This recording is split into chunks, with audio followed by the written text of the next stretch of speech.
Islam Indonesia. Alhamdulillah. Kadang kemarin ada yang ini, Abi Horas, ada yang dari Jawa Tengah itu, dia cuman setor fotokopi KTP, sementara syahadatnya aku nggak tahu tuh dia di mana kan. Terus fotokopi KTP doang, aku nggak tahu siapa yang menyahadatkan juga. Kalau memang yang mensyahadatkan adalah Gurunda Zuma, ya aku batin. Tapi kalau bukan, kalau orang lain, iya, kalau enggak. Jangan dibuatkan deh kalau bukan dari tim kita yang Nah itu Gurunda, Ya, itu betul. banyak Gurunda, banyak sekali yang saya di WA itu, saya jangan tanya, itu syahadatnya di mana? Di room TikTok. Iya, saya tahu di room TikTok. Maksudnya siapa yang mensyahadatkan gitu kan? Nah itu itu saya nggak bisa langsung buatkan tiba-tiba ada yang setor kakak Gurunda, tapi nggak setor KTP, ada setor kakak loh. Ini siapa yang mensyahadatkan? Iya. Gitu. Karena kalau dari tim mapping nggak usah. kalau terkait hukum nanti, misalnya ada terkait hukum, ya kita jadi saksi. Kapan kita syahadatkan? Kalau ini izin ya Gurunda, kalau ini yang saya di laptop saya ini Gurunda, saya bisa pertanggungjawabkan semuanya ada KTP-nya yang ini. Nah, yang nggak ada KTP-nya saya nggak berani bikin. Iya, Ini jangan. totalnya 26 yang ada KTP-nya. Ini semua ada KTP nih. Tuh ada KTP. Kalau yang tadi barusan udah masuk juga di situ. Oh, sudah, tapi belum saya buatkan. Sudah masuk Gurunda. Yang dari saya udah dibuatkan. Sudah semua, bahkan yang sudah saya kirim ke Bang Handi itu ternyata si orangnya menunggu Bang Handi kirim ke dia, nggak dikirim. Mungkin lupa Bang Handi. Mungkin lupa Bang Handi. Iya, Victoria sudah kirim Ada pakai KTP. akun. Siapa Gurunda? Victoria udah kirim KTP. Victoria siapa Gurunda? Itu yang mau jadi di Idul Kurban nanti.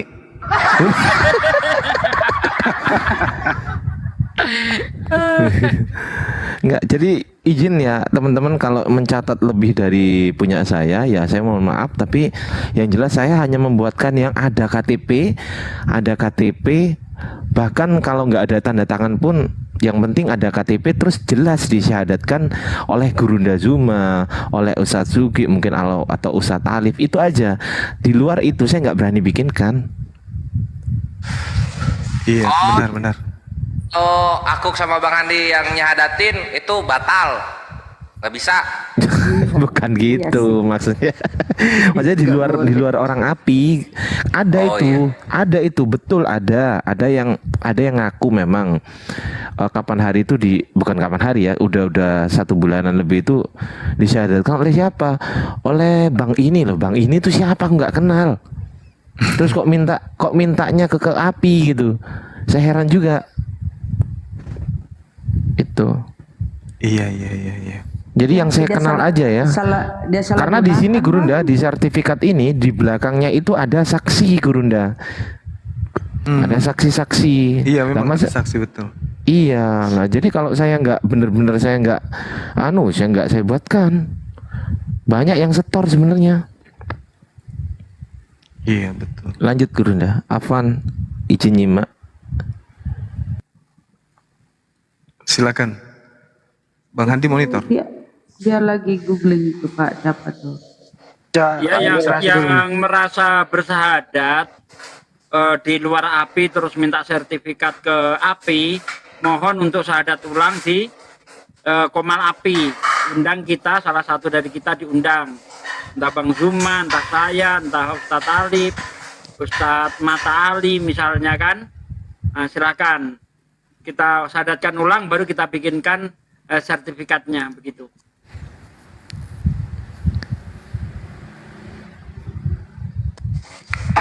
Di bawah ada yang pakai akun bendahara api.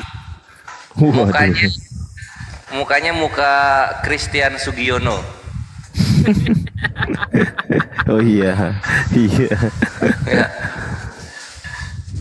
Mau naik dia, kayaknya dia mau ngasih ayat. Soalnya si Alda itu masih nanya di mana ayatnya. Anak lonte itu ibunya udah gak laku jualan. Tadi saya dengar si Victor itu dia keluar di roomnya Laskar Api, dia mengklaim bahwasanya ya kita udah menang kok, kita kabur ya nggak ada masalah gitu kan. Terus katanya kenapa kok aku tanya ke Kores itu seperti itu? Ya itu sebenarnya pertanyaanku kalau diukur dari 1 sampai 10 itu masih level 2 itu pertanyaanku. Dia ngomong gitu aku ketawa. Ya Allah. Astagfirullahaladzim, kok bisanya ngeles kayak gitu ya? Ya Allah ya Rabb. Ya kalau aku sih jujur-jujur aja lah. Data Tuhan diperkosa itu udah maksimal, itu udah mentok. Nggak ada yang bisa ngalahin itu. Mau diadu sama apa coba? Apa? Ngawini bocil, Tuhan diperkosa.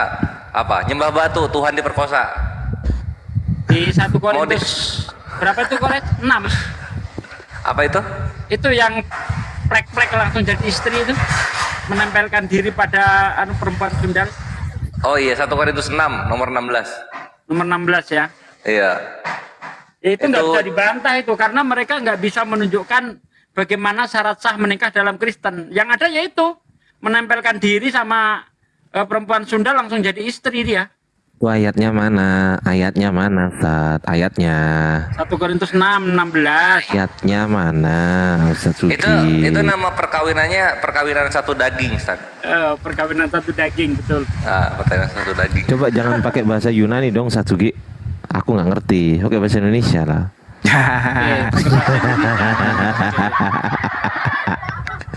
Epanerosa sauto enoma tois antropois haus edokas. Nah itu bahasa Indonesianya itu.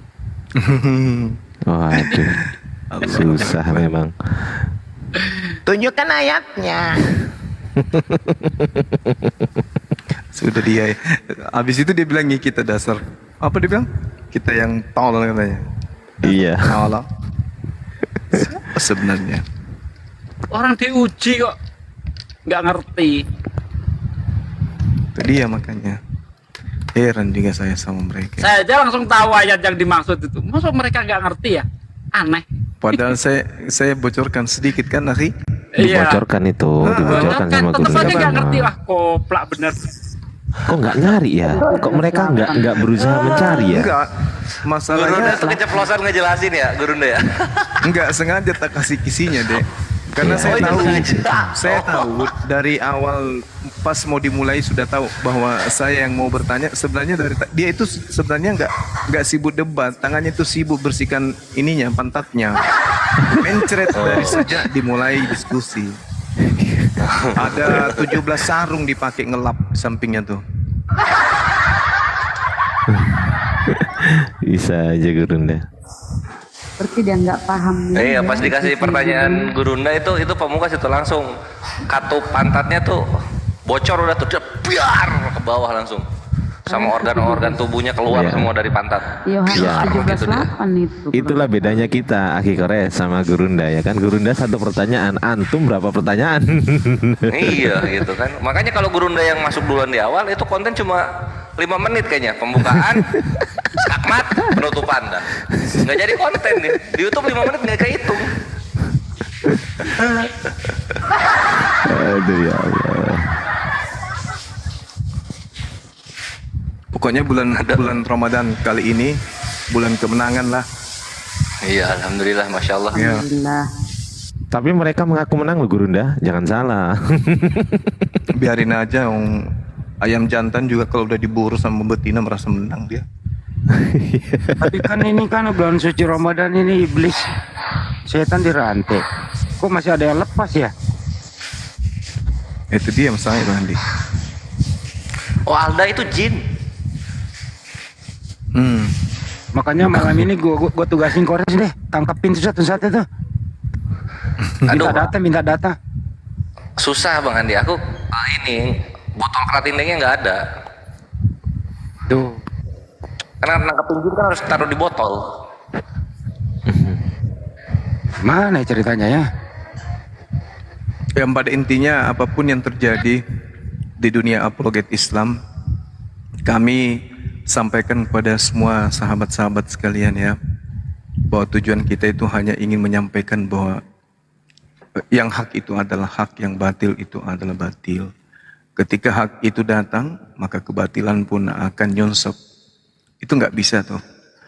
Beberapa saat yang lalu pernah saya mengatakan bahwa akal kita tidak akan pernah takluk dengan kebohongan. akal ini tidak akan pernah kalah dengan kebohongan.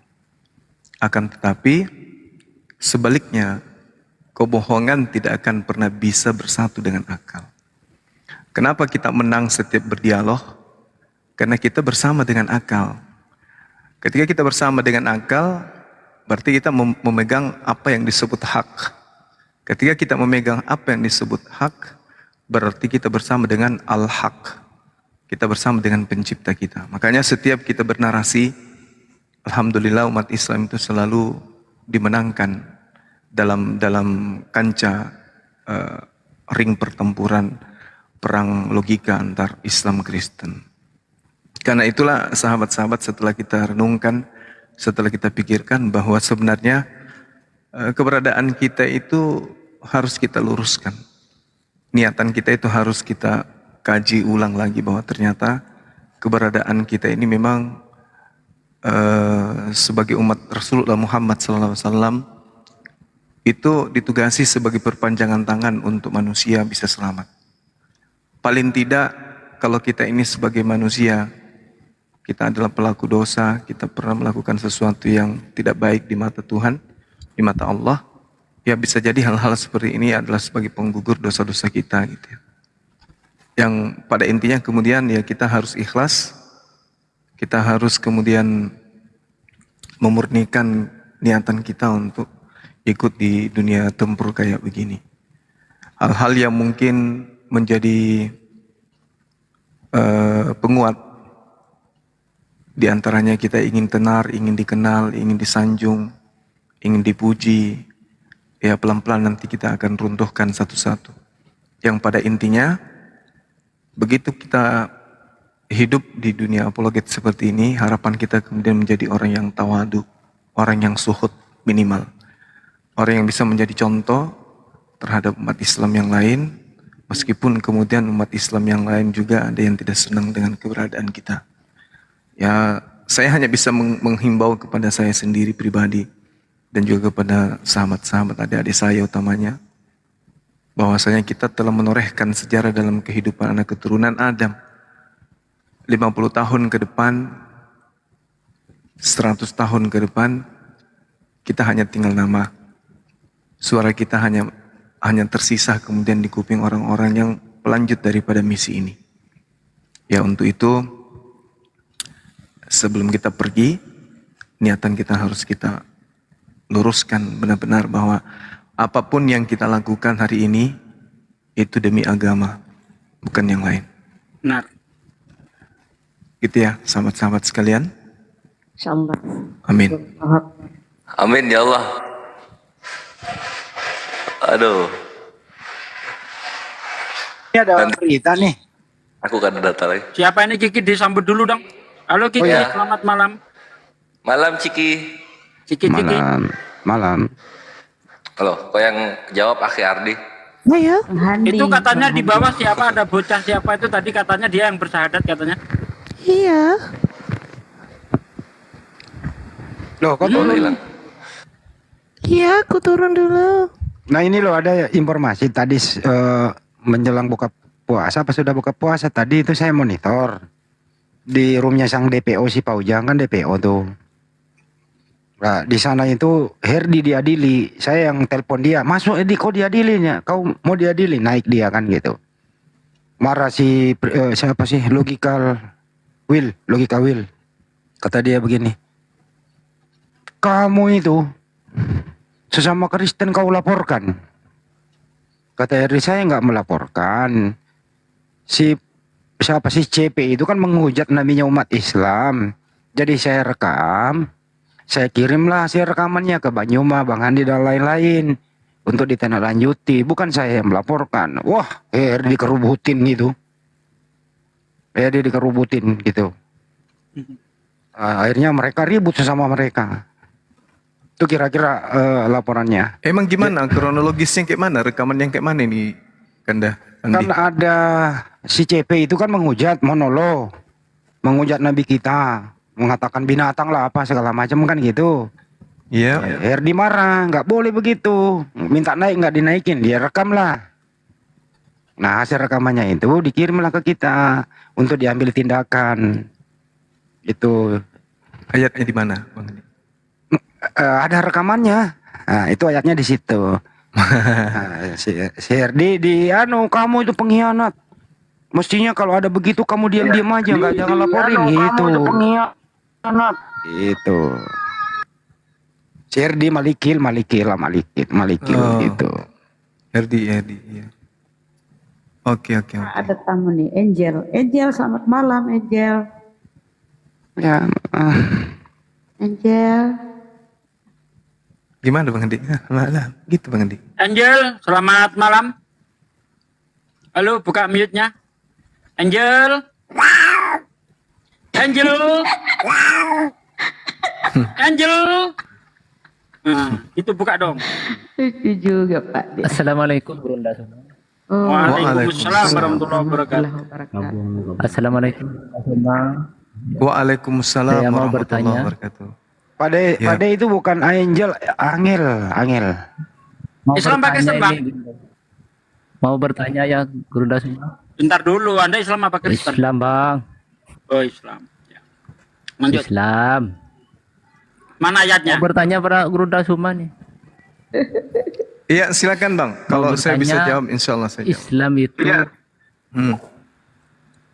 Gimana Bang? Islam itu sejak kapan adanya ya menurut Bunda semua ya? Islam. Jadi kalau kita berbicara, Iya. ya, Iya. suara saya kedengaran? Ya, Kedengaran, Deng. Enggak, bukan kita. Ini yang bertanya tadi.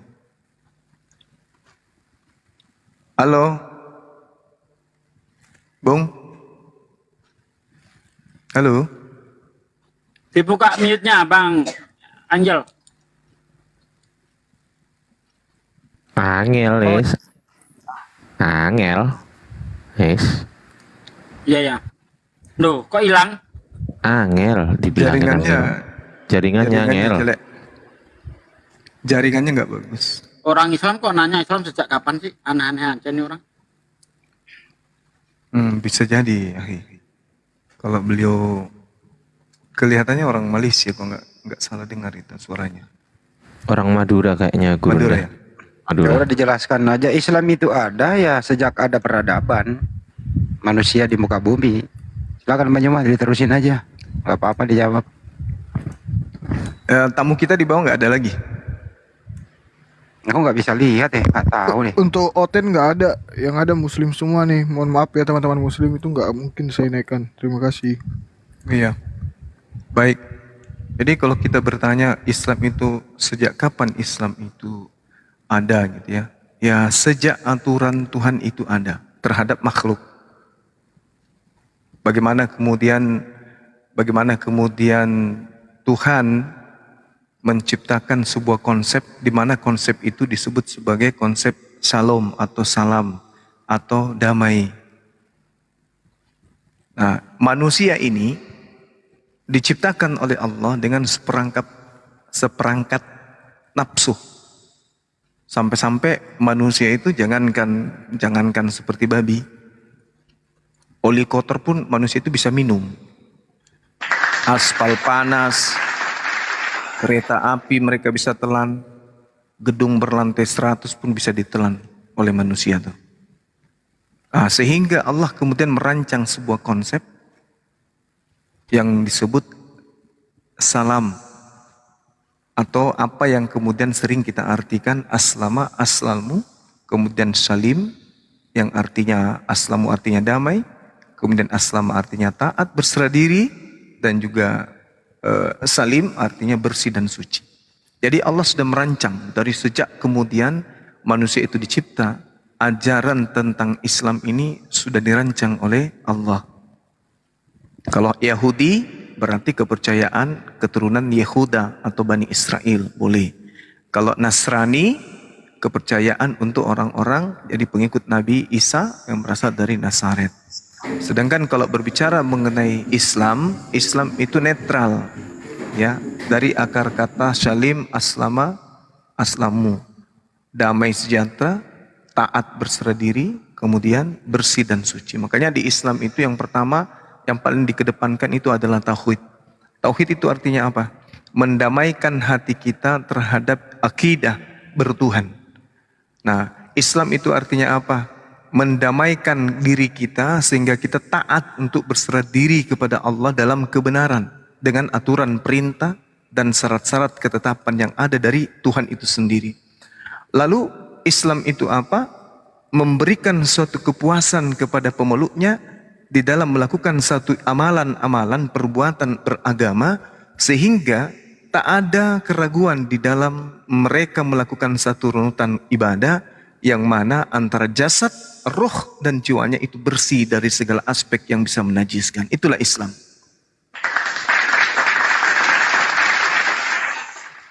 Seperti itu. Yang bertanya tadi mudah-mudahan masih mendengarkan di bawah. Oke, mungkin ada yang mau menambahkan atau ada tamu kita yang ingin berdiskusi di sini, silakan. Kalau ini bendahara ini udah pasti penghujat, tapi kita sapa dulu nih Haji Isa Almasih. Silakan dibuka mic-nya. Ya. Selamat malam Bang Suma. Malam Bang. Islam atau Kristen Bang? Saya Kristen lah ya. Oke, silakan Iya. Bang. Baik Bang Suma, saya mau tanya Bang Suma. Yes. Kalau tafsir Al-Qurtubi itu benar atau salah itu Bang?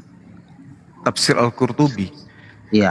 Yang jelas kalau tafsir Al-Qurtubi itu sendiri artinya orangnya adalah Muslim, kemudian beliau adalah seorang ulama, ya.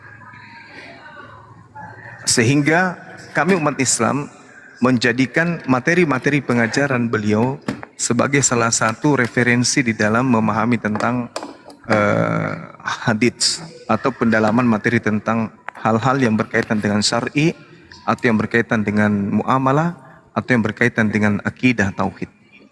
Jadi Imam Al-Qurtubi ini adalah seorang ulama besar di kami di Islam. Oke Bang.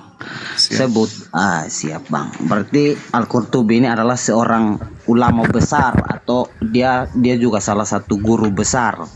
Iya. Nah, Kamu Black Sweet ya? Iya, Betul ya? nah kalau saya Bang Suma, kalau saya baca di tafsir Al-Qurtubi untuk surah Arad ayat 13 ayat 8, surah Arad ayat 8, di sini tafsir Al-Qurtubi bilang begini Bang Suma. Iya. Saya mau tanya Bang Suma, menurut Bang Suma Gini Bang, diperbaiki tatanan bahasanya itu diperbaiki. Gimana maksudnya? Siap. Maksudnya menurut Bang Suma, kehamilan seorang perempuan itu berapa tahun menurut Bang Suma? Berapa bulan atau berapa tahun menurut Bang Suma? Menurut Bang Suma, ya, kehamilan seorang perempuan itu menurut Bang Suma itu 8 bulan, berapa bulan atau berapa tahun? Ada 9 bulan, ada 8 bulan, ada 10 bulan. Anak saya sendiri alhamdulillah 10 bulan. Baik Bang Suma. Nah, kalau menurut tafsir Al-Qurtubi yang saya bacakan di sini, saya bacakan ya Bang Suma, izin saya baca. Iya, silakan. Volume 8 halaman 251. Dilaporkan dari itu? Yang Ibnu ditafsirkan ayat apa? Gurits. Bentar. Yang ditafsirkan ayat apa? Surah Arad ayat 8. Surah Arad ayat 8. Nanti saya bagi referensi ininya. Jadi di sini dilaporkan dari Ibnu Gurits, dari Gamaliel bin Sa'id, dari Aisyah, ia berkata, maksimal lamanya kehamilan adalah 2 tahun. Sama seperti pengganti sejumlah kecil kumparan alat pintal benang usai dari kumparan alat pintal benang sebelum akhirnya patah. Diriwayatkan oleh Al-Dargani dan Gamila bin Sa'id, saudara perempuan dari Ubid ibnu Sa'id, dan diriwayatkan oleh Laid ibnu Sa'id bahwa maksimal kehamilan adalah 3 tahun. Dan dari ini sang Imam Syafi'i, imam ini dia guru besar ya kalau menurut imam. Imam Al-Syafi'i maksimalnya adalah 4 tahun, Bang Suma, bayangkan. Dan bahkan tidak ada pembatasan berapa tahun seorang perempuan bisa dalam kondisi kehamilan, Bang Suma. Bahkan lebih dari 10 tahun, Bang Suma, menurut tafsir Al-Qurtubi, Bang Suma. Gini Bung, ya. bisa nggak saudara kemudian menunjukkan data-data yang Anda bawa itu di mana? Ya Bang Suma, itu saya dapatnya itu nanti Bang Suma kalau kurang puas nanti Bang Suma dengan teman-teman API nanti langsung protes saja di Al-Qurtubi volume 8 halaman 251. Usahakan dihilangkan karena ini mempermalukan sekali Islam, Bang Suma. Halaman 251. Karena bisa Anda buka kitabnya. Oh, belum bisa open cam. Belum bisa open cam, Bang Suma. Ya. Supaya kita bisa baca sama-sama gitu loh. Iya, nanti coba Bang Ardiansa, boleh nggak Bang Ardiansa buka di laptopnya Bang Ardiansa Al-Qurtubi volume 8 halaman 251. Kita gantian ya Bang, nanti setelah ini saya lagi yang balik bertanya ya, boleh kan? Iya, 251. Bagaimana mungkin? Tidak Ardiansa dibuka dulu deh, mudah-mudahan bisa. Iya, Bang Suma. Silakan Bang Suma. Karena ini menurut Bang Suma, Al-Qurtubi ini seorang imam besar yang dimana lihat dulu isinya, lihat dulu isinya. Saya ngerti. Cuman masalahnya yang bawa berita ini adalah orang yang tidak mengerti bahasa Arab, itu bahayanya. Yang tidak bisa baca kitab kami gitu loh, Bang. Ya Bang Suma, terima kasih Bang Suma sudah menghujat Al-Qurtubi, Bang Suma. Al-Qurtubi mengatakan 4 tahun bahkan lebih dari 10 tahun. Saya tidak menghujat, malah saya mengatakan tadi beliau adalah imam besar kami. Yang saya tanya, saya tidak bisa kemudian mengambil kesimpulan karena yang membawa kemudian informasi ini adalah separuh dewa, kan gitu, ya kan? Separuh teos yang datang membawa, yang membaca kitabnya sendiri nggak bisa membedakan antara sendok dan garpu, tidak bisa membedakan antara Yesus dan Yudas, antara setan dan Tuhan. Itu menurut Bang Suma salah atau tidak, Bang Suma? Belum. Ketika Al-Qurtubi mengatakan belum. Sabar dulu. Jangan di-mute loh. Sabar dulu. Saya mau tanya dulu, kapasitas Anda membaca kitab Al-Qurtubi itu sudah sejauh mana? Hanya terjemahan saja. Maksudnya gimana Bang Suma? Bang Suma jawab saja Bang Suma. Iya, saya tanya dulu. Menurut Bang Suma kan sudah. Saya udah jawab kan? Saya udah jawab. Kehamilan seseorang itu 9 bulan, 8 bulan atau sampai 9 bulan. Ada 7 bulan, bahkan ada yang belum sempat hamil. Yang Bang Suma banggakan, saya tidak bisa menuduh Imam Al-Qurtubi karena yang membawa informasi itu adalah separuh kucing. Iya, berarti salah. Nggak bisa. Betul. Karena yang datang ke sini membawa informasi itu ente, Bung. Iya, silakan ente bisa Bang baca. Suruh Ente bisa baca kitab Al-Qurtubi. Ente bisa baca buku kitabnya.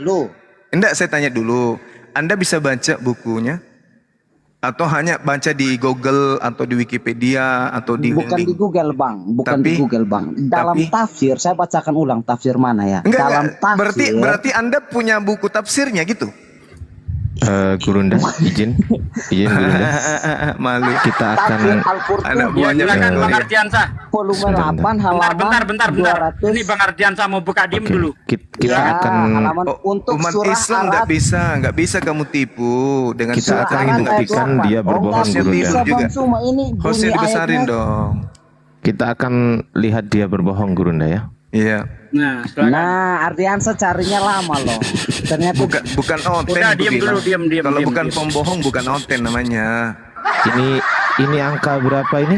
8 ya? Angka 8. Ke-8. Tafsir Al-Qurtubi halaman 251 ya. Iya. Surat Ar-Ra'd ya. Iya. 251 surat Ar-Ra'd, betul ya?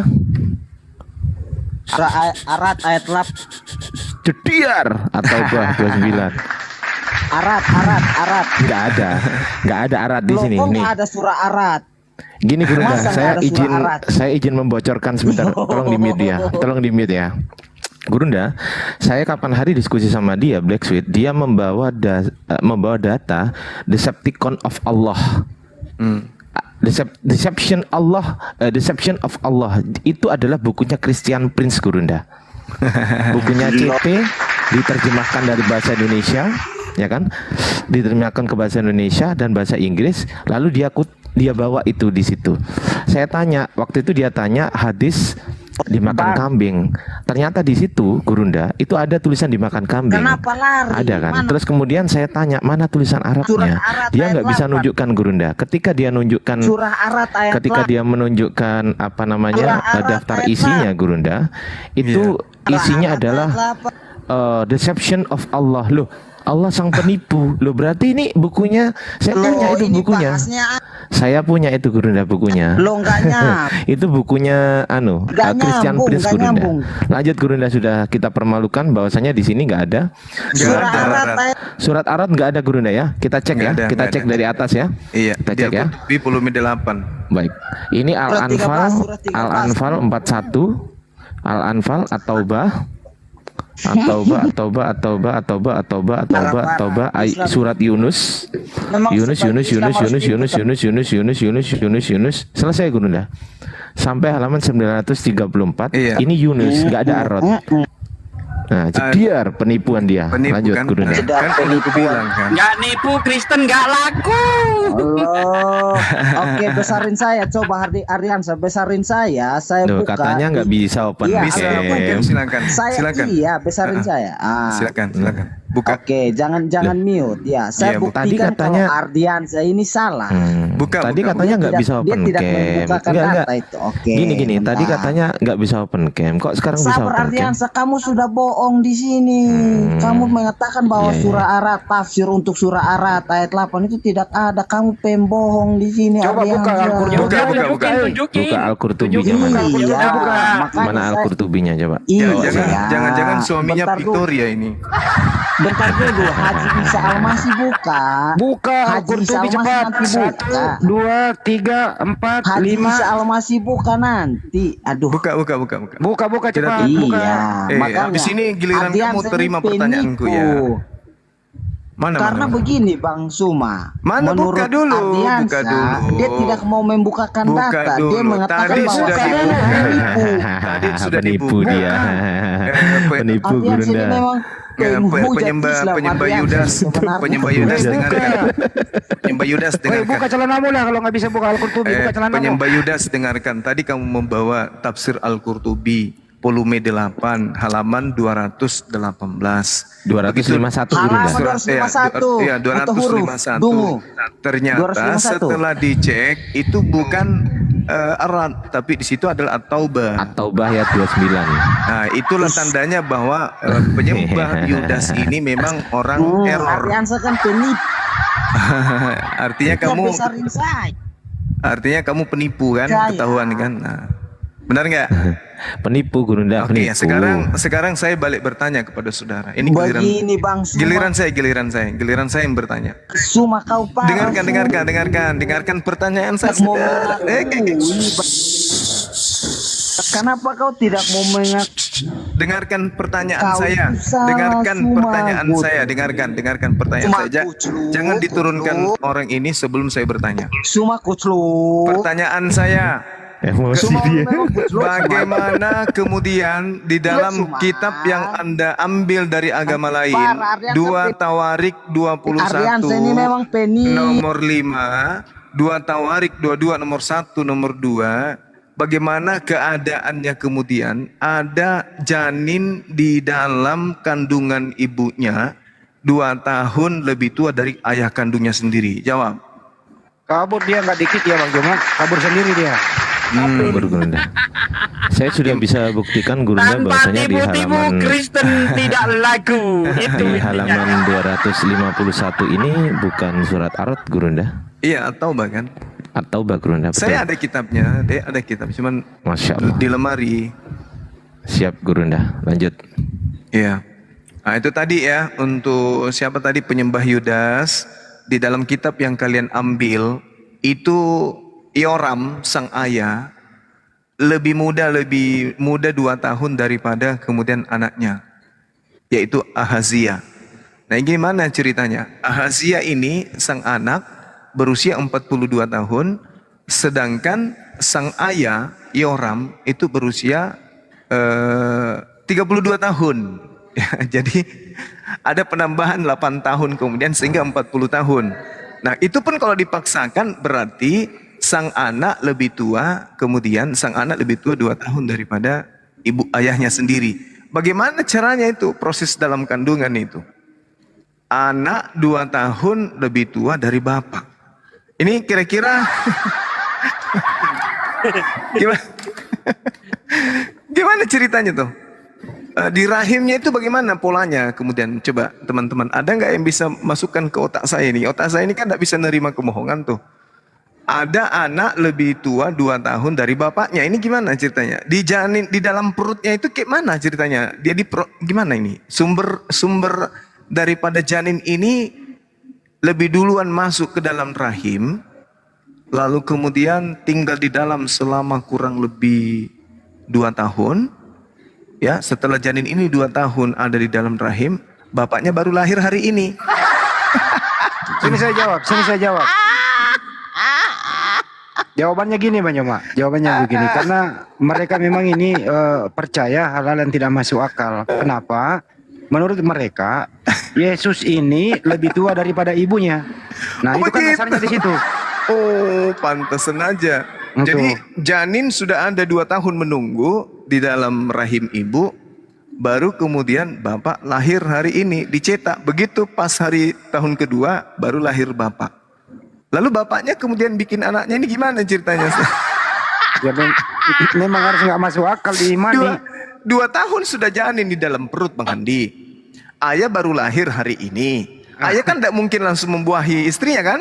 Ya. Berarti menunggu beberapa tahun lamanya. Berarti janin ini tinggal di dalam perut berapa puluh tahun.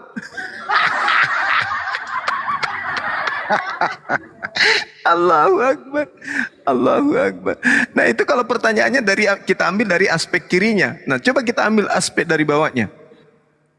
Nah, maksudnya gini.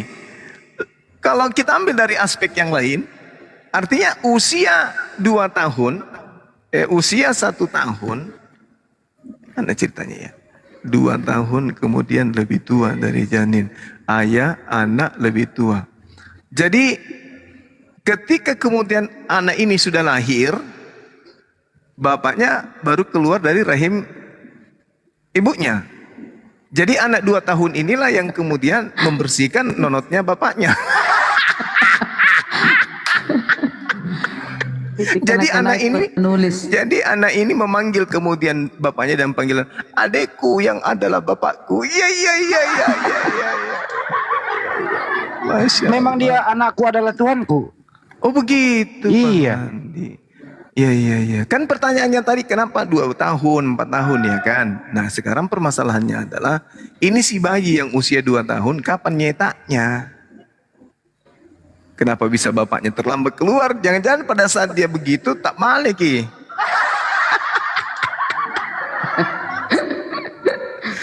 Allahu Akbar. Menderita memang ini Oten kalau diskusi pakai logika akal sehat dengan kita. Kecuali menghujat baru bisa. Oke ya teman-teman, itu senjata ampuh ya untuk teman-teman pemula. Di dalam kitabnya orang-orang Kristen yang mereka ambil secara tidak sah di agama Yahudi, diterangkan di kitab 2 Tawarik 21 nomor 5 dan data 2 Tawarik 1920. Di situ diceritakan ada oknum bernama Yoram, ayah daripada Ahazia. Beliau ayah ini lebih muda 2 tahun, sedangkan anaknya lebih tua 2 tahun. Asik mantap. Oke, silakan yang lain. Tunggu dulu, ini mau ngapain ini si bendahara ini? Oh nggak apa-apa, cari dia tidak mengganggu. Aku mau cari followers atau bagaimana? Cari takjil. Iya. Silakan Aku bicara. mau ngasih data dulu dong, boleh nggak? Iya silakan. Ya, jadi tadi kan gurunya juga udah ngasih amunisi. Ini aku juga ngasih amunisi ya kawan-kawan ya. Jadi ini fakta penyaliban punya Roma ya, punya Roma. Jadi Roma yang berkata-kata gitu. Nah, kita akan kasih lihat di sini ya. Fakta-fakta penyaliban.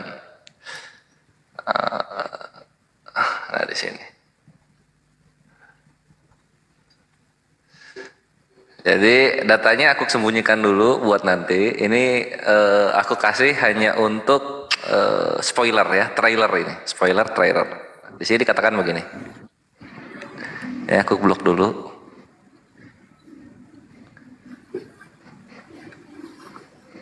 Ini ya.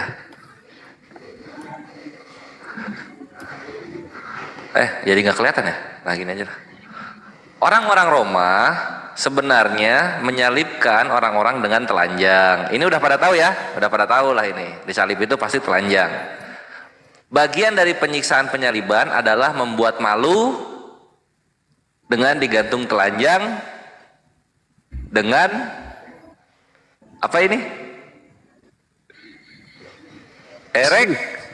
Ereksi. Wih, ereksi kasihan. Gimana ceritanya? Jadi faktanya tuh gini Gurunda, orang-orang yang disalib itu ada kecenderungan ereksi. Kenapa dia ereksi? Karena di sini ini bisa dihasilkan ketika seorang pria dewasa digantung dengan tangan yang direntangkan seperti itu, gitu. Tegang. Jadi ini data tegang. ya. Ini data ini dan ini hanya Berarti dia tegang. Nggak kebayang. Tegang. Nggak kebayang tuannya Oten disalib ereksi. Kasihan. ya itu data dari aku kayak kawan-kawan, silakan diolah menjadi argumentasi. Thank you. Di mana itu ngambilnya Bang Kores? Ada dong. Ya lanjut, itu jadi amunisinya. Dari Gurunda 1, dari aku 1, Ikhwan. Silahkan yang lain. Iya, tapi kalau itu bahaya dipakai sama teman-teman. Dimintai data bingung mereka. Gitu ya. Iya. Mana datamu? Ada di Kores gitu aja Ikhwan. Nanti chat Kores masuk gitu. Baru kasih lihat ntar. Aduh, inilah ya apa ya? Ini tuh apa ya? Semakin banyak fakta-fakta yang mengagetkan di dalam sejarah-sejarah Roma, semakin membenarkan Al-Quran surah Al-A'raf ayat 194. Ini ayat pertama favorit Kores ya Ikhwan. Yang kedua itu Al-Ankabut ayat 25. Di Al-A'raf ayat 194 itu Allah berfirman, aku terjemahannya langsung. Berhala-berhala yang kamu sembah selain Allah hanyalah makhluk yang serupa dan lemah juga seperti kamu. Jadi kalau misalnya ada Tuhan bisa diperkosa orang, bisa disiksa orang, minta makan. Ini lemah seperti kita, ini adalah bukan Tuhan. Jatuhnya apa kata Allah? Itu berhala karena lemah seperti kita. Nah di situ poinnya gitu. Jadi di balik kejenekaan data-data yang aku berikan ada kebenaran Al-Quran yang terbukti di sana. Lanjut. Kalau mereka minta data di mana Tuhan diperkosa, Kores gimana? Ngasih amunisi juga dong. Silahkan. Tapi amunisiku beda sama Aki Kores. Kalau Aki Kores kan suka kayak gitu tuh. Kalau aku suka ngasih yang kayak gini nih.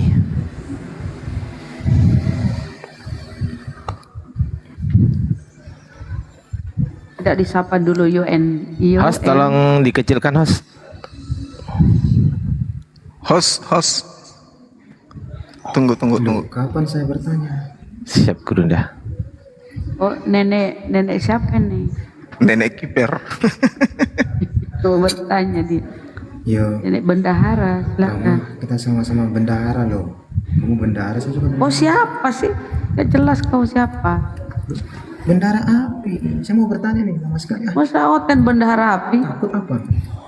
Enggak, dia itu mamanya ngelonte udah nggak laku, makanya nyamar-nyamar. Astaga.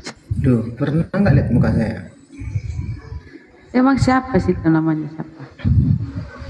Ya, Iya. teman-teman. Di sini aslinya kan bahasa Inggris nih. The Problem of Synoptic dari Katolik langsung ya. Ini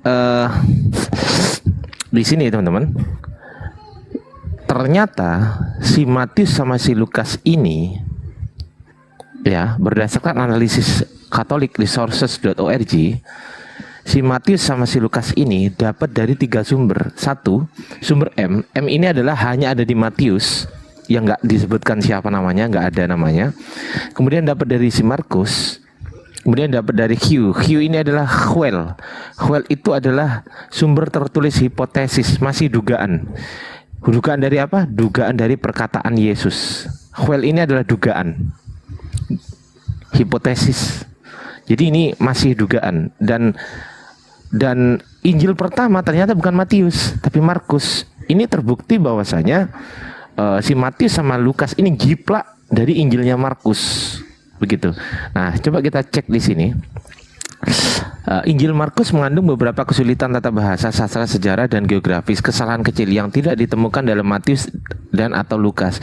Jika Matius adalah yang pertama, akan lebih sulit untuk memahami bagaimana Markus bisa memperkenalkan kesalahan-kesalahan ini. Tetapi jika Markus adalah yang pertama, mudah untuk melihat bagaimana Matius dan Lukas ingin dan mampu memperbaiki kesalahan kecil Markus. Ingat ya, di sini ada kata memperbaiki. Ternyata dari awal mula penulisan saja teman-teman itu sudah diperbaiki. Ini terbukti di poin 2 ya. Injil Markus berisi beberapa episode yang tidak jelas seperti Markus 4:26 sampai 29 dan seterusnya. Atau membuat Yesus terlihat Gila. waduh. Di Markus 3 ayat 21 ini ada ini memang. Betul. Keluarganya menyebut si Yesus ini gila, betul kan? Tidak Nah, waras. Ya. ternyata hal itu dihilangkan oleh si Lukas sama Matius. Kita cek sekarang. Masih di Catholic Resources.org, The Gospel of Luke use an adaptation of Mark's Gospel. Kita cek di sini. Ini apa temanya? Ini preface, pengenalan, quotation, dan John Pembaptis. Ini Markus, ini Lukas. Ya, kita cek apakah ada kata omitted. Satu omitted, tapi kita cek yang di sini ya. Kalau memang di sini ada omitted berarti benar-benar dihilangkan. Ada berapa omitted? 1, 2, 3, 4, 5, 6, 7, 8, 9, 10, 11, 12, 13, 14, 15, 16, 17, 18, 19, 20, 21, 22, 23, 24. Ada 24 yang dihilangkan, 24 kasus yang omitted dihilangkan oleh si Lukas dari Injil Markus. Buktinya adalah di salah satu ini. Jesus family thinks he's crazy. Nah, betul kan? Jadi keluarganya Yesus menganggap Yesus itu gila. Ini ada di Markus 3 sampai 21 ayat 21. Ini dihilangkan sama si Lukas dan juga oleh Matius. Omitted by both, dihilangkan oleh keduanya, baik itu Matius dan Lukas. Waduh, memang ya. Suka-sukanya ngedit-ngedit kitab yang katanya suci. Ya ini luar binasa ini Gurunda. Al-Quran tidak pernah keliru. Betul, Al-Quran Gurunda. sudah mengatakan, Al-Quran surah Al-Baqarah ayat 78, 79. Mereka hanya menduga-duga. Mereka hanya berangan-angan. Yang mereka tulis itu ya dari tangan mereka sendiri, bukan firman Tuhan. Gitu. Betul Gurunda. Bahkan di sini sebagian dihilangkan, sebagian juga dirubah. Gitu Gurunda. Ya Allah, lanjut Gurunda. Itu dari 16 pasal kok bisa jadi 28 pasal, gimana ceritanya itu mengerti? Kalau memang Matius itu ngambil dari Markus, terus Lukas ngambil dari Markus, Lukas jadi pasal 24 pasal. Gimana itu caranya? Ada tambahan yang namanya sumber M dan Q. Kalau Matius itu M itu adalah sumber yang hanya ada di Matius tuh. Tapi M ini siapa? Ini nggak tahu juga. Bom itu kayaknya. Si Lukas ini juga gitu Gurunda. Seperti yang tertera di Lukas 24 ayat 3. Lukas 3 ayat 21 3 kalau nggak salah. Jadi yang itu Gurunda yang orang-orang menganggap bahwasanya dia itu anak Daud. Siapa sih? Yang mana? Yang Lukas 2:11 kan? 3:23 kalau nggak salah. Oh ya, ini ketika Yesus memulai pekerjaannya, ia berumur kira-kira 30 tahun. Yang ini Gunda, izin nampilin Gunda. Nah, inilah yang disebut sebagai sumber L, teman-teman. Lukas 3:23. Ketika Yesus memulai pekerjaannya, ia berumur kira-kira 30 tahun dan menurut anggapan orang, ia adalah anak Yusuf, anak Eli. Ini sumber L-nya yang hanya ada di Lukas, tapi nggak tahu siapa. Jadi bukan berdasarkan Roh Kudus ya teman-teman, tapi berdasarkan anggapan orang. Jediar. Kalau memang Roh Kudus, kenapa Roh Kudus mengira-ngira ya Gurunda? Ia berumur kira-kira 30 tahun. Kira-kira ini. Iya. Lanjut Gurunda, monitor. Standby. Jadi memang kitabnya Kristen ini kalau kita adu dengan kitabnya umat Islam, dia itu cocoknya ke hadis palsu juga nggak bisa. Kenapa nggak bisa duduk sebagai hadis palsu? Hadis lemah maksud saya. Karena tak ada pemberitaan yang kemudian apapun yang muncul di buku-buku tersebut itu benar-benar disaksikan kemudian terlontar dari mulut Yesus. Dan Yesus tidak pernah menceritakan tentang buku-buku mereka.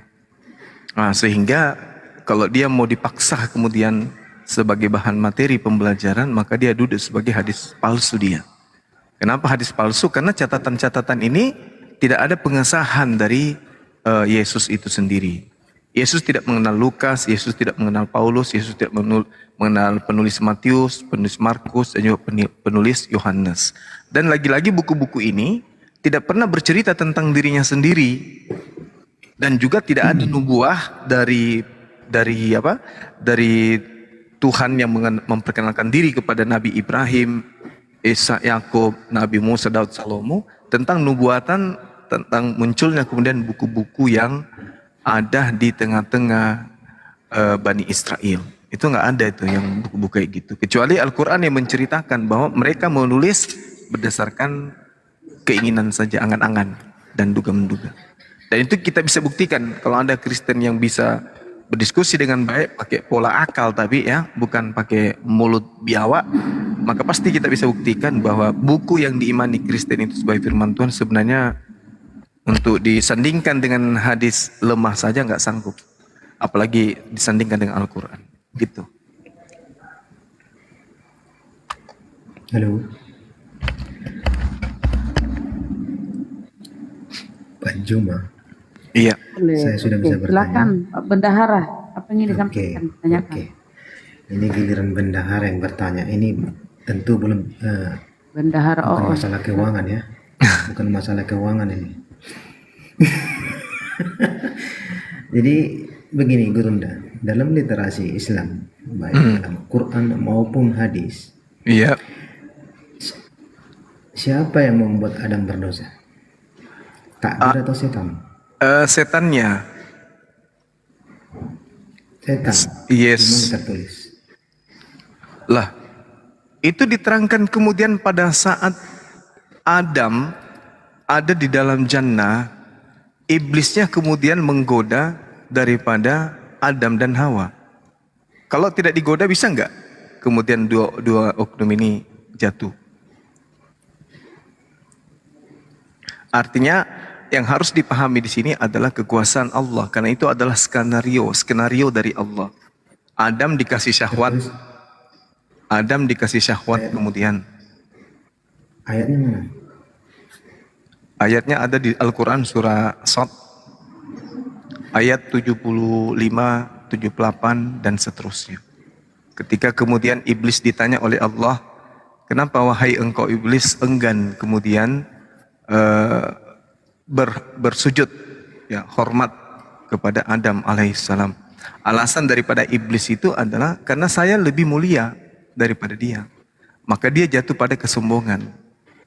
Istakbara wa kana minal kafirin. Jadi dia segolongan dengan orang-orang Kristen kalau iblis itu. Ini Al-Quran surah Sad ayat 75. Jadi setan dan Kristen itu satu golongan, yaitu kafir. Nah, lalu kemudian Allah bertanya setelahnya, kenapa kamu nggak mau sujud menghormat kepada Adam? Iblisnya mengatakan, aku lebih baik daripada Adam. Lalu kemudian iblisnya mengatakan apa? Karena kamu telah menangguhkan kemudian saya, maka saya akan membalaskan semuanya dan akan membuktikan kepadamu, ya Tuhanku, bahwasanya orang-orang ini, Adam dan keturunannya ini akan aku sesatkan. Diterangkan di dalam Al-Quran surah As-Sad ayat berapa itu ya teman-teman? Dinda. Qala fa bi izzatika la ughwiyannahum ajmain. Demi kemuliaanmu wahai Tuhanku, ya, karena kamu telah menangguhkan kemudian umurku, pasti aku akan menyesatkan Adam dan keturunannya semua. Itu diterangkan. Jadi yang salah di sini iblis. Jadi kalau ada Yesus mati di atas tiang salib, berarti yang ditebus Yesus adalah dosanya iblis. Udah. As-Sad ayat 82. 82 ya? Ya, As-Sad 82. Iya. Lanjut. Salah kah? Tadi pertanyaan saya bukan itu, Gurunda. Pertanyaan saya tadi bukan masalah iblis tidak mau sujud. Suaramu kecil, besarnya dikit bang. Saya tanya Adam. Suaramu kecil, besar. Adam itu, Saya tanya Adam, bukan. Adam itu yang menyebabkan dia jatuh dari dosa itu kan iblis. Gitu loh. Makanya kalau ada penebusan orang mati terkutuk di atas tiang salib, maka yang dia tebus bukan dosanya Adam, tapi dosanya iblis. Nah, tadi kan saya tanya ayatnya mana? Yang Loh, Adam tadi yang saya bacakan setan surah itu, apa tadi? iblis itu. Dek, ayat berapa tadi? Qala fa bi izzatika la ughwiyannahum ajmain. Ayat berapa tadi itu? 81 ya, 83 Gurunda. Hah? Ya, As-Sad 81 82 83. Oh, Qala siap. fabi izzatika itu ya. Iya, benar-benar. Ya, itu 81-nya Gurunda. Lanjut.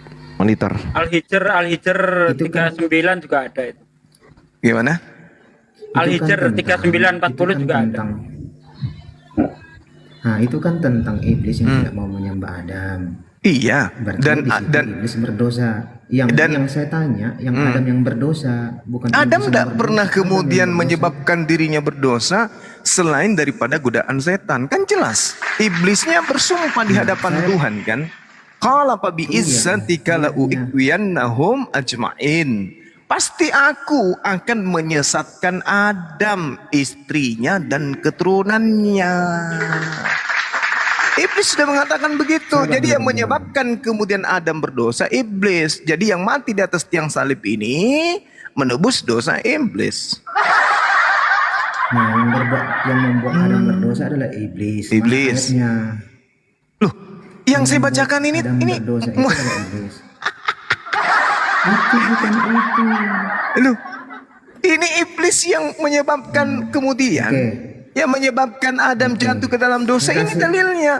Qala fa bi izzatika la ughwiyannahum ajmain. Aku iblis pasti akan menyesatkan Adam, anak-anaknya dan keturunannya.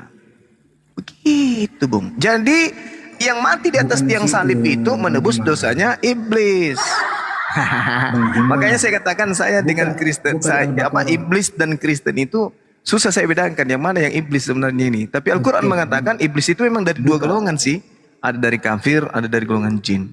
Jadi Al-Baqarah 36. kenanya dua. Al-Baqarah 36. Kenapa? Buka Al-Baqarah 36. Al-Baqarah ayat 36.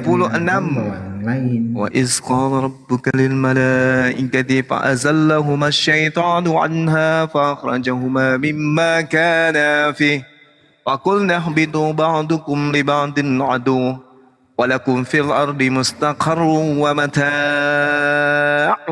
ila hin. Lalu iblis memperdayakan Adam dan istrinya. Apa masalahnya? Nah, itu ayatnya. Loh, bedanya yang tadi apa? Tadi kan pertanyaan saya begini. Nah, pertanyaan saya ini, siapa yang membuat Adam berdosa? Takdir atau setan? Anda menjawab setan. Iblis. Udah kejawab tadi. Loh, itu Al-Baqarah 36 setan. Yang mana? Ini Lalu setan memperdayakan keduanya, iblis memperdayakan keduanya. Kan tadi Al-Quran surah 1 ayat 82. Dia sudah bersumpah, ya Tuhanku demi kemuliaan-Mu, aku akan menjerumuskan, aku akan menyesatkan Adam, istrinya dan keturunannya, termasuk ente kan. Nah, lanjut. Apalagi? Maksudnya itu Iblis ada dengan setan, setan ada beda iblis, Gurunda. Oh, dia nggak bisa bedakan setan, iblis. Nah, loh, di situ tertulis setan loh, bukan iblis. Oh, menurut Anda setan dan iblis itu bedanya Anda baca apa? Iblis. Kalau menurut Nanti kalian sendiri saudara, yang susah itu. apa bedanya setan dan iblis? Menurut literasi kalian, setan itu adalah sifat. Terus? Nah, kalau sifat, mungkinkah sifat itu yang menggoda?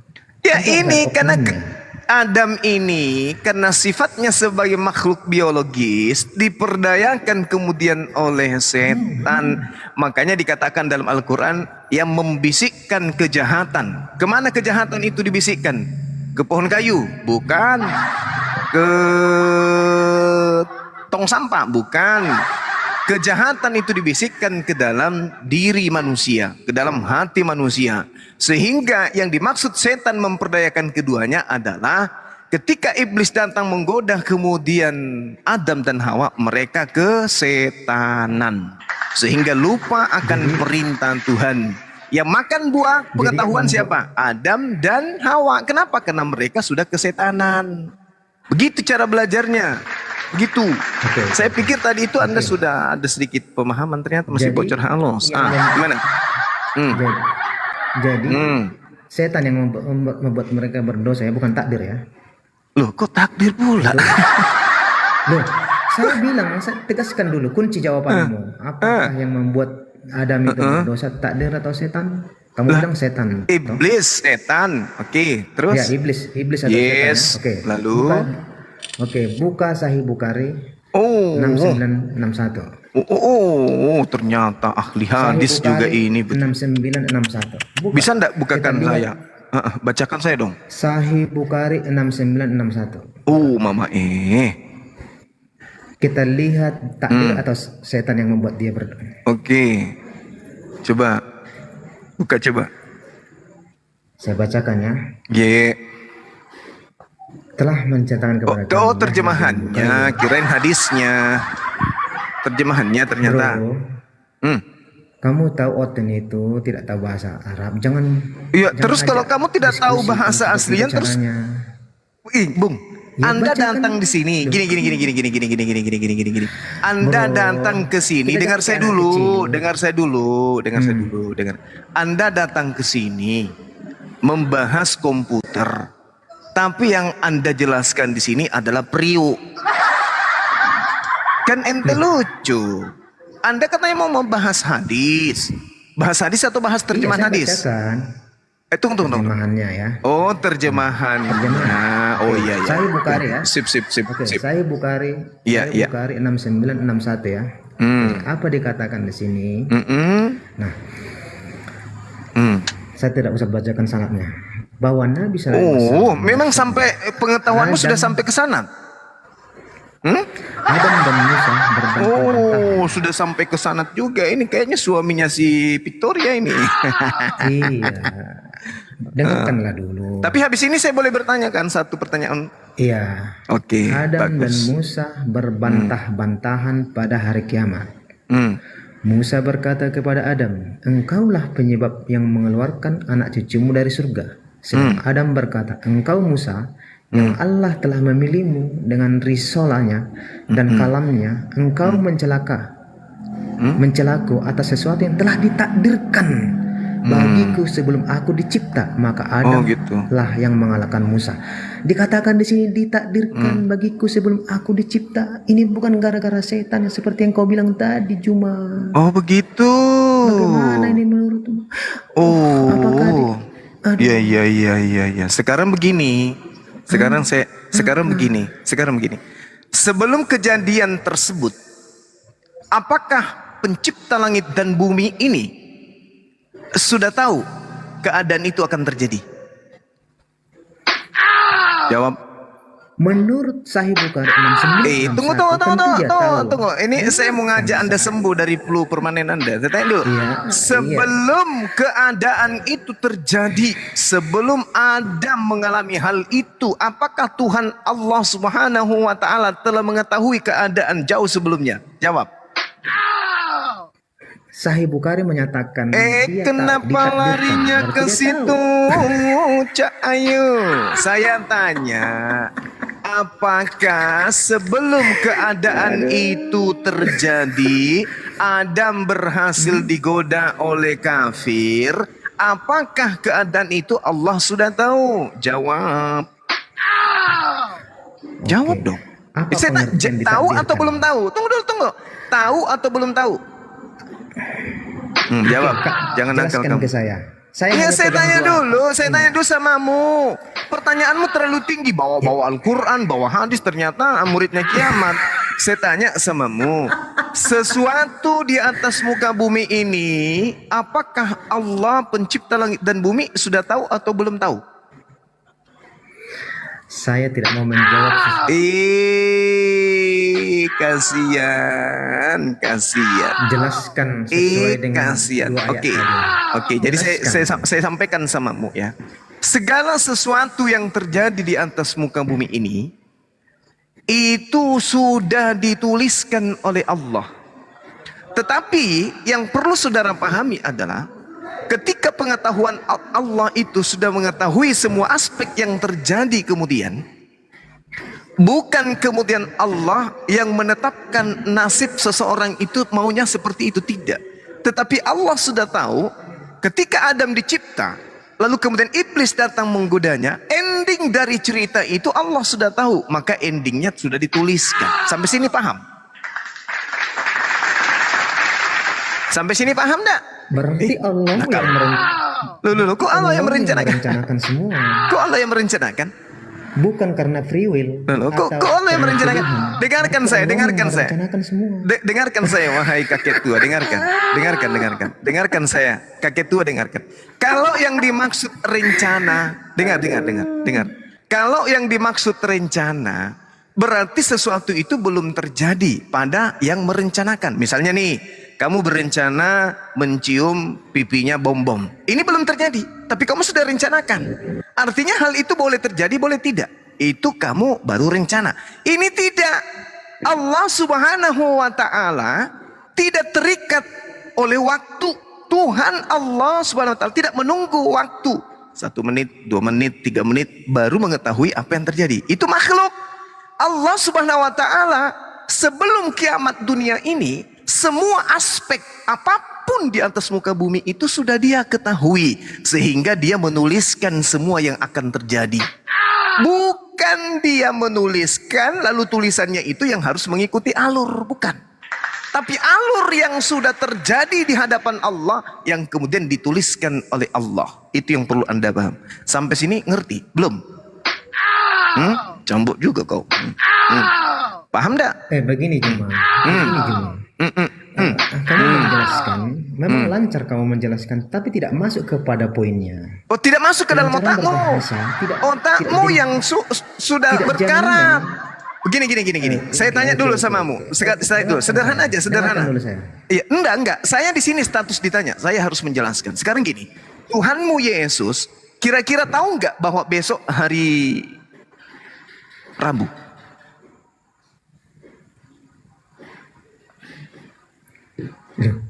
Jangankan Tuhan, tikus pun tahu besok ada hari esok. Jangan lebay, manusia penyembah manusia. Dengarkan saya bertanya, ini sederhana, santai aja. Menurut saudara,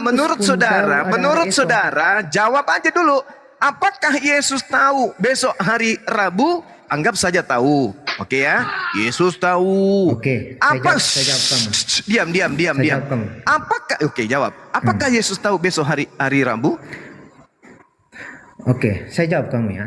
Tahu. Jangankan Yesus, tikus. Nggak pun, usah dia kayak bisa begitu ada lebay Yesus. kali. Dia Nggak usah bisa- terlalu baik. dengarkan dulu, Nakal kau. dengarkan. Dengar kau, nakal Dengarkan. kau. Dia bisa Nakal membuat memang sarang. kau.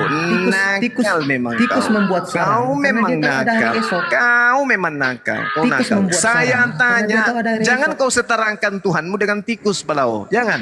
Saya tanya. Jangankan Tuhan, Oke, berarti dia sudah tahu kan?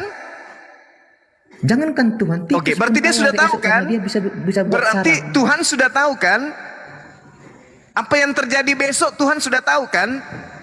Betul? Betul atau tidak? Lanjutkan. Jawab Lanjutkan aja dulu dulu, narasi. wahai umat Paulus, manusia licik. Kau jawab dulu. Tuhan sudah tahu atau belum? Perbedaannya. Tuhan Jangan sudah samakan. tahu. Tuhan sudah tahu atau belum? Jangan kau bawa sudut pandang Kristen. Saya tanya ini, samamu supaya otakmu itu berfungsi. Saya tanya, sudah tahu atau belum? Saya dalam hal kau giring. Saya tanya. Oh, tidak literasi bisa. Al-Quran. Jawab Kamu secara kalau Al-Quran. mau waras harus Jawab. ikuti saran dokter. Jangan kau gila permanen. Tidak Jadi bisa. gini. Boleh. Gini. Diam. Biar guru mau ajarin. Jadi Tuhan itu sudah tahu apa yang terjadi besok tentang hari Rabu. Nah, kita belum tahu kan? Tuhan sudah tahu. Misalnya besok nih, kamu kan berdiri di jam 8, di jam 9 hari malam Rabu. Kamu belum tahu apa yang terjadi besok. Ternyata menurut Tuhan besok pukul 9 kamu onani. Nah, saya tanya samamu.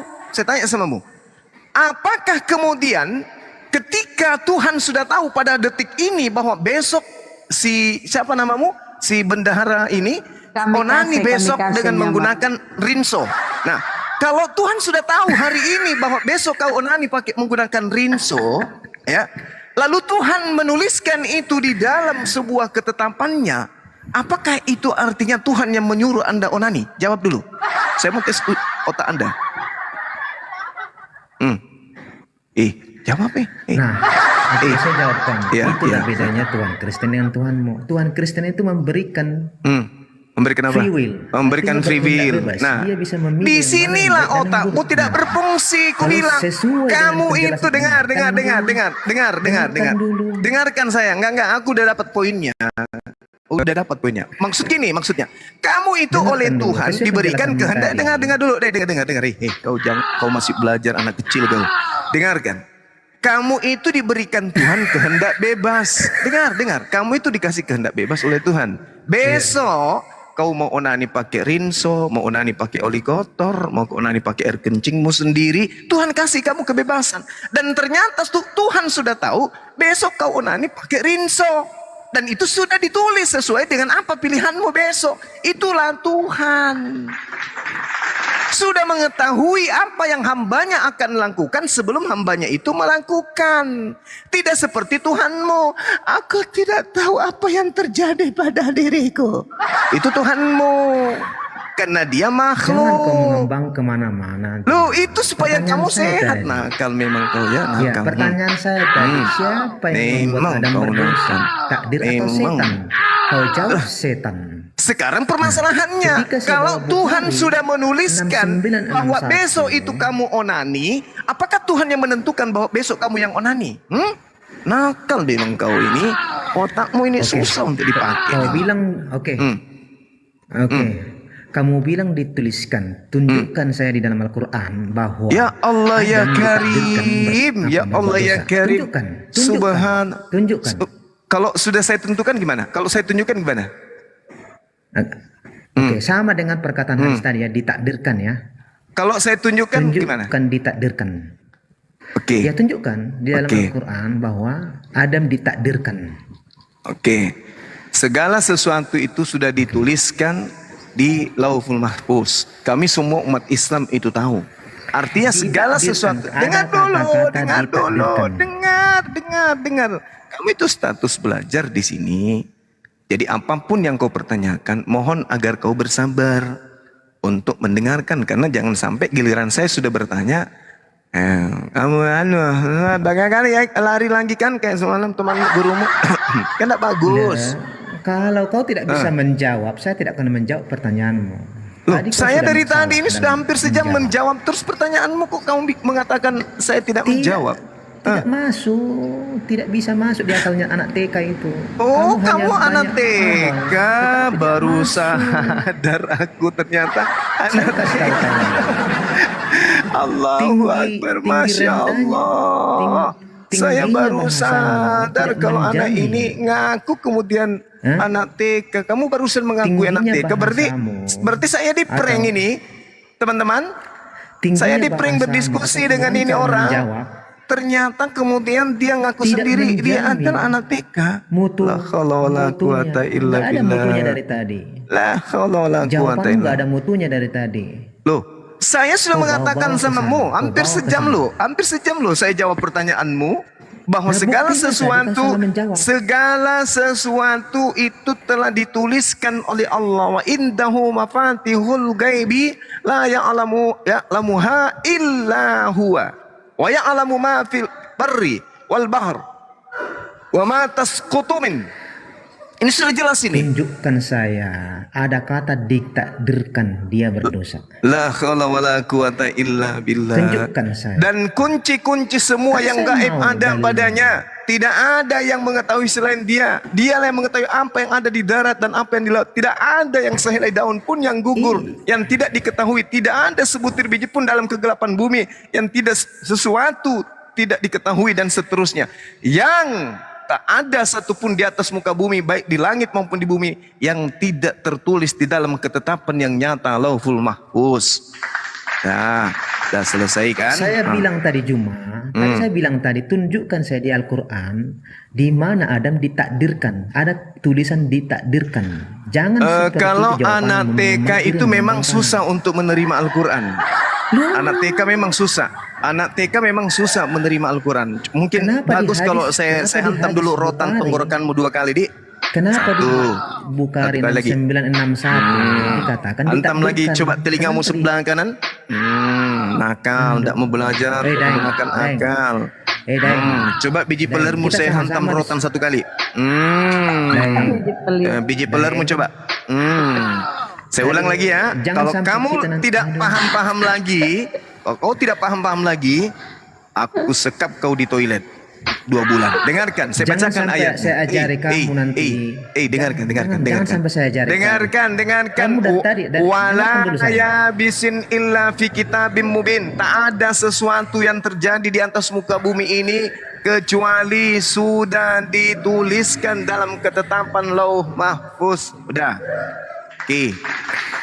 Di awal tadi kau sudah salah menjawab. Saya tanya Oke, dosa jadi- Adam, tapi kau membawa-bawa dosa setan, dosa iblis. La haula Sudah wala salah. quwata. La haula Saya wala tanya quwata tadi. illa billah. Dosa Adam, kau La haula wala iblis yang tidak mau quwata sujud illa- kepada Adam. Kamu kan sudah Ini salah membawa surat kamu ini. ketinggian materimu. Alat untuk menangkap penjelasan saya nggak ada. La haula Oh wala iya kalau quwata. begitu ya. Kamu tidak mampu menjawab. Oke lah, saya turun ya. Saya mau bertanya dong. Aduh, kasihan si Oten ini. Kasihan. Jadi sahabat-sahabat sekalian, buat yang Oten dibawa yang masih bisa diwaraskan ya. Jadi apapun yang terjadi di atas muka bumi ini, itu sudah dituliskan oleh Allah. Sudah menjadi sebuah ketetapan. Oke, misalnya hari ini bom-bom kita lihat dia kafir. Tapi ternyata begitu kita ada di surga, dia tiba-tiba datang muncul dengan menggunakan pakaian ala-ala padang gurun. Dia di kepalanya kemudian ada surban pakai tasbih. Assalamualaikum warahmatullahi wabarakatuh. Wih, ini siapa ini? Bom ternyata. Selama ini dia di surga juga tapi di pelosok, nggak ada PLN-nya, mati lampu. Ternyata saudara-saudara sekalian, di luar pengetahuan kita, sebelum dia meninggal, bom ini sempat bersyahadat. Masya Allah. Sebelum dia meninggal, dia sempat bersyahadat, dia sempat bertaubat meninggalkan menyembah Yudas. Sehingga jauh sebelum dia dilahirkan, diciptakan oleh Allah, Allah sudah lebih dulu menuliskan bahwa dia kelak masuk ke surga. Bukan berarti ketetapan itu yang diikuti oleh bom-bom. Tidak. Tapi bom-bom berjalan selaras dengan ketetapan yang Allah sudah tahu. Sampai di sini paham enggak orang-orang yang otaknya ini ya? Otaknya yang sedikit error. Susah kayaknya saya menjelaskannya. Gimana ceritanya? Jadi Allah sudah tahu manusia diberikan kemudian kehendak bebas. Tapi Allah sudah tahu sebebas-bebasnya manusia A, pilihannya adalah B. Jadi Tuhan sudah torehkan di Lauh Mahfuz bahwa si B memilih orang ini memilih B. Misalnya ada orang bernama Fulan, dikasih pilihan ada 4, 1, 2, 3, 4. Nah, Allah Subhanahu wa taala di Lauhul Mahfuz ini sudah menuliskan bahwa orang ini, si Fulan ini memilih 2. Orang ini lahir. Tek, 1 tahun usianya, 2 tahun usianya. Pada keadaan cerita yang sedang kita bahas, orang ini diberi kemudian 4 pilihan. Begitu kemudian dia menentukan pilihan, ternyata betul dia pilih 2. Jauh sebelum dia dicipta, Allah sudah mengetahui. Makanya Allah sudah menulis 2 lebih dulu. Sampai di sini paham enggak ini? Sampai di sini paham enggak ya? Assalamualaikum warahmatullahi wabarakatuh. Waalaikumsalam warahmatullahi wabarakatuh. Ya, Tidak apa-apa, silakan. saya umpat mendengar saja dulu. Kecuali ada yang pembicaraan yang mungkin tidak bisa terjawab, mungkin saya yang pakai ilmu mudahan bisa menambahkan. Sementara itu aja Pak Ustadz. Amin ya rabbal alamin. Masya Allah. Ya, Masya Allah. Ya, jadi kalau level kiai menjelaskan itu ketinggian. Saya aja yang berpikir lebih lama, saya berpikir mencari metode bagaimana bisa saya pahamkan manusia berotak upil ini ya. Susah. Serendah-rendahnya pemahaman, metode yang saya gunakan untuk memahamkan manusia tadi, ternyata nggak masuk. Gagal saya membuat dia sehat. Gagal. Kalau umat muslim insya Allah paham bahwa apa yang kemudian Tuhan torehkan tentang apapun itu dituliskan, ditentukan, ditetapkan berdasarkan dengan qadar yang Allah sudah tahu. Ya, bagi Allah itu tidak menunggu waktu untuk mengetahui apa yang terjadi ya. Kira-kira dia pilih apa ya? Kira-kira dia pilih apa ya? Ini kira-kira matinya kayak mana ya? Ini nanti di usia sekian ini mati kayak mana dia? Allah tidak seperti itu. Itu makhluk, itu manusia. Allah sudah tahu si Fulan memilih warna merah. Maka Allah menuliskan warna merah dia pilih. Bukan berarti Allah ini kemudian sudah menetapkan bahwa kamu harus mengikuti ini. Tidak, bukan begitu. Tetapi yang benar adalah itu pilihanmu sendiri. Dan Allah sudah tahu ente memilih itu. Sehingga Allah sudah menggariskan seperti itu adanya. Tapi memang susah untuk memahamkan. Gimana bahasa sederhananya itu ya. Oke, sementara begitu teman-teman. Saya ada telepon dari Pak Jokowi. Silakan dilanjut dulu 5 menit. Silakan.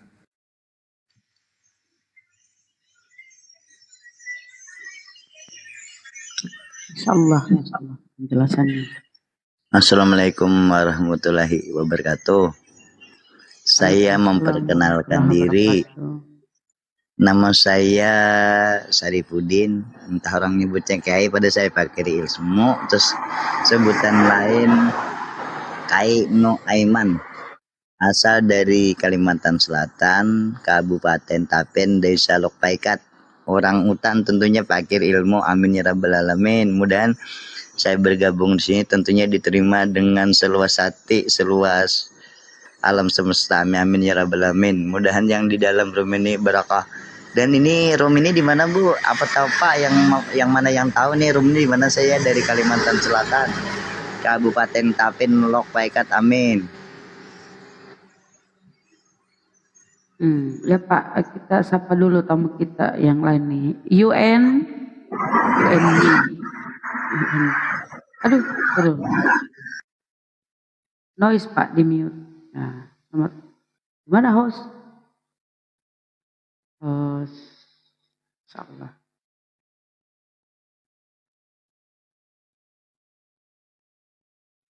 Aduh,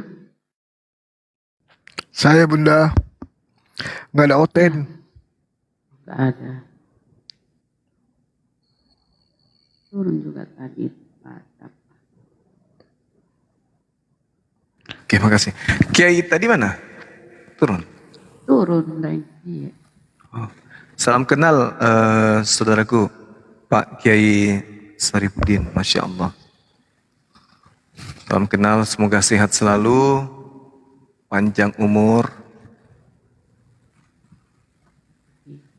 dimudahkan kemudian urusan-urusannya. Senjata tadi kami kasih itu yang di bendahara. Lari dia, nggak mau ditanya. Otaknya nggak nyampe. Karena membedakan garpu dan sendok aja susah mereka itu. Iya, susah. Makhluk dengan ciptaan nggak bisa mereka. Nggak bisa.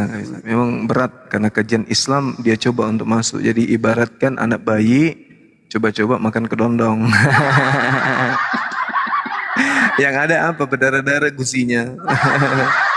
Sudah begitu dia nangis nanti. Dia sendiri yang gigit, dia sendiri yang lukai gusinya, dia sendiri yang nangis. Jadi kalau orang Kristen membahas Al-Quran, bahas hadits, itu kita ibaratkan anak bayi gigi kedondong, gitu ya. Berhasil pun mereka, anak bayi ini makan kedondong ini dengan susah payahnya, mereka gigit-gigit dengan gusi, muka sudah bertetesan darah, apa yang terjadi? Bijinya pun ditelannya. Apa yang terjadi? Telan biji, masuk tidak, keluar tidak, tenggorokannya luka, mati.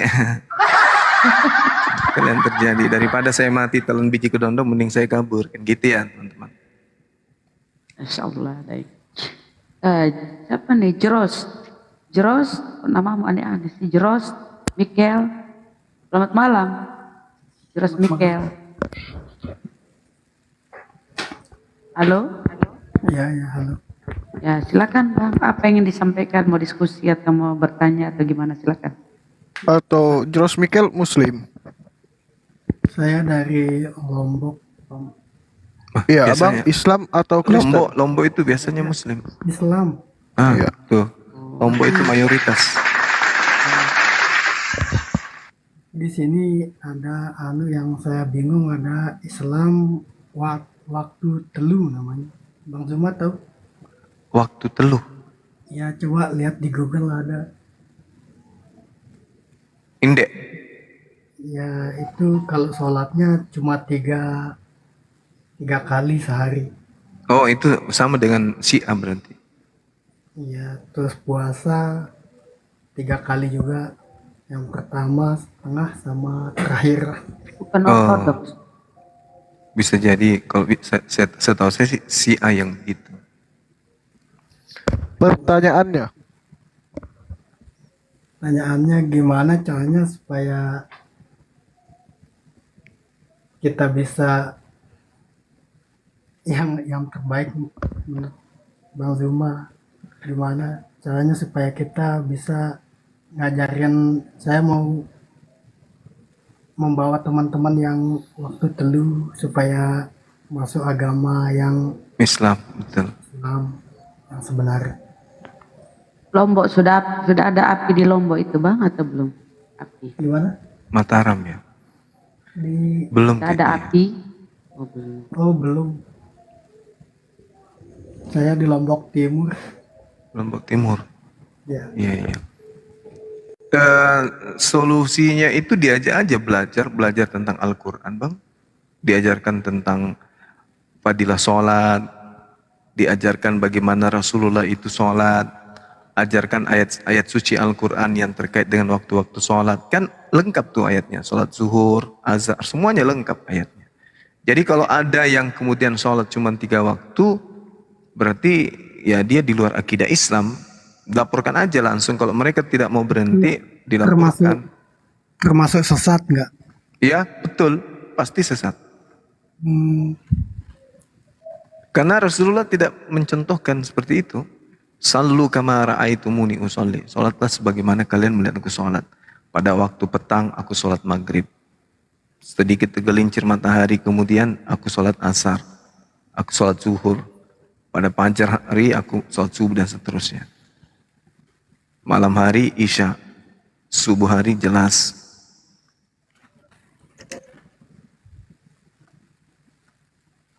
Yaitu sudah keluar dari syariat kita, Bang. Kalau itu dianggap kemudian warga di sana nggak setuju, bisa dilaporkan itu supaya dibubarkan. Bahaya itu, nanti merusak akidah. Ya, soalnya di sini masih menjunjung tinggi budaya. Budaya. Ya, kalau anunya juga adat-adatnya, kalau waktu telu itu sama kayak Hindu dia. Nah itu dia, kalau sudah ada kesamaannya udah jelas kan. Ya, Tapi setahu saya Lombok itu adalah kabupaten di mana orang-orangnya itu orang fanatik semua. ya fanatik di sini. Islamnya banyak. Justru di Lombok Timur Kristen nggak ada di sini. Nah itu dia makanya. Sehingga sahabat-sahabat muslim di sana kalau memang ada yang kayak gitu ya dilaporin aja, dibubarkan. Karena itu aliran yang membahayakan itu. Kalau dia mengatasnamakan Islam. Kalau dia mengatasnamakan Syiah kan beda. Berarti bukan Islam. Biarkan, jangan diganggu cara ibadahnya orang. Selama mereka tidak mengganggu kita Islam ini, ya silakan aja. Jangan mengatasnamakan Islam tapi kalau ditanya dia bilangnya Islam agamanya. itu udah melanggar berarti. Itu harus dilaporin itu.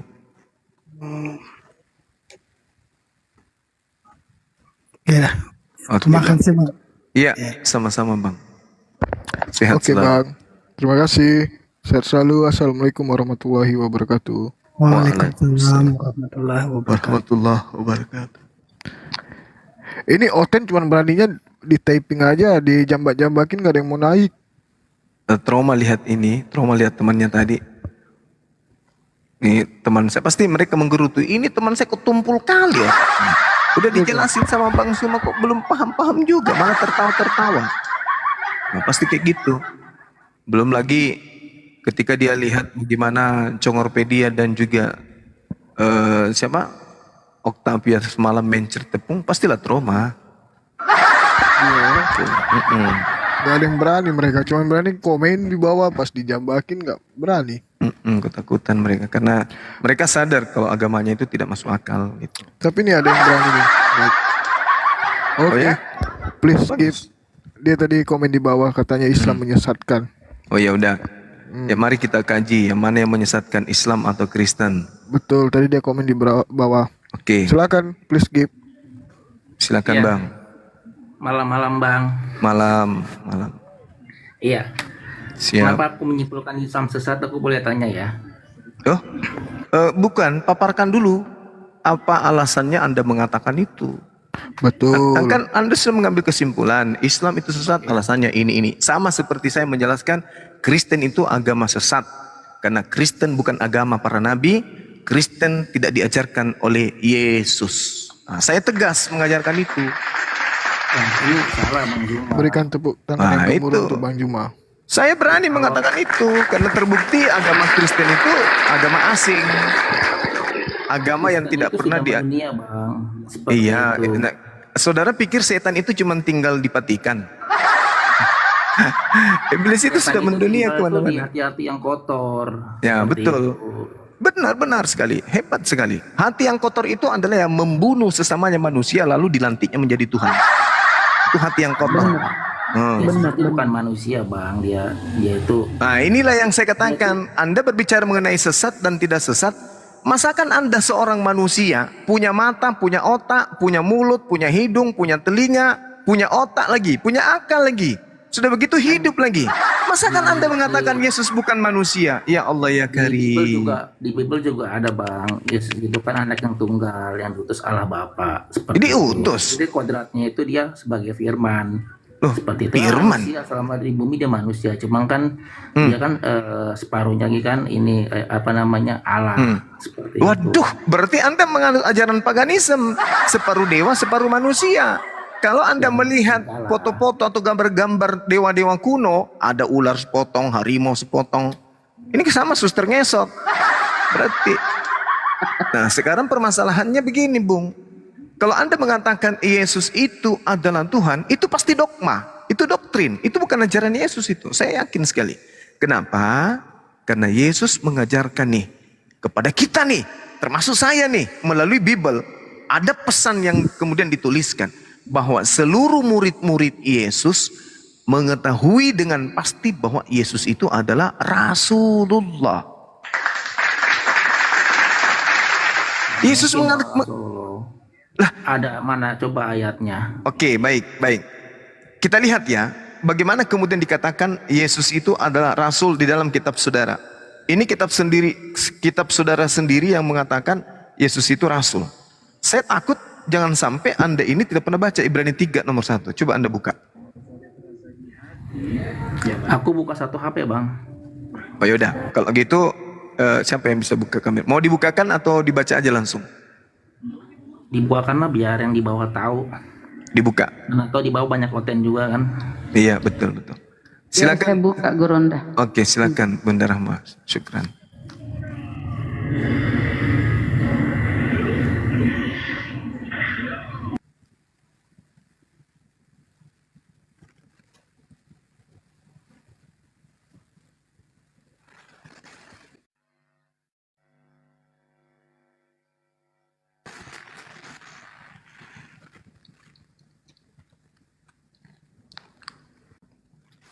Kerjaan lu udah kelar, Cel? Nih. Belum Pak Haji.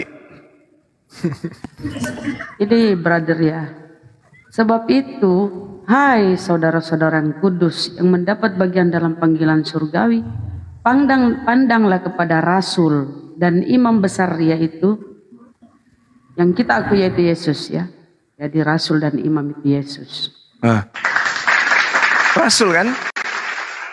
Di situ Yesus dikatakan sebagai Rasul. Dalam bahasa Yunaninya kan jelas tuh. Ibrani 3 nomor 1, Rasul yang dimaksud di sini dalam bahasa Yunani adalah apostolos. Nah, ini pengakuan dari penulis Ibrani. Sedangkan kalau kita melihat pengakuan Yesus sendiri dalam Yohanes 17, sama. Yesus pun mengatakan bahwa murid-muridku percaya bahwa aku adalah apostelo. Apostelo ini artinya adalah utusan, suruhan, duta. Jelas itu Bung. Jadi Yesus mengatakan dalam Yohanes 17 nomor 8. Yesus nih yang berkata nih. Yesus, bukan aku ya. Bukan gue yang berkata. Tapi Yesus sendiri yang berkata. Sebab segala firman yang engkau sampaikan kepadaku telah kusampaikan kepada mereka. Dan mereka telah menerimanya. Mereka di sini bukan Kristen tapi murid-muridnya. Mereka tahu dengan benar bahwa aku datang daripadamu. Dan mereka percaya bahwa engkaulah yang telah mengutus aku. Aku adalah apostelo. Aku adalah utusan. Murid-murid Yesus percaya Yesus sebagai utusan. Makanya saya katakan tadi ketika Anda mengatakan Yesus itu adalah Tuhan, itu masalah besar. Itu adalah masalah besar. Itu adalah masalah yang harus Anda pecahkan. Bagaimana mungkin kemudian Yesus berkata dengan lantangnya di dalam Yohanes 17:8, semua muridku percaya aku adalah Rasul. Tapi tiba-tiba muncul 2000 tahun kemudian Yesus dianggap sebagai Tuhan. Sedangkan Yesus tidak pernah mengatakan aku adalah Tuhan. Aku adalah Rasul. Segala firman yang engkau berikan kepadaku, semua tinta merah yang ada dalam kitabnya Kristen membuktikan bahwa Yesus adalah Rasul. Lalu dari mana kemudian ilmunya Yesus itu adalah Tuhan? Doktrin dari gereja. Sekarang yang jadi permasalahan, Anda percaya Yesus atau gereja? Saya percaya Yesus sih Bang. Sebagai kalau percaya Yesus, kenapa enggak percaya sebagai utusan, sebagai Rasul? Nah, sebab kan dia kan ini Bang, sebenarnya Yesus itu kan dari dulu emang udah ada seperti itu. Sebelum 2000 tahun lalu juga dia sudah ada sama Allah Bapa. Itu doktrin. Itu doktrin Bang. Itu doktrin. Yesus mengatakan dalam Yohanes 8:42, aku datang bukan atas kehendakku. Nah, Berarti Yesus sebelum datang dia tidak ada. Karena kedatangan dirinya, Bang. Seperti itu. Iya, dari mana Anda mengatakan Yesus ada sebelum 2000 tahun? Dari pendeta lah. Nah, itu kan udah aku bilang kan. Anda menjadi Kristen itu bukan karena Yesus. Karena Yesus tidak pernah mengajarkan Kristen. Yang mengajarkan manusia menjadi Kristen itu adalah pendeta. Yesus tak pernah mengajarkan orang menjadi Kristen. Syarat menjadi Kristen dibaptis. Yesus tidak pernah membaptis satu manusia pun. Dengan kata lain, Yesus tidak pernah mengkristenkan satu manusia pun. Kesimpulannya, agama Kristen bukan ajaran Yesus. Nah, tapi Yesus mengajarkan doa Bapa kami seperti itu. Itu kan didasarkan sebagai Kristen. Lah, kalau Yesus membaca doa Bapa kami, berarti Yesus berdoa kan? Kalau Yesus berdoa, gugur dia sebagai Tuhan. Kan tadi sudah kutakan, Yohanes 17:8, Yesusnya mengaku, murid-muridku semuanya percaya bahwa engkaulah yang telah mengutus aku. Dengan kata lain, murid-muridku percaya bahwa aku adalah rasulmu. Murid-murid yang percaya Yesus itu adalah rasul Tuhan. Nah, Kristen percaya Yesus itu Tuhan itu sendiri. Kira-kira yang harus umat Islam percaya nih, antara Yesus dengan Kristen, Yesus atau Kristen? Tentu kami lebih percaya kepada Yesus daripada Kristen, karena Kristen ini. Kenapa dari Muslim lebih percaya Yesus, Bang? Karena kan tidak ada ajarannya. Maksudnya apa? Enggak, kenapa dari umat Muslim itu mengakui Yesus itu sebagai Nabi Isa? Seperti itu. Oke. Kan, baik. kan di Kristen. Baik, jadi gini. Sekali lagi saya katakan kepada saudara, ketika Anda mengaitkan antara ajaran Yesus dengan ajaran Kristen, sampai 2000 tahun kemudian, sampai 2 hari sebelum kiamat, Anda tidak akan pernah bisa menemukan benang merahnya. Selain Kristen adalah buah dari pengajaran nabi-nabi palsu. Nah, dengarkan kalimat saya yang terakhir ini, dengarkan. Tapi ketika Anda kemudian mengkaji literasi pengajaran sabda-sabda Yesus, lalu Anda menarik benang merahnya, itu akan sampai kepada pengajaran Nabi Isa alaihissalam. Contoh. Matius 14 nomor 24. Aku diutus hanya kepada domba-domba yang hilang dari umat Israel. Wa isqala Isa bin Maryam, ya bani Israel, inni rasulullahi ilaikum. Nabi Isa alaihissalam yang datang kepada Bani Israel memproklamirkan dirinya kemudian bahwa dia adalah utusan Allah, dia adalah Rasul Allah yang dikhususkan kepada Bani Israel. Yesus dalam Matius 15 nomor 24 memproklamirkan dirinya, dia diutus hanya kepada domba-domba yang hilang yang sesat dari umat Israel. Antara Isa dan Yesus sepakat. Tidak mungkin 2 oknum, tidak mungkin. Karena hanya ada 1 oknum yang melahirkan 1 manusia yang perawan tanpa suami dan anaknya tidak lahir kembar. Dengan demikian, dari mana Kristen ini? Dari mana Kristen ini? Ini produk siapa Kristen ini? Yesus mengaku dia diutus hanya kepada domba yang sesat dari umat Israel. Ini Kristen produk siapa? Di dalamnya bukan orang Israel, di dalamnya bukan domba, di dalamnya bukan Bani Yakub, di dalamnya bukan penganut Torah, di dalamnya bukan Bani Israel, tapi di dalamnya orang Barat, orang bule, dan orang Indonesia. Pertanyaannya, ini Kristen produk siapa? Dengan Tuhannya manusia, ibadahnya Minggu, kitabnya dari Yunani, lalu rasulnya tidak jelas siapa, Paulus siapa bapaknya, siapa mamaknya, siapa kakeknya, Lukas juga demikian, Markus juga demikian. Ini Kristen produk dari mana ini? Ada nggak yang bisa menjelaskan sama saya? Kalau dibilang misalnya nih di Indonesia, apa produk Indonesia yang paling kita kenal? Mobil SMK misalnya. Nah, ini murni produk SMK, ini murni adalah produk Indonesia. Gak bisa diklaim oleh bangsa lain. Karena cuma di Indonesia kemudian yang membuat produk mobil yang sangat istimewa, ada namanya tapi fisiknya tak ada. Itu cuma di Indonesia.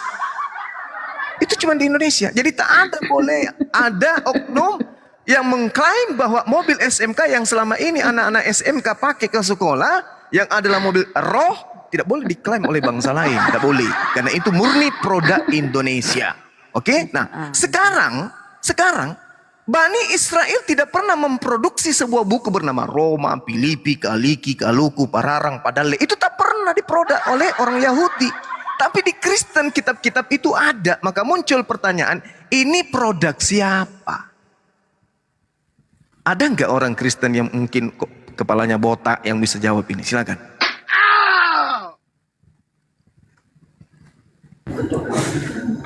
Iya, nggak ada sih bang. Cuma nggak ada. Nggak ada saudaraku. Nggak ada. Apa namanya? Yang aku ketahui kan, ya emang Yesus itu kan ini bang, apa namanya, juru selamat. Dan ada bang tertulis, akulah jalan kebenaran hidup, dan barang saya percaya padaku, dia akan hidup walaupun akan sudah mati. Seperti itu. Saya sepakat. Nah ini baru kali ini kita sepakat.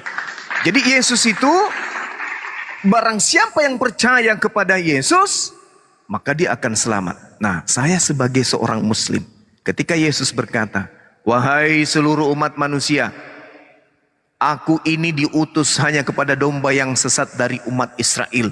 Sebagai rasul, sebagai perantara, aku tidak dapat berkata-kata dari diriku sendiri. Apa yang aku katakan, apa yang diperintahkan. Aku tidak bisa berbuat apa-apa dari diriku sendiri. Mujizat yang diberikan kepadaku, kekuatan yang diberikan kepadaku, itu bukan dari diriku, tapi dari Dia yang telah mengutus aku. Bang Suma percaya itu.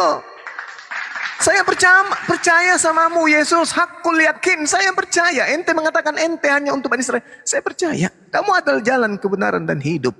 Ketika saya percaya kemudian dengan keadaan menurut Yesus tentang dirinya, maka saya mendapatkan hidup. Nah sekarang giliran ente. Yesus mengatakan, aku datang bukan atas kehendakku sendiri. Anda percaya? Tidak. Aku tidak bisa berkata-kata dari diriku sendiri. Anda percaya? Tidak. Aku diutus hanya kepada domba-domba yang hilang dari umat Israel. Anda percaya? Tidak. Hidup kekal itu adalah mereka mengenal Engkau satu-satunya Tuhan dan aku hanya utusan Tuhan. Anda percaya? Tidak juga. Jadi Anda kemudian percaya kepada yang membuat produk, tapi Anda dipalingkan kemudian oleh doktrin dan dogma, sehingga muncul kemudian pemahaman, saya percaya produk ini adalah dari Yesus. Padahal Anda sadar, Yesus tidak pernah mengenal produk itu. Tapi Anda mengatakan, saya percaya kepada Yesus. Dia yang memberikan hidup. Sejak kapan Yesus pernah mengajarkan itu? Bahwa dia diutus untuk non-Yahudi. Gak ada pernah Yesus mengatakan itu. Berarti produk yang Anda beli itu salah merek. Salah ente. Ibaratkan sebuah kulkas, Anda beli, lalu Anda cerita sama orang-orang bahwa lemari pakaian saya ini bagus. Orang tertawa pasti. Lemari pakaian. Itu kan lemari es. Nah, tapi dijelaskan seperti apapun. Lemari es, itu kulkas, itu tempat pendingin. Ini memasukkan daging untuk mengawetkan. Anda tidak pernah tahu apa itu PLN listrik, Anda tidak tahu apa itu es, Anda tidak tahu apa itu kemudian cuaca yang dingin untuk membekukan benda. Anda tidak tahu. Jadi dijelaskan seperti apapun, yang penting imani saja. Lemari kulkas itu adalah untuk pakaian. Tidak nyambung. Karena sudah terpatron di dalam otak Anda, ya lemari kulkas itu ya pakaian. Di situ ada sarung di dalam, ada ya lengkap lah semua pakaian di dalam disimpan di situ. Karena nggak tahu bahwasanya ini kulkas. Ini kulkas. Kulkas itu difungsikan untuk pembekuan barang-barang supaya bisa awet, bukan untuk pakaian. Tapi karena saudara tidak paham tentang kulkas dan merasa nyaman kemudian menyimpan pakaian di dalam kulkas karena tidak ada kecoa, maka Anda lanjutkan aja terus sampai mati. Sehingga kulkasnya begitu dia sudah tua, ya tidak bisa lagi ditukar dengan mesin ketik peninggalan Belanda. Rusak. Ini makanya Bung, sederhana sebenarnya. Untuk menjadi sehat itu sebenarnya sederhana. Akal, kata Yesus. Kasihilah Tuhan dengan akal budi. Akal ini yang harus kita pakai. 2000 tahun kemudian jenjang karir yang ditorehkan oleh agama Kristen, Katolik, Protestan, kenapa tak bisa menaklukkan dan menundukkan kemudian orang-orang Yahudi untuk menjadi Kristen? Kenapa? Padahal di sana adalah asalnya katanya, asalnya. Tapi kenapa nggak bisa takluk orang-orang Yahudi itu menjadi Kristen? Sedangkan kami umat Islam, jangankan berpikir kemudian untuk mengislamkan orang Arab, ya, untuk sampai menghayal ke sana pun tak ada. Kenapa? Karena belum kami lahir 1400 tahun silam, mereka secara turun-temurun sampai hari ini sudah Islam duluan. Seperti itu saudaraku. Jadi untuk mengetahui satu produk, misalnya gini, dijual, tapi kan sudah SMK tadi udah ya. Misalnya di Indonesia memproduksi apa yang gampang, hanya itu deh yang gampang, mobil SMK itu yang gampang kurasa. Di Indonesia memproduksi kendaraan roda 4 namanya mobil SMK, ya kan? Nah, kemudian di luar negeri itu betul-betul dibuatlah kendaraan SMK itu. Jadi dibuat DOS, ya, DOS gudang garam yang besar. Habis itu dikasih ban kiri kanan dan muka belakang. Lalu orang-orang di sana bercerita, inilah mobil SMK yang diproduksi di Indonesia ini. Wah, hebat ini. Ini tidak menggunakan BBM. Ini cuma ditarik saja sudah jalan. Karena kenapa? Menggunakan DOS dengan ban karet kiri kanan muka belakang. Nah, setelah orang di luar sana menyelidiki bahwa ini adalah produk Indonesia, begitu datang ke Indonesia ditanya, di sini memang ada produk mobil SMK. Ternyata nggak ada, cuman tahayul. Sama seperti agama saudara. Begitu dikatakan Kristen adalah ajaran yang diajarkan oleh Yeshua HaMasiah. Oh yes, ya. Kapan itu? 2000 tahun lalu. Di mana? Di Yerusalem. Oh gitu. Begitu kita ke sana, kita cari tiang salibnya nggak ada. Kita cari yang berkaitan dengan Yesus itu tak ada. Lalu bagaimana bisa kita percaya bahwa ini berasal benar-benar dari Yesus? Kita cari sejarahnya lagi yang membawa kitab Roma, Filipi. Ini anaknya siapa? Siapa nama bapaknya? Kita tidak bisa temukan semuanya. Kabur. Jadi orang menjadi Kristen hanya karena doktrin, dogma, bukan karena aspek kebenaran. Demikian.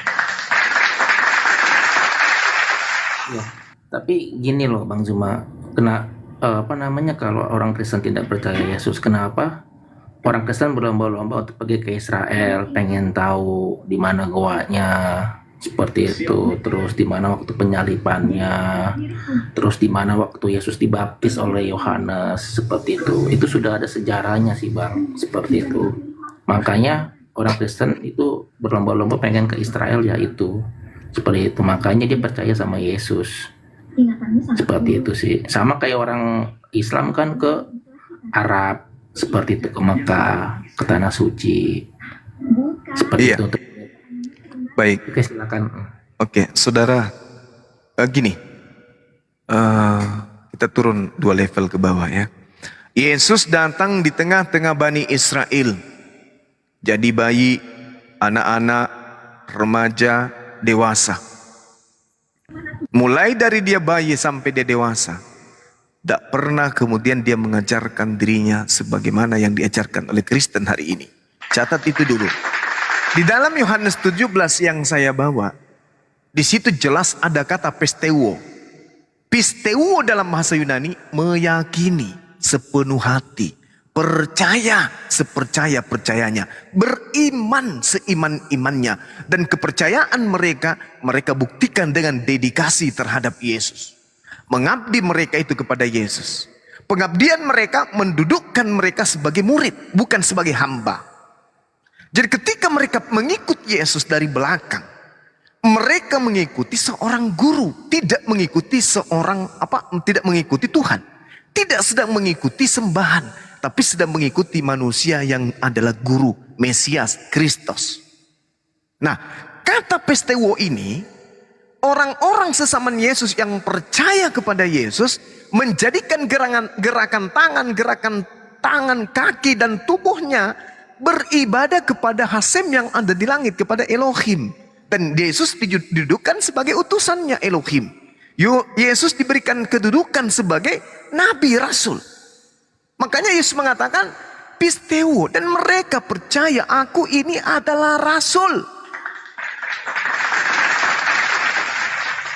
Sama seperti kami, adalah satu kesalahan besar ketika ada umat Islam yang mengaku Nabi Muhammad SAW itu adalah Rasul, tapi yang dilakukan sehari-hari menyembah Nabi Muhammad. Salah itu. Mulutnya mengatakan Nabi Muhammad adalah Rasul Allah.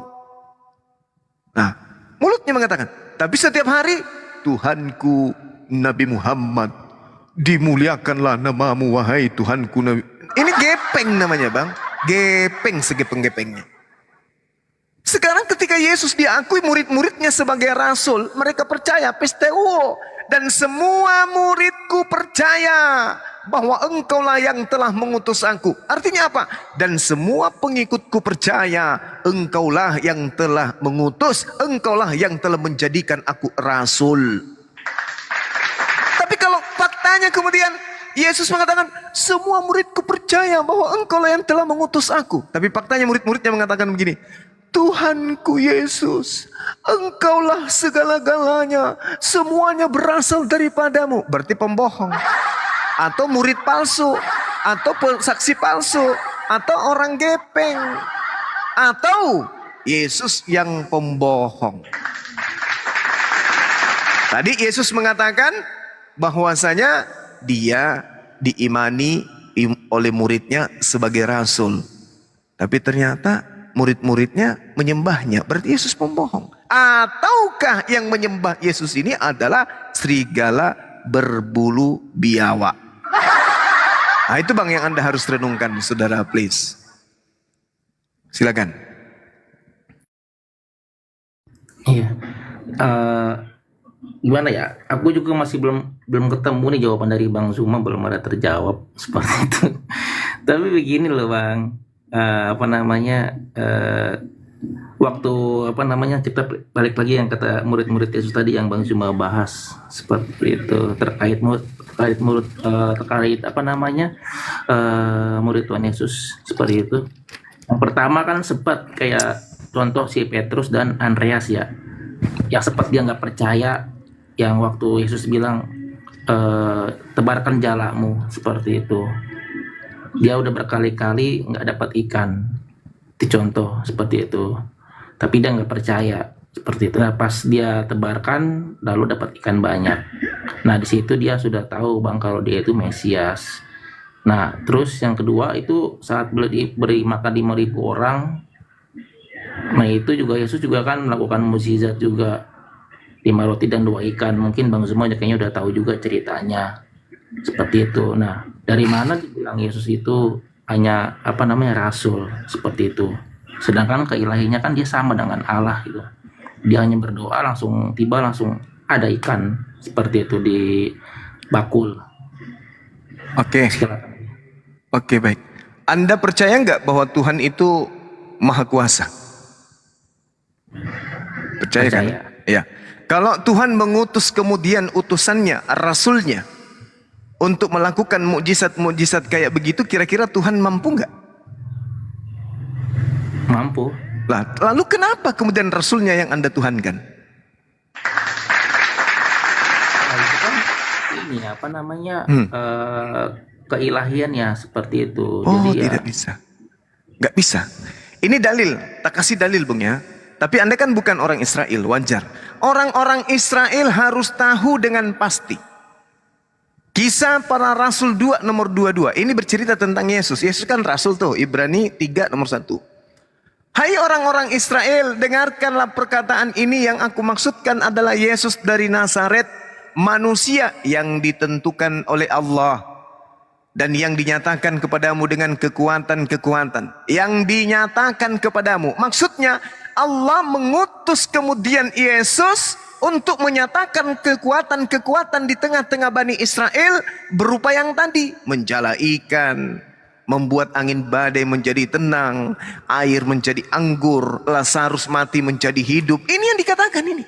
Seorang yang ditentukan oleh Allah, yang dinyatakan kepada kalian wahai Bani Israel dengan kekuatan-kekuatan dan mujizat-mujizat dan tanda-tanda yang dilakukan oleh Allah.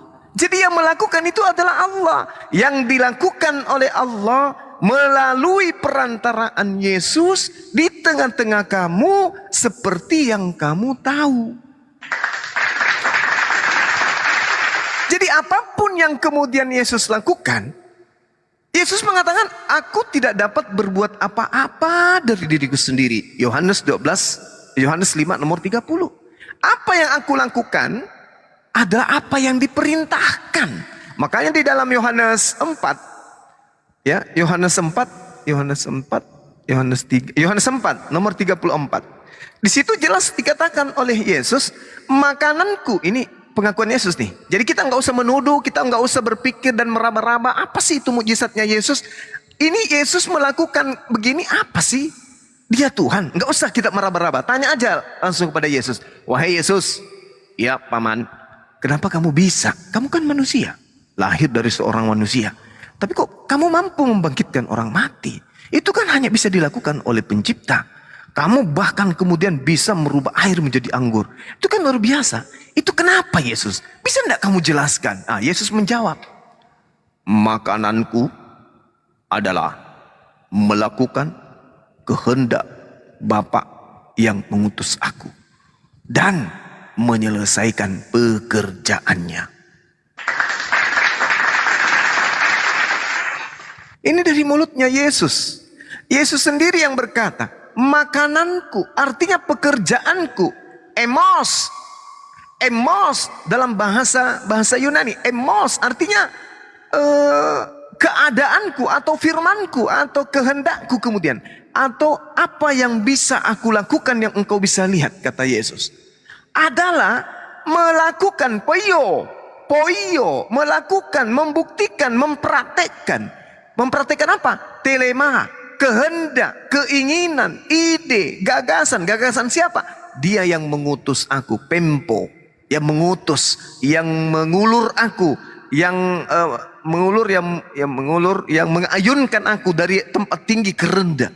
Ini artinya apa? Pempo ini menandakan bahwa Yesus ini hanya sebagai, hanya sebagai kurir, hanya sebagai duta, hanya sebagai budak yang melakukan sesuai apa yang diperintahkan oleh majikan. Makanya Yesus mengatakan, dan menyelesaikan teleuo, menggenapi, menyelesaikan, menyempurnakan pekerjaan theos autos yang diperintahkan kepadaku, ergon. Makanya kalau kita melihat nih kesaksian Yesus, jadi Bang Suman jangan mengada-ngada. Tadi di dalam Yohanes 4 nomor 34 Yesus mengatakan, makananku artinya aktivitasku adalah melakukan pekerjaan-pekerjaan yang diperintahkan oleh Bapa untuk aku kerjakan dan untuk aku selesaikan. Itu satu. Nah sekarang kita tanya kesaksian Yesus lagi. Yesus, ya kenapa? Aku mau tanya. Iya, tapi jujur ya. Iya. Tanyalah apa? Menurutmu nih Yesus, saya mendengarkan dari saudara-saudara saya Kristen, kamu dituhankan karena kamu sakti. Kamu bisa begini, benarkah? Oh iya, saya bisa melakukan apa saja, Bang Suma. Kok bisa gitu ya? Iya. Terus itu semua kamu lakukan itu membuktikan kamu itu Tuhan atau bukan? Oh kata siapa? Jangan kotori mulutmu. Loh, tapi teman-teman saya menyembahmu. Loh, kenapa bisa? Iya, alasannya karena kamu bisa membuat orang mati hidup. Bisa, oh tidak bisa kayak begitu Bang Suma. Alasannya? Ya karena semua pekerjaan yang aku lakukan itu Bang Suma, pekerjaan itu yang telah bersaksi tentang aku bahwa aku ini bukan tukang beca. Pekerjaan itu yang telah bersaksi bahwa aku ini bukan penjual sayur lontong. Pekerjaan itu yang bersaksi tentang aku bahwa Tuhanlah yang telah mengutus aku. Aku bukan pesulap, aku bukan dukun, tetapi aku ini adalah utusan Sang Tuhan. Yohanes 5 nomor 36, tetapi aku mempunyai satu kesaksian. Subhanallah. Ternyata Yesus itu pernah melakukan martuaria. Yesus itu pernah melakukan ikrar. Yesus itu pernah melakukan pernyataan sikap. Yesus itu pernah memproklamirkan. Yesus itu pernah mendedikasikan tentang dirinya akan tujuan pengutusannya. Apa dikatakan dalam bahasa Yunani? Marturia. Saya punya kesaksian sendiri tentang diriku. Jadi Yesus punya kesaksian. Artinya Yesus menyatakan siapa dirinya berdasarkan kesaksiannya. Kalau ini bohong, berarti Yesus ini penipu. Apa kesaksian Yesus dalam Yohanes 5 nomor 36? Mari kita dengarkan. Tetapi aku Yesus mempunyai satu kesaksian yang lebih penting daripada kesaksian Yohanes. Ini Yohanes Pembaptis aja kalah kesaksiannya. Kata Yesus loh. Apalagi kalau seorang pendeta. Apalagi kalau cuman pastor. Apalagi kalau cuman seperti Pak Bombom. Si Victoria. Ya. Jongorpedia. Yesus mengatakan jangankan mereka ini. Pembuat kejahatan ini. Kesaksian Yohanes Pembaptis aja yang mana kemudian pemungut cukai dan pelacur lebih dulu masuk surga karena percaya kepada dia, jauh tak ada artinya dibandingkan kesaksianku, kata Yesus. Nah, mari kita dengar apa kesaksiannya. Aku mempunyai suatu kesaksian yang lebih penting dari kesaksian Yohanes Pembaptis, yaitu, nah kita masuk, yaitu bahwa segala pekerjaan ergon yang diserahkan Tuhan didomi, Bapa di sini disebut sebagai Pater atau Theos atau Yahweh dalam konsep Kristen. Kesaksianku lebih penting itu adalah bahwa segala pekerjaan yang diserahkan Tuhan Bapa kepadaku supaya aku melaksanakan pekerjaan itu. Pekerjaan itu juga yang telah kukerjakan sekarang ini, dan pekerjaan itulah yang memberi kesaksian tentang aku bahwa Tuhan yang telah mengutus aku. Aku tidak diutus oleh Mak Erot. Aku tidak diutus oleh suster ngesot. Aku tidak diutus oleh genderuwo. Aku tidak diutus oleh Pak Bombom. Tetapi Bapa Tuhan Abraham, Ishak dan Yakublah yang telah mengutus aku. Berarti pekerjaan-pekerjaan yang aku lakukan ini bersaksi bahwa aku adalah Rasulullah ila Bani Israel. Maka umat Islam bergemuruh. Wa isqala Isa bil Maryam. Berkatalah Isa anak laki-lakinya Maryam. Ya Bani Israel, inni Rasulullahi ilaikum. Kenapa kemudian Yesus memproklamirkan dirinya sebagai Rasul, sebagai utusan? Kenapa? Karena di luar Tuhan tak ada lagi Tuhan. Karena di luar pencipta langit dan bumi tak ada lagi pencipta langit dan bumi. Maka Yesus yang begitu sakti di tengah-tengah Bani Israel, levelnya hanya Rasul. Nah, makanya saya katakan Kristen ini produk dari mana? Silakan Bang. Oke, kan dari tadi kan Bang Zuma kan bilang kan Yesus itu utusan. Pertanyaannya sih sederhana nih Bang. Apakah Allahnya orang Islam itu sama dengan Allahnya orang Kristen? Seperti itu. Sebenarnya beda. Tuhan ente manusia. Jangan disama-samakan. Tuhan Anda manusia, bahkan saya bisa membuktikan yang Anda sembah di atas tiang salib itu Yudas. Anda mau menyamakan Tuhan kami, na'udzubillah, summa na'udzubillah.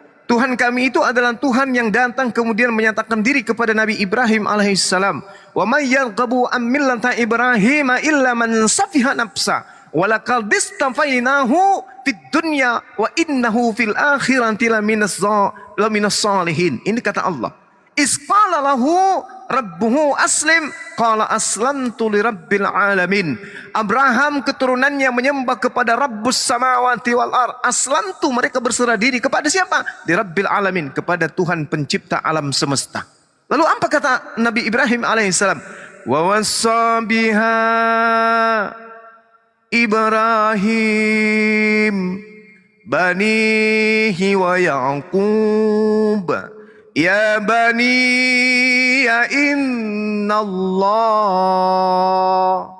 sesungguhnya Allah. Nabi Ibrahim keturunannya, Nabi Yakub keturunannya, innallaha astafa lakumuddin fala tamutunna illa wa antum muslimun. Wahai anak-anakku, sesungguhnya Allah telah memilih jalan ini untukmu, maka janganlah kamu mati illa kecuali dalam keadaan muslim. Lalu Allah kemudian menerangkan lagi, am kuntum syuhada'a iz hadara Yaqub al-maut iz qala li banihi ma ta'buduna min ba'di qalu na'budu ilahaka wa ilaha abaika Ibrahim wa Ismail wa Ishaqa ilaha wahida wa nahnu lahu muslimun. Apakah kamu menjadi saksi saat maut datang menjemput Nabi Yakub? Ketika beliau Nabi Yakub berkata kepada anak-anaknya, apa yang akan kalian sembah wahai anak-anakku sepeninggalku? Anak-anak mereka pun kemudian anak-anak Yakub pun berkata kepada Nabi Yakub, kami na'budu ilahaka, akan menyembah Tuhanmu, wa ilaha abaika, menyembah kepada Tuhan nenek moyang kami Ibrahim, wa Ismail, dan Nabi Ismail, wa Ishaqa, dan Nabi Ishaqa, ilaha wahida, kepada sembahan satu Tuhan yang Maha Esa, wa nahnu lahu muslimun, dan kami semua adalah berserah diri kepada Allah. Nah, ini Al-Quran. Lalu bagaimana dengan kitabnya Nabi Musa yang datang kepada Bani Israel dan sampai kepada Kristen terjemahannya saat ini? Dalam Kejadian 17 nomor 7, di situ sangat jelas dikatakan bahwa wahai Abraham, aku akan membuat perjanjian kekal kepadamu. Apa itu? Engkau, anak-anakmu, dan keturunanmu akan menjadikan aku sebagai Tuhanmu secara turun-temurun. Aku menjadikan perjanjian kekal ini kepadamu Abraham, kepada anak-anakmu, kepada keturunanmu secara turun-temurun. Jadi tak ada kekuatan di atas muka bumi ini yang bisa membantah bahwa Tuhan yang datang kepada Nabi Ibrahim telah mengambil mengambil satu ikrar dan pernyataan yang agung perjanjian kekal di tengah-tengah Bani Israel, bahwa Dia sang pencipta langit dan bumi ini akan menjadi Tuhannya Bani Israel, Bani Ismail. Nah, sekarang permasalahannya adalah Elohim menyatakan diri kepada Bani Ishak, Allah Subhanahu wa taala menyatakan diri kepada Nabi Ismail. Nah, Tuhan Kristen sendiri kapan menyatakan diri di Roma Yunani? Siapa yang menyatakan diri sana? Yang menyatakan diri ni anak ini hanya wa nyulima nomor 6, makhluk menunjuk dan menunjuk itu yang menyatakan diri kepada nabi-nabi yang diimani oleh Roma dan Yunani. Demikian saudara. Jadi jelas itu. Jadi Tuhan kami laisa kamitslihi syai', tidak pernah menyatakan diri kemudian kepada makhluknya dengan metode seperti ajaran paganisme, ajaran animisme. Kenapa? Nabi Abraham, Ishak dan Yakub, Nabi Ismail juga dengan Nabi Muhammad SAW menyatakan diri sebagai Rasulullah, di mana mereka adalah utusan yang tidak menyetarakan Tuhan dengan makhluk. Mereka mengatakan laisa kamitslihi syai', di mana tertulis Yeremia 10 nomor 6, 2 Samuel 7 nomor 22, di Al-Quran juga laisa kamitslihi syai', jelas itu. Sedangkan yang ada di Roma dan Yunani, aku melihat makhluk bertanduknya itu petunjuk yang diuntuk. Ini tidak pernah diajarkan oleh para nabi. Makanya saya katakan Kristen ini produk dari mana? Silakan.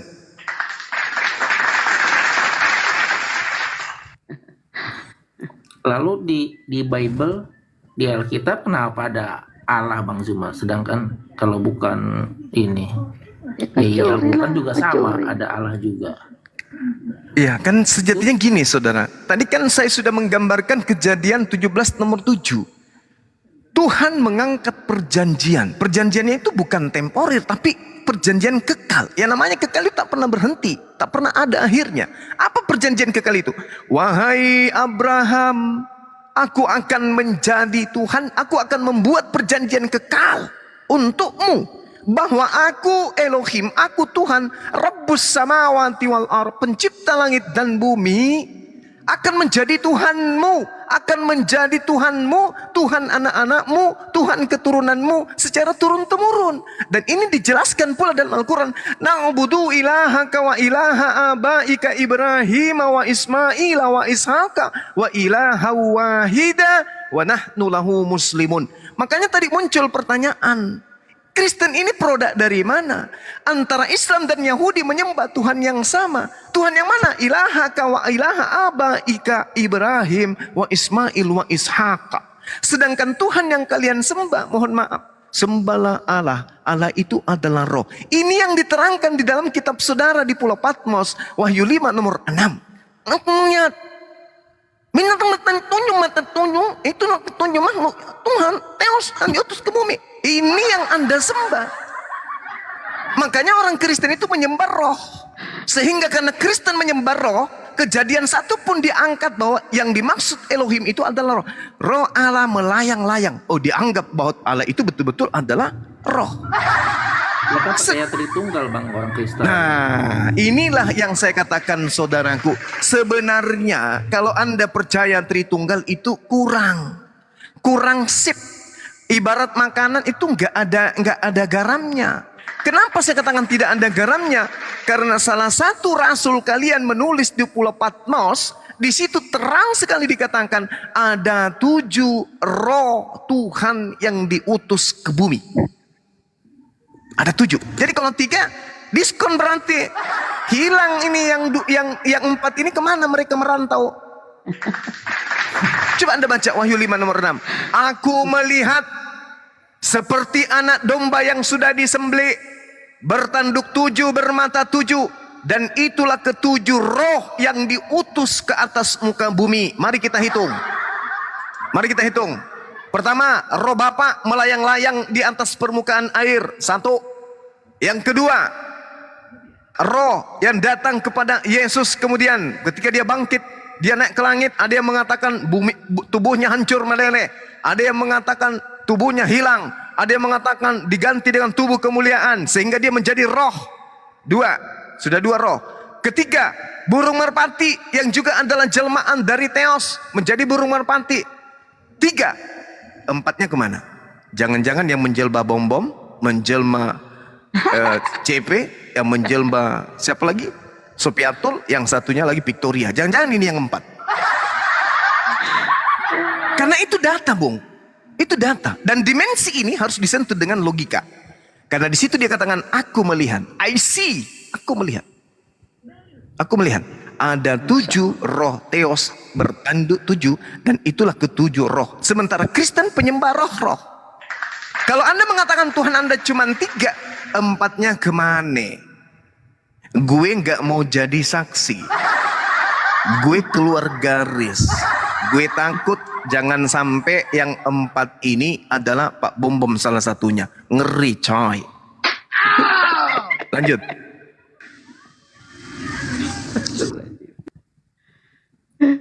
Ada nggak yang mau jadi saksi umat muslim di bawah yang 4 roh yang tadi tuh? Ada nggak? Aku nggak berani bang. Takut aku bang. Mana tahu yang menjadi Krishna, yang menjadi Dewa Hercules, menjadi Zeus, apalagi Artisaurus salah satunya di antara mereka. Wallahu alam bisawab. Karena kalian lah yang tahu, karena kalian menyembah roh-roh, kami tidak. Tuhan yang datang kepada Bani Israel dikatakan, akulah Tuhan yang maha tinggi, akulah Tuhan yang maha suci, tak ada makhluk yang sama seperti aku. Berarti dia bukan roh. Selesai kita. Nah, kembali pertanyaannya, Kristen ini produk siapa? Silakan. Kok bisa ada 7 ya? Kan bukannya 3 ya padahal ya. Nah, itu dia makanya, Bung. Manusia. Makanya Makanya Al-Quran jelas mengatakan bahwa yang mereka sembah selain Allah itu adalah iblis. Itu Al-Quran yang mengatakan. Apa yang mereka sembah selain daripada Allah itu adalah inasan, iblis. Saya jadi ngeri gitu loh. Nah, sedangkan Bani Israel tidak menyembah roh, apalagi dikatakan bertanduk 7, bermata 7, keluar dari giginya api. Waduh, ngeri saya, Bang. Ngeri. Ya, sedangkan yang cocok, orang-orang yang cocok beragama seperti itu, kalau saya lihat di Indonesia ini seperti Luga, itu cocok. Kalau saudara saya ini, please, saya lihat please ini orang yang mengutamakan akal. Nah, cocok bertuhankan yang kayak begitu. Belum lagi dia datang pakai kursi roda nanti. La haula wala quwata illa billah. Iya, Bang, gini ya. Maka tadi kan aku tapping itu kan Islam sesat, itu kan mungkin ada alasannya kan, mungkin di bawah seperti itu. Gak apa-apa. Jadi gini, apa namanya, Bang? Gara-gara apa namanya yang waktu viral itu, Bang, yang Gus Samsudin yang apa namanya yang tukar istri itu boleh seperti itu. Itu sih makanya aku prinsipnya gue bilang itu Islam sesat ya kayak gitu pengajaran mereka. Iya. Jadi itu. Siap. Jadi dulu ya, ketika Islam pertama kali kemudian diajarkan oleh baginda Rasulullah Muhammad SAW, sejazirah Arab pun mengatakan hal yang sama, Bung. Menyatakan Islam itu sesat. Tapi apa yang terjadi kemudian? Ternyata setelah mereka belajar Islam, aduh, ternyata Islam ini bukan seperti yang kita tuduhkan. Kenapa ada tuduhan Samsudin, entah apa-apalah itu ya? Karena mereka tidak mewakili Islam. Mereka tidak melaksanakan apa yang ada di dalam kitab sucinya umat Islam. Nipu orang, pura-pura jadi dukun. Itu nggak perdukungan di Islam itu nggak boleh. Haram hukumnya. Bahkan pergi ke tempat dukun aja. Selama 40 hari, 40 malam. Amal ibadah tidak diterima oleh Allah. Ditolak. Bayangkan kalau dalam 40 hari setelah pulang dari dukun meninggal dunia. Berarti dia mati dalam kekufuran. Na'udzubillah, tsumma na'udzubillah. Jangan sampai itu terjadi. Nah, kayak seperti si Samsudin pura-pura gini, ya Allah yang Karim. Islam mana yang mengajarkan? Di kitab mana mengajarkan itu di Islam? Tak ada. Tak boleh. Islam itu datang sebagai rahmat, sebagai petunjuk. Orang mau beribadah, petunjuknya ada. Orang mau bertuhan, petunjuknya ada. Orang mau berbisnis, petunjuknya ada. Orang mau menjadi pemimpin, petunjuknya ada. Orang mau jadi guru, petunjuknya ada. Mau jadi dokter, petunjuknya ada. Mau menjadi apapun, petunjuknya ada. Bahkan mau menjadi pemakan babi juga petunjuknya ada, lengkap di Al-Quran ini. Nah, ketika kita berbicara mengenai konsep roda, Yesus mengajarkan hidup kekal itu mengenal engkau satu-satunya. Berarti bukan 7. Makanya di dalam Al-Quran, iyad'una min dunihi illa inatha wa iyad'una illa syaitanan marida. Apa yang mereka sembah itu tidak lain hanyalah setan yang durhaka. Tadi sebelum saudara saya masuk, ada orang yang bertanya tentang takdir. Qada. Masuk membahas Al-Quranul Karim surah surah Al-Baqarah ayat 36 kalau nggak salah. Lalu kemudian saya mengkanternya dengan Al-Quran surah Sad ayat 85 75 apa 85 tadi itu 82 83. Oh iya Masya Allah. Nah itu dia saya katakan bahwasanya ketika saya ditanya siapa yang berdosa sebenarnya di sana? Saya katakan iblis. Dari semenjak dia diperintah aja untuk menghormat kepada Adam, sudah jatuh dia ke dalam dosa. Sampai dia mengatakan, engkau telah mengutukku, engkau telah menuliskan dan menetapkan aku menjadi makhlukmu yang durhaka. Engkau mengutukku. Sehingga Allah mengatakan, inna alaika la'nati ila yaumiddin. Dan sungguh kutukanku terhadapmu iblis atasmu sampai hari pembalasan. Ini Tuhan yang mengatakan itu Allah. Kenapa demikian? Karena dia sendiri yang mau. Qala ana khairum minhu khalaqtani min nar wa khalaqtahu menuju kepada Adam min tin. Adam itu dari tanah, aku dari api. Nah, sehingga iblis mengatakan ya sudah kalau begitu. Biarkan aku kemudian, yang penting aku tidak akan pernah sujud kepadanya. Iblisnya sombong, iblisnya angkuh. maka dia mengatakan dirinya fabi izzatika la u'wiyannahum ajmain. Demi kemuliaanmu wahai Tuhanku. Nah, iblis saja masih mengakui Allah itu Tuhannya. Tapi karena dia sombong, iblis ini tidak mau sujud kepada Adam. Dia hanya sombong aja. Makanya Al-Quran menarasikan, ulaika hum khairul bariyah. Orang-orang kafir nih, penyembah manusia nih, lebih buruk dari iblis. Coba bayangkan itu. Kenapa dikatakan lebih buruk dari iblis? Iblis masih memuliakan Allah. Fabi izzatika, demi kemuliaanmu wahai Tuhanku. Iblis mengaku itu. Hanya karena iblis tidak mau menghormat kepada Adam. Karena sombong, karena dengki, karena iri hati. Maka dia kemudian ingkar terhadap perintah itu. Tapi dia tetap memuji Tuhan. Fabi izzatika, demi kemuliaanmu wahai Tuhanku. Itu dikatakan. La ughwiyannahum ajma'in. Aku akan menyesatkan Adam dan keturunannya. Semuanya. Kata iblis. Illa ibadaka minhumul mukhlasin. Kecuali hamba-hambamu yang terpilih di antara mereka. Yang ikhlas kemudian beribadah kepadamu. Ini kata iblis. Nah, sehingga ketika saya ditanya, siapa yang menyebabkan dosa? Ya iblis.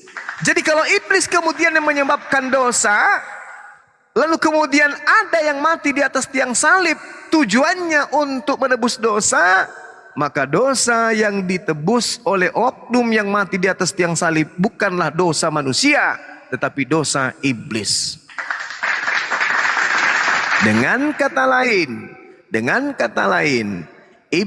kematian di atas tiang salib bukan menghapuskan dosa manusia, tetapi kematian di atas salib adalah membebaskan dosa-dosa setan kepada Tuhan. Dengan kata lain, iblis terbebas dari dosa karena dosanya sudah ditebus di atas tiang salib. Permasalahannya sekarang adalah, siapa yang menolong setan di atas tiang salib? Orang baik atau orang jujur? Atau pengkhianat atau orang fasik yang menolong setan di atas tiang salib? Jawabannya sudah pasti adalah pengkhianat, sudah pasti orang terkutuk yang membebaskan dosa-dosa setan di atas tiang salib. Ketika kemudian itu terjadi, lantas ada sekelompok orang yang muncul belakangan karena doktrin dan dogma mengimani penyaliban ini sebagai sumber keselamatan, maka itu sama dengan dia berterima kasih kepada iblis yang telah membebaskan iblis untuk lepas dari jerat dosa yang ada di Gan Eden. Ini apa namanya? Makanya saya mengatakan bahwasanya saya susah untuk membedakan antara setan dan orang-orang kafir. Karena Al-Quran juga mengatakan, ulaika hum syarrul bariyah. Orang-orang kafir itu lebih rendah, lebih hina dari seluruh makhluk. Iblis makhluk, ternyata orang-orang kafir lebih hina dari iblis. Makanya dia kekal di neraka. Na'udzubillah tsumma na'udzubillah. Dan Yesus pun mengatakan dalam Matius 7 nomor 15 sampai 23, orang-orang yang menyembah dirinya akan dilemparkan ke dalam api neraka. Na'udzubillah tsumma na'udzubillah. Saya kira begitu, Bung, saudara saya. Kalau ada mau ditanggapi atau ada pertanyaan yang menurut saudara mau dipertanyakan, silakan. Iya. Bang, ini apa namanya, kok dari mana iblis ditebus sama di kayu salib ya? Sedangkan iblis aja kan menggoda manusia untuk berbuat dosa seperti itu. Kenapa jadi iblis yang bagus, ditebus dosanya di kayu salib? Ya, baik. Makanya saudaraku, orang-orang Yahudi itu ketika mereka berdosa, mereka sendiri yang harus berkorban hewan mereka sendiri. Saya ulang lagi. Orang Yahudi, imamat 4, imamat 1 dan seterusnya, ketika mereka melakukan dosa, maka pelaku dosa ini sendiri yang harus berkorban. Ketika Yesus punya dosa, maka Yesus sendiri harus mengambil domba untuk dikorbankan untuk dirinya. Ketika kemudian oknum Paulus berdosa, maka Paulus sendiri harus mengambil domba untuk berkorban untuk dirinya. Ketika kemudian Maria yang berdosa, maka kemudian Maria sendiri yang harus membeli kambing kalau tak ada kambingnya untuk dia sembeli untuk menghapus dosa dirinya. Sedangkan yang dipahami oleh konsep Kristen adalah oknum dipakai untuk menghapuskan dosa oknum lain. Ini konsep dari mana? Itu awalnya. Nah, sekarang kita masuk isinya.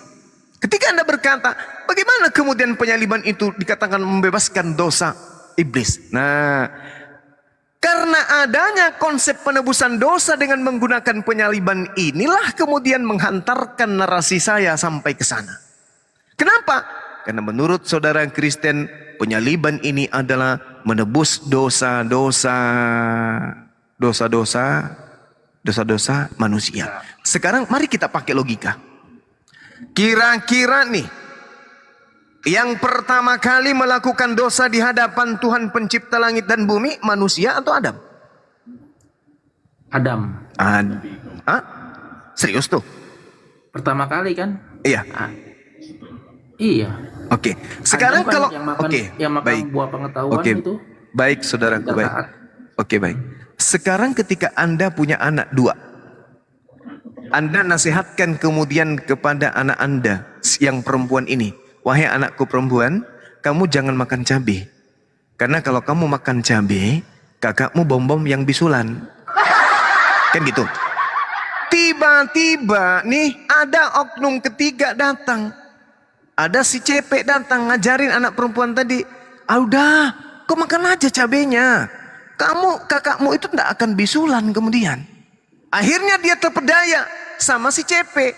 Si gadis tadi makanlah cabai ini. Apa yang terjadi kemudian? Si bom-bom bukan cuma pantatnya yang bisulan, giginya pun kena bisul. Biji matanya kena bisul. Anusnya tumbuh bisul. Pertanyaan saya, menurut akal sehat saudara, yang mana yang menyebabkan kemudian dosa dan kesalahan terjadi? Anak si Cepe yang datang membujuk perempuan tadi, atau bom-bom yang memang sudah takdirnya bisulan, atau siapa? Menurut akal saudara, Anda jawab. Cepe.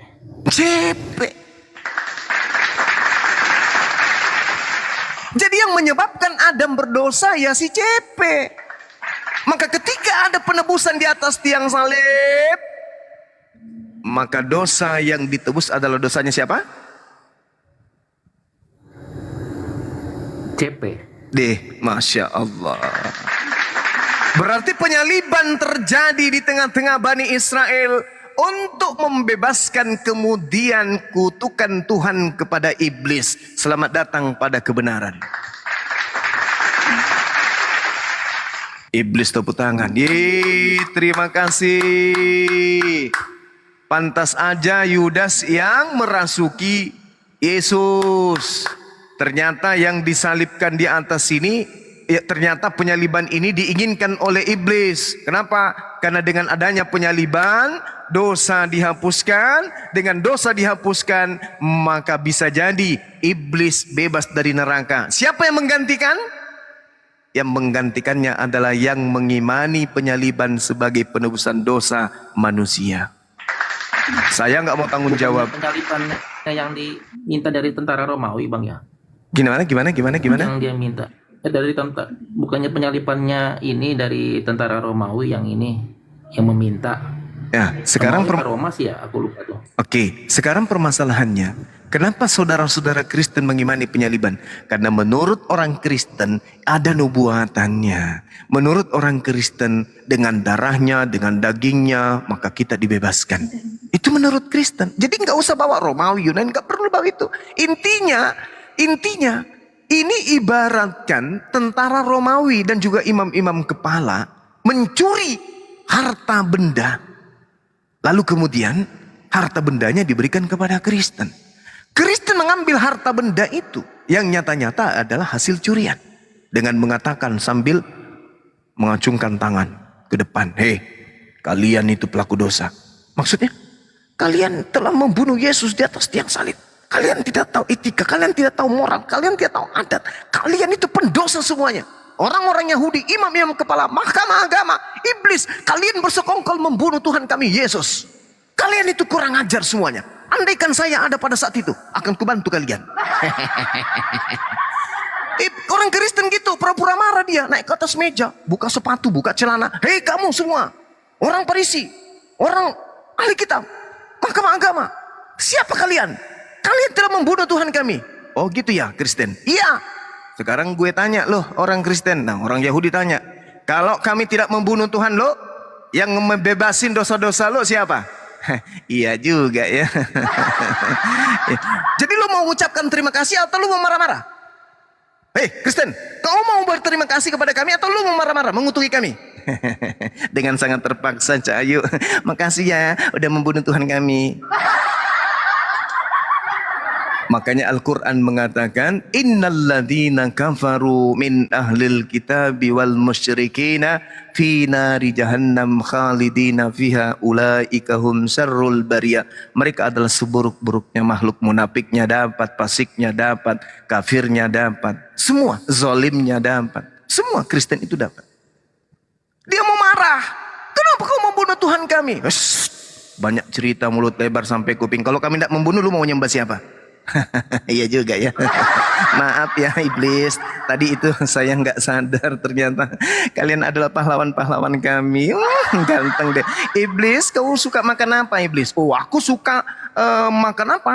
Itu pertanyaanmu. Iya, aku nggak suka makan. Lalu aku hanya suka melihat manusia menyembah kepadanya manusia.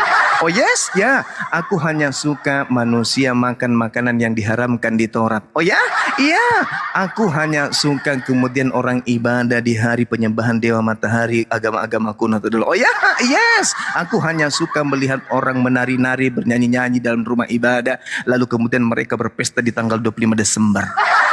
Oh gitu ya, ya. Jadi kalian cukup mengucapkan terima kasih kepada saya dengan gerakan-gerakan ibadah kalian yang tidak pernah diperintahkan oleh Tuhan. Kalian gak perlu balas jasa. Kalian membebaskan aku dari dosa dengan menjadikan oknum di atas tiang salib itu sebagai tumbal. Itu fakta, Bung. Itu fakta. Dan saya bisa saling menakar pemahaman ini terhadap siapapun di Kristen yang memiliki logika sehat. Bisa. Saya dengan IQ saya yang sederhana, dengan keterbatasan ilmu saya boleh duduk di meja akademisi berhadapan dengan pendeta yang tersohor sekalipun. Yang penting satu, dia datang dengan ketenangan, dia datang dengan kepala dingin. Saya antarkan kepada kejatuhan, dan kalau dia sehat dan memperhatikan akhiratnya, dari kejatuhannya dia akan kembali bangkit menjadi manusia. Saya kira begitu sementara. Mungkin ada yang bisa bikin kopi. Ya, bertanya lagi yang lebih susah, Bang. Iya, kok Bang Zuma bisa tahu semuanya tentang Kristen ya? Dalam diri saya ada Roh Kudus. Itu dia masalahnya.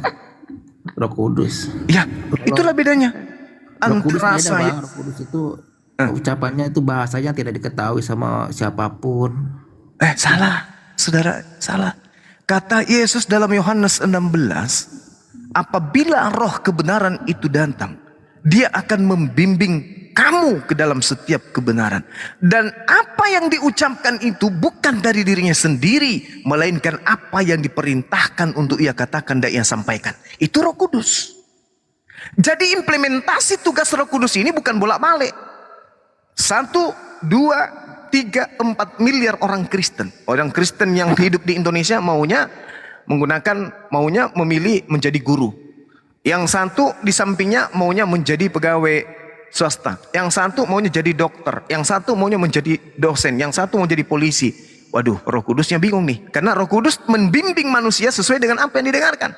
Maka begitu manusia pertama, aku mau jadi apa ya? Roh Kudus bantu aku. Roh Kudus naik ke atas.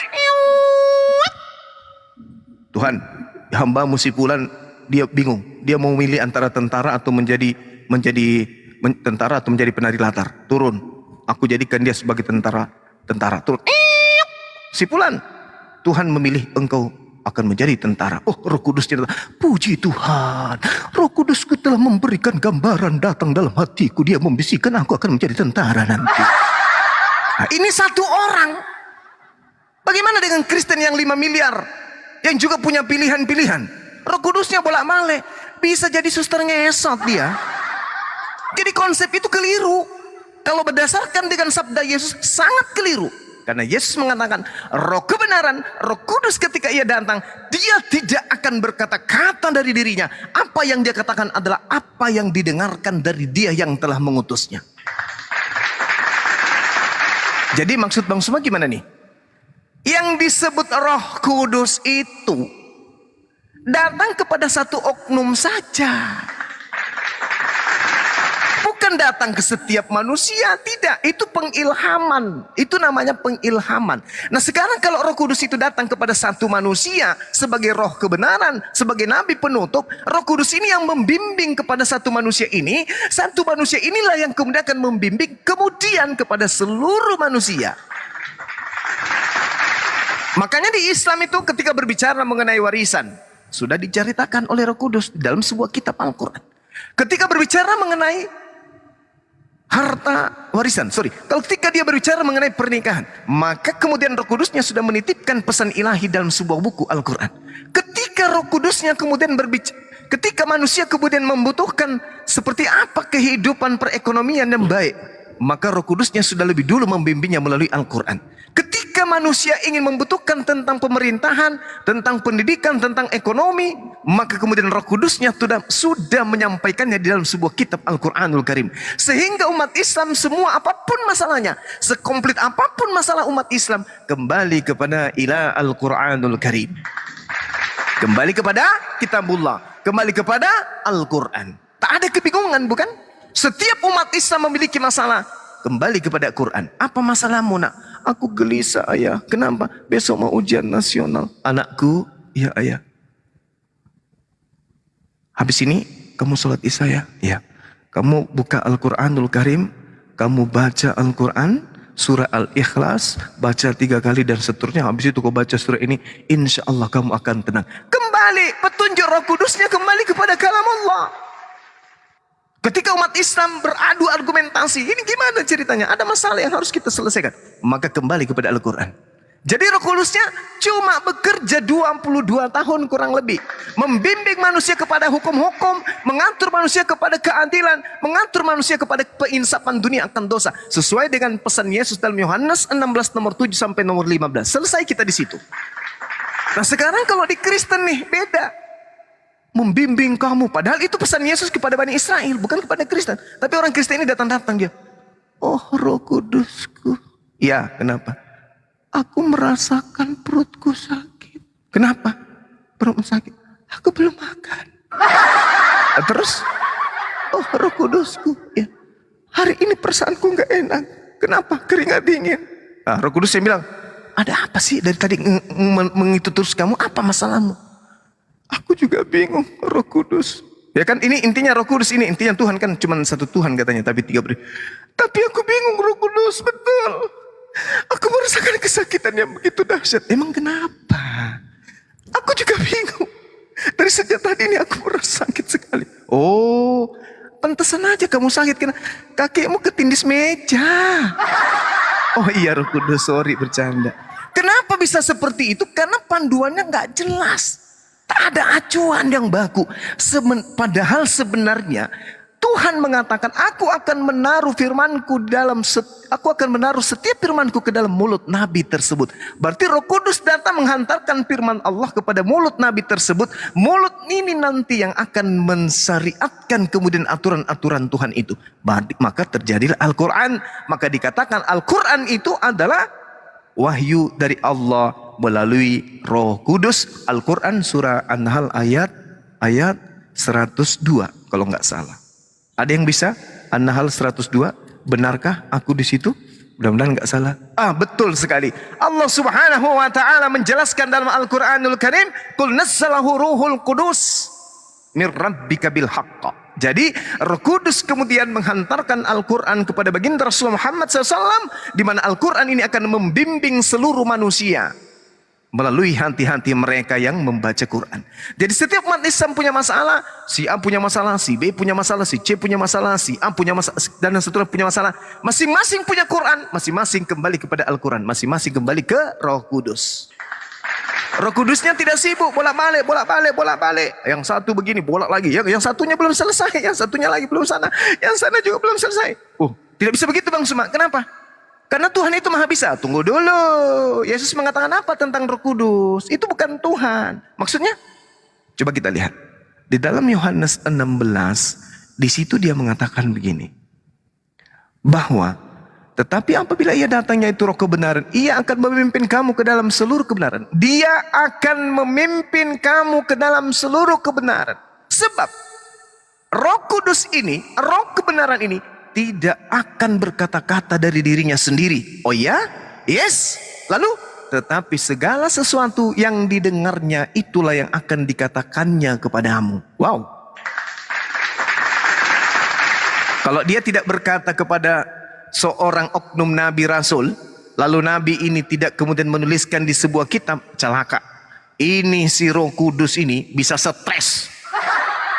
Bayangkan dia harus melayani miliaran manusia. Sedangkan dia mau mengajar, tak boleh. Kenapa dia tak boleh mengajar? Karena dia tidak boleh mengatakan sesuatu yang tidak didengar. Harus didengar dulu. Harus didengar dulu dari Tuhan. Tuhan yang mengajarkan ke dia, baru dia sampaikan. Jadi, apa istilah itu? Delay ya? Delay. Apa delay itu? Delay itu apa ya? Misalnya kita minta telat ya. Benar ya teman-teman? Benar ya? Jadi misalnya ada yang minta petunjuk kemudian, ya Rob, ya saya ada masalah Rob. Kenapa? Saya mau kemudian menikah. Terus aku bingung Tuhan. Kenapa bingung? Antara 5 perempuan yang saya pilih, ya, saya mau salah satunya. Bagaimana solusinya? Oh, tunggu Roh Kudus dulu. Oh, tunggu Roh Kudus. Kalau Roh Kudusnya sibuk di barat, di Amerika, Roh Kudusnya sibuk di Timur Tengah, gimana? Sementara bagaimana itu ceritanya? Sementara dia tidak akan pernah menyampaikan sesuatu tanpa dia mendengar dulu dari Tuhan. Maka apa yang terjadi? Delay ya. Benar nggak? Loading, gitu ya? Delay. Ya, gitu maksudnya. Maksud saya mau perhatikan orang ini tidur sendiri atau tidur semua atau saya sendiri di sini. Gitu maksudku. Tapi kalau di Islam begitu ada kasus seperti itu, kembali kepada Al-Quran. Salat istikharah. Untuk menentukan sikap, memilih antara A dan B sudah ditentukan kemudian di dalam Al-Quran. Tata caranya, Roh Kudusnya sudah membimbing, sudah mengajarkan. Bukan baru mau dicari-cari. Seperti itu. Sekarang begitu Bung, jadi kembali kepada tema kita, 30 detik terakhir. Kalau ada penebusan dosa di atas tiang salib, maka yang ditebus itu adalah dosanya iblis. Silakan. Oke Bang Zuma, berarti Roh Kudus yang Bang Zuma jelasin sama yang saya lihat di gereja berbeda berarti ya. Gimana Bang? Gimana? Maksud aku Roh Kudus yang Bang Zuma jelasin sama Roh Kudus yang di gereja yang aku lihat, kadang kan orang kalau berdoa di gereja itu nangis, berkata-kata sendiri, nangis gitu, pakai bahasa roh gitu. Roh Kudus berarti ada urapan seperti itu, gitu sih. Soalnya susah dapatin Roh Kudus itu Bang, harus benar-benar harus dengan hati yang bersih. Oke, baik. Sekarang saya ingin tanya penilaian saudara nih ya, penilaian saudara. Kalau menurut kasat mata nih, sebagai manusia biasa kita nih, orang awam ya, secara kasat mata nih, orang awam, masih muda dan seterusnya, kita melihat seorang pendeta mengusir setan, bermukjizat, kemudian dia bisa mengangkat meja di dalam gereja, terangkat sendiri mejanya.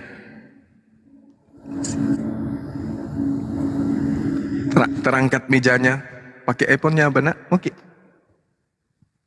Suara ya? Oke, pakai iPhone-nya apa?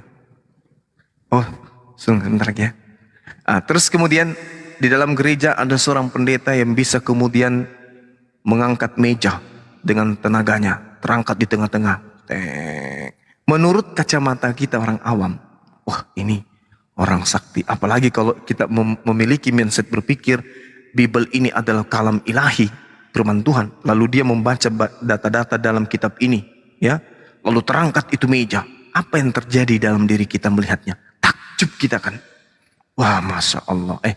Puji Tuhan. Ini luar biasa. Pasti kayak gitu.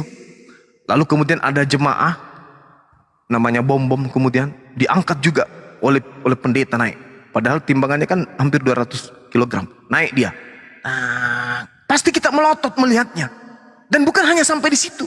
Bom-Bom yang tadinya laki-laki disulap lagi menjadi perempuan. Cantik dia, cuman betisnya berotot. Ini kalau kita melihat sebagai kacamata orang awam, wah, Kristen ini orang hebat. Pendeta kita ini betul-betul adalah orang yang dikaruniai Roh Kudus. Pendeta kita ini adalah orang yang diilhami Roh Kudus. Kita ini agama yang benar. Benar-benar kita ini adalah orang yang wow, agama kita pokoknya kayak gitulah intinya. Itu kalau kita melihat dari kacamata awam kita. Sehingga apa yang terjadi? Tekun kita beribadah. Kenapa kamu rajin sekali ke gereja? Saya takut kepada Tuhan. Kenapa? Pendeta saya kemarin, kenapa? Menyulap Bom-Bom menjadi perempuan. Masa sih? Iya. Lalu apa lagi? Aku melihat meja melayang-layang seperti kapas. Oh, Yesus, aku begitu percaya. Sampai gemetaran dia, nggak bisa makan lagi dia. Ini kalau sudah sampai level seperti ini, Bung, Anda mengatakan orang bahasa roh, bahasa ini, bahasa dan terusnya. Tapi apa kata Yesus? Lihat pengakuan Yesusnya. Waspadalah kepada nabi-nabi palsu yang datang kepadamu dengan menyamar seperti domba. Tetapi sesungguhnya mereka adalah serigala. Dari buahnya kau bisa melihat nabi-nabi palsu ini. Yang pertama, dia akan melakukan mujizat-mujizat. Dia akan mengusir setan-setan demi namaku. Dia akan bernubuat. Bahkan mereka bisa mengatakan besok hari Sabtu akan ada bencana. Apa bencana itu? Seorang pendeta ini bisa bernubuat. Nubuat itu adalah ramalan. Seorang pendeta di Makassar meramalkan besok akan ada bencana. Kemudian apa bencananya, Pak? Hari Ahad depan ada bencana besar. Apa pendetanya, Pak Pastor? Pak, bom-bom jatuh dari tangga rumahnya. Pendeta sudah tahu itu. Pendeta sudah tahu. Tapi ditanya sama jemaah, apa hubungannya Pak bencana besar dengan bom-bom jatuh dari tangga? Ya bencana besar. Tangganya itu tingginya 20 meter. Dan bom-bom jatuh pakai sarung. Kepalanya duluan yang tiba di bawah. Kakinya di atas. Sementara sarungnya dia tidak pakai cenalam. Itu musibah besarnya. Itu bencana alamnya. Karena banyak orang yang melihat. Ternyata titiknya kayak lombok biji. Itu musibah besar. Kalau seorang pendeta bisa bernubuat sudah seperti ini. Kata Yesus. Hati-hati. Ini tanda-tanda nabi palsu. Bernubuat, meramalkan, mengusir setan, mengusir popok, mengusir perakam, mengusir suster ngesot. Ternyata itu adalah buah dari pengajaran nabi palsu. Mana dalilnya?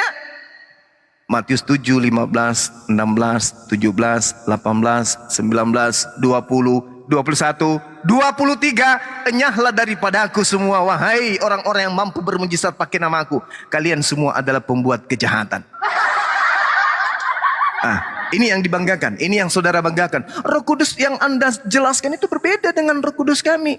Bayangkan saja seorang pendeta bisa meramalkan bom-bom jatuh di tangga. Itu masih diusir oleh Yesus. Jadi tak ada pijakan. Makanya kembali kepada yang tadi. Orang yang mati di atas tiang salib itu menebus dosa setan. Demikian sementara, silakan.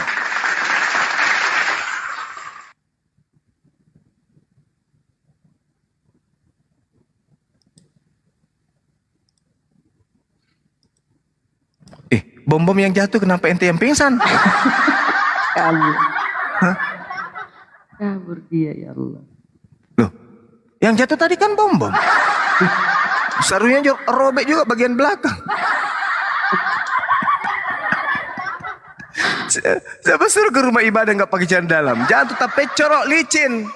Terlalu banyak kau makan pisang. Kau buang kulitnya kemana-mana tapi corok. Kau sudah tahu rumahmu panggung tinggi 20 meter, jatuhlah kau di tengah, pas sampai di bawah kepalamu duluan, kakimu masih nyelocor ke atas, sarungmu ke bawah, kelihatan titiknya, kayak lombok biji. Markus, ini teman-teman kita kemana semua ya? Tinggal saya dengan Bunda Rahma di sini. Ayo deh turun deh, lari Betul-betul kalau mereka tidak tercerahkan itu betul-betul dia tidak pergunakan akalnya. Tapi saya curiga Bunda Rahma. Sepanjang saya menjelaskan kurang lebih 2 jam. di antara semua item poin yang saya jelaskan, yang dia begitu dia keluar dari sini tadi, hanya ada satu yang tertuju kepada pemikirannya. Apa itu? Kok bisa Bang Suma bilang punya Pak Bom Bom seperti lombok biji ya? Hanya itu yang dipikirkan itu. Itu dipikirkan selama 2 minggu, sampai makan pun susah dia. Tadi itu tentang diusir, tentang diusir, akan diusir oleh Yesus itu, terpukul dia. Oh, itu terpukul di situ ya. Kupikir senjatanya Pak Bom Bom yang kayak mercun itu yang dipikirkan.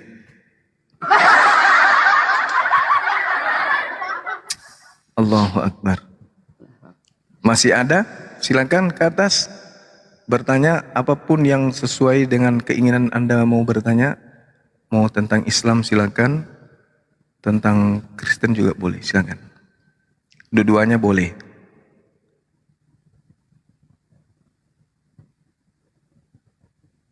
Pros, selamat malam, Pros Day. Waalaikumsalam. Oh, assalamualaikum warahmatullahi wabarakatuh. Muslim ya Bang? Waalaikumsalam warahmatullahi wabarakatuh. Iya, Muslim. Silakan. Nyimak aja dulu, Bang. Hah? Nyimak aja dulu, Bang. Nyimak? Iya, nyimak. Oke. Baik. Salam kenal, Bang. Iya, Bang. Sip.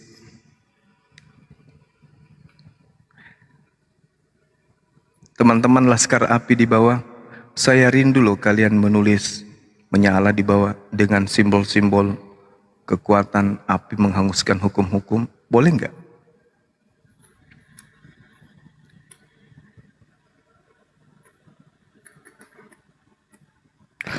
Nggak ada Oten. Itu dia muncul api, Masya Allah. Subhanallah. Mulai.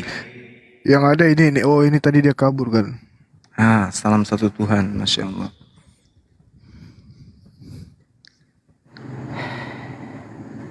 Ada muncul lagi rentenirnya.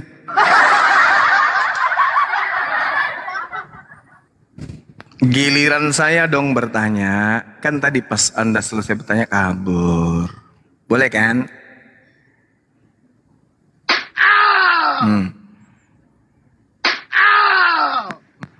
Ini malas aja kerjanya.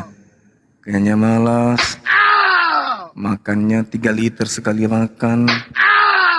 Malas belajar. Apa sih kebencianmu sama Pak Bom Bom, Juma? Kau tuh sih udah anak kecil. Datang. Kau gemulai sekali datang. Udah kau pakai 20 meter. Tunggu. Bang Handi kenapa Bang Handi? 20 meter. Dasar cuka dama. Jangan anak kecil kamu. Bunda Rahma 5 menit. Umat bingung. Bang, jangan framing. aja kamu. Udah. Naik di sini ya diskusi, bertanya, ditanya. Iya, jangan seperti Siapa itu. bawa si Bom tuh lagi tidur ngorok menghadap ke atas. Iya, dia tidur ngorok, kamu bicarakan Bom. Ya Saya kenapa meluruskan pula? kamu. Juma. Emang kau apanya adiknya Bom? Ya saya saudaramu. Saya menasihati kamu, saudara-saudaraku. Saudara. Ya, kita sama-sama Islam. Saya bendahara api. Bendahara api, kampret kau. Ya, tulisannya apa? Coba kau lihat dulu. Bendahara Penipu api. itu. Oten itu penipu, suka dipenipu. Oh, metu salah yang terkutuk tuh. Bukan. Kamu lihat. Metu salah Kamu bilang kamu bendahara api. Mana tulisannya bendahara api? Tidak ada. Saya yang sah di sini.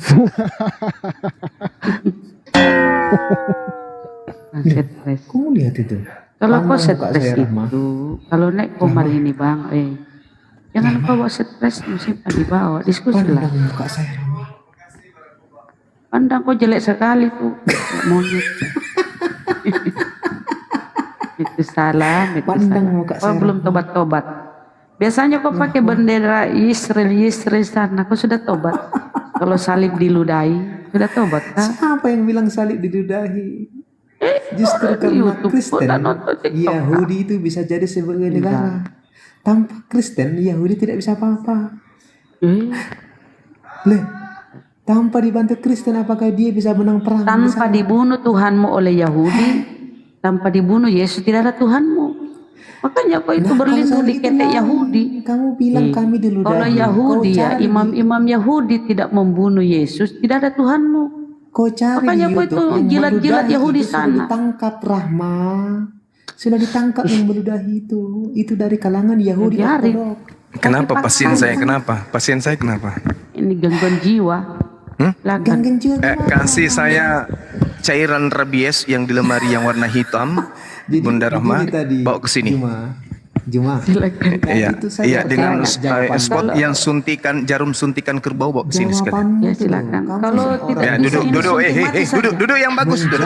suntik mati saja, Daeng. Suntik Jangan mati dulu, saja. jangan dulu. Jangan kau menjawab suatu perjawatan yang tidak mengena. Boleh lancar berbicara, tetapi jangan jawabnya ngawur. Gini, saudara, Anda bawa akal ke sini? Loh, kamu yang tidak bisa menjawab tadi. Saya tanya, Anda bawa akal ke sini? Aduh, saya berbicara tentang Adam, kau bawa tentang iblis. Kamu kan berarti tidak nyambung kamu. Kamu kebanyakan. Saya tanya lagi sekali lagi ya. Saya tanya lagi, kamu bawa akalmu ke sini atau gimana? Kalau kamu tidak bawa akalmu di sini, kamu nggak cocok di sini. Bawa akal nggak? Juma. Bawa akal nggak nih? Bawa akal nggak? Tadi saya bertanya ke kamu bukan pakai akal. Iya kan pertanyaanmu tadi itu 470 pertanyaan, habis itu kamu kabur kan? Kamu yang bilang pertanyaan saya terlalu tinggi. Kau tidak bisa menjawab, makanya saya turun.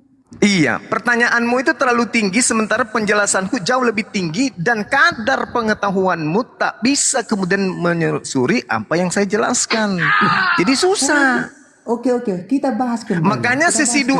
Makanya saya tanya sesi kedua ini, kamu bawa akal atau masih kayak tadi? Kita bahas ya, kita bahas. Iya, giliran saya bertanya. Nah, belum kau jawab. Giliran saya enak kali, habis kau bertanya, habis itu kamu lari. Habis itu kau lari. Daeng, kebiasaannya memang nih si Metu Kampret ini sudah bertanya kamu. Kampret ini gitu dia. Ya udah, dengarkan pertanyaan saya. Pertanyaannya itu sederhana. Jawabanmu ngawur. Pertanyaan saya dengarkan. Pertanyaan saya dengarkan baik-baik pertanyaan saya. Pertanyaan saya dengarkan. Pertanyaan saya tadi Juma. Oke, kamu tadi bertanya tentang Nabi Adam alaihissalam, apakah itu adalah takdir atau apa? Sekarang pertanyaan saya adalah, apakah Tuhanmu tahu sebelum dia datang ke atas muka bumi, dia sudah mengetahui dirinya datang untuk dibunuh? Jawab. Dengarkan saya Juma. Ya, Juma, baik. Dengarkan. Baik. Dengarkan. Siap. Kamu tadi memperolok-olok bom-bom ya. Bom-bom itu. Waduh. Dengarkan dulu saya. Kamu memperolok bom-bom yang kau bilang jatuh dari tangga itu. Masih bagus bom-bom jatuh dari tangga daripada Tuhanmu mati di atas tiang salib. Datang ke remnya bom-bom. 10 kali bertanya, 10 kali dijawab. Kalau kamu tidak dijawab tanya 1 kali, langsung pengen nakal. Kamu menjawab tidak bisa. Rasa kau mulutmu sampai benjol begini, udah biru bibirmu sudah kayak mangkok, masih kau bicara. Teman-teman, mulutnya sudah kayak mangkok dipukuli sama sampo, masih ngomong ini orang. Yang kau hina-hina itu 10 kali kau tanya, 10 kali dijawab. Tidak pernah. Sudah biru bibirnya nih ya. Kau pergi naik di sana. Siluman belut. Allah, yang mengaku seorang Buddha, mengaku seorang Buddha ditanya 1 kali, menjawab kita tarik matanya, pelupuk matanya kita tarik sampai 2 jengkal ke depan ya teman-teman, habis itu kita cambuk pakai lidi. Apa yang kau tahu Juma? Kamu bilang saya mengundang para ustadz. Iya pendeta. Kalau kau kan bukan pendeta, kamu pendusta. Aku mengundang. Yang saya tantang itu pendeta, bukan pendesta kayak kau. Udah, host diturunkan aja nih. Host. Dari dulu dia tidak mau ditanya nih orang. Turunkan aja Dari ini. dulu sejak zaman Beliau dulu ini siluman aku belut. gurunda. Gak usah deh. Gak usah, dia itu apa ya? Andai saja ayam itu bisa bicara, lebih baik kita bicara sama ayam 2 bulan berturut-turut daripada kita bicara makhluk yang aneh kayak begini. Ini nih, ini di kutub utara ini disebut dengan sebutan apa? Siluman belut. Nah, ini bagus nih kebenaran. Lumayan Apa, Bah? kalau diskusi. Iya, mudah-mudahan. Semoga aja. Silakan Bang, kebenaran. Mau diskusi, yang bertanya, mau ditanya, silakan. Ini kok diusir orang itu? Pertanyaannya tadi kan belum dijawab si Jum. Iya, sama gini, kawan-kawan Kristen itu karena kebiasaan monolog, kebiasaan khotbah, ketika mendapat jawaban dari Muslim, mereka tergagap-gagap tidak bisa mengcounter. Jangan. Akhirnya apa? Melayang-layang di permukaan air. Iya, gitu loh. Hanya ngeyel aja. Coba dijawab, terus dia balik lagi bertanya hal yang sama gitu loh. Loh, counternya mana? Habis itu kabur. Itu Gurunda. Apakah di sekolah teologi hanya diajarkan eksegesis, tidak diajarkan membantah, gitu loh? Tidak diajarkan berakal mungkin. Atau gini aja, STT kalian yang paling bagus, bayar kami untuk mengajarkan cara membantah, gitu loh. Daripada memalukan. Udah 4 orang loh terkapar. Tambah tadi satu lagi, siapa tuh? Kristen Bunglon tadi tuh, yang pakai akun bendahara api. Kayak gitu ya, jadi belajarlah mengcounter gitu seperti Islam. Lanjut, silakan. Iya, saudara Kibinirin kesini bawa akal kagak? Itu dulu. Jangan sampai saya capek ngomong tapi akal nggak dibawakan, percuma. Penjelasan saya akan sama seperti saudara tadi itu, tidak bisa nangkap karena tidak ada alat untuk menangkap sinyal. Ibaratkan HP, tidak ada kotanya tadi teman kau itu. Jadi apapun yang kita sampaikan tidak bisa masuk. Dia download seperti apapun, bahkan kumasukkan ke mulutnya sapu hijau pun dia tidak ngerti. Nah sekarang saya mau tanya pada saudara, apakah saudara Kibinirin kesini itu bawa akal? Kalau akal yang Anda maksudkan mengikut apa yang Anda pikirkan, saya tidak berani. Enggak, bukan. Akal itu adalah sesuatu yang absolut. 1 + 1 2. Mau Kristen mau Islam pasti mengatakan 2. Oke, paham enggak sampai situ? Panas kalau dipegang melepuh. Oke, dingin tanpa selimut menggigil. Oke, itu namanya absolut, kebenaran absolut. Jadi tidak berbicara mengenai ranah angan-angan dan khurafat, tapi berbicara mengenai akal. Kristen memahami agamanya, Islam memahami agamanya. Kalau kemudian paduan iman yang kita adu, kita akan tidak sampai kepada poin positifnya. Nah sekarang mari kita pakai akal. Apa yang ada pada diri Anda, ada pada diri saya, itu yang kita pakai. Apa itu? Kebenaran. Namamu kebenaran kan? Bisa enggak? Kita berdiskusi berkaitan dengan akal, logika sehat, rasio. Kalau Anda tidak bawa rasio, susah itu. Berarti Anda ibarat HP mahal, tapi tidak ada kota, ya percuma. Kalau Anda nggak bawa akal, ganti nama Anda menjadi kebetulan, jangan kebenaran. Gitu ya Gurunda ya? Betul sekali. Betul sekali. Gimana? Anda akui dulu bahwa Anda akan berdiskusi dengan saya dengan lebih mengedepankan akal sehat. Gimana? Sesungguhnya Anda sudah sering berdiskusi dengan saya. Iya, makanya saya tanya kali ini karena saya sudah bosan mengajarkan Anda, tapi Anda tidak pernah menggunakan akal sehat. Anda nggak perlu mengajarkan saya. Anda hanya perlu berpikir. Bagus. Anda hanya perlu berpikir. Bagus. Berarti Anda menggunakan akal nih sekarang nih. Kalau Anda mengatakan iya, Anda menggunakan akal, mari kita adu. Mari kita adu. Kalau akal Anda benar-benar sehat, ayo mari kita adu. Apa yang Anda mau tanyakan? Enggak, saya tanya dulu, Anda bawa akal nih atau Anda bawa iman ke sini? apapun yang kita bicarakan, realita yang menentukan. Nggak usah bicara soal akal, apa segala macam. Oh, tidak bisa, Nyatanya nanti Bung. Anda yang nggak berakal. Gitu. Nggak bisa. Karena Yesus mengajarkan kasihi dengan akal. Bukan dengan iman. Iman itu adalah buah daripada akal. Kalau akalnya kemudian benar, imannya pasti Kasihi benar. dengan Akal. Dengan akal kan? hati, bukan Hati. hanya akal. Iya, saya tahu. Ada nggak iman di situ? Hati, kekuatan, apa lagi? Akal. Ada nggak iman di situ? Nggak ada. Iman itu adalah sesuatu yang kemudian dihasilkan dari yang tadi. Akal kerjasama dengan kalbu dengan jiwa Di sini kerjasama. aja Anda udah ngawur. Dengarkan. Maka dia akan mengeluarkan Sekarang- iman yang dengar. Iman yang benar akan dihasilkan dari akal, jiwa dan apa? Kekuatan yang benar. Maka akan melahirkan iman yang benar. Makanya iman tidak disebutkan di sana. Hanya ada 4 item aja. Kekuatan, hati, dan apa? Akal. Ketika 3 hal ini kemudian 3 dimensi ini menyatu, maka keluarlah iman yang benar. Gak ada iman. Iman itu belakangan. Iman itu buah dari ketiga tadi. Nah, Anda bawa iman tapi tidak lolos dari 3 komponen tadi, ya sama aja dengan ayam. Nah, sekarang saya tanya, apakah Anda bawa iman atau bawa akal nih? Akal dulu kan? Kalau akal, mari kita mulai. Anda ini nyeleneh aja. Ya Allah ya Karim, Anda katanya percaya kepada Yesus.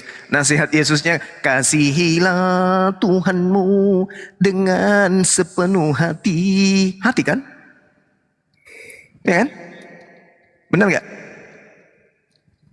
Kasihilah Tuhanmu dengan segenap hati dan segenap akal budimu. Akal budi. Akal budi. Akal budi. Bukan akal pikiran. Beda itu. Budi itu apa? Budi apa?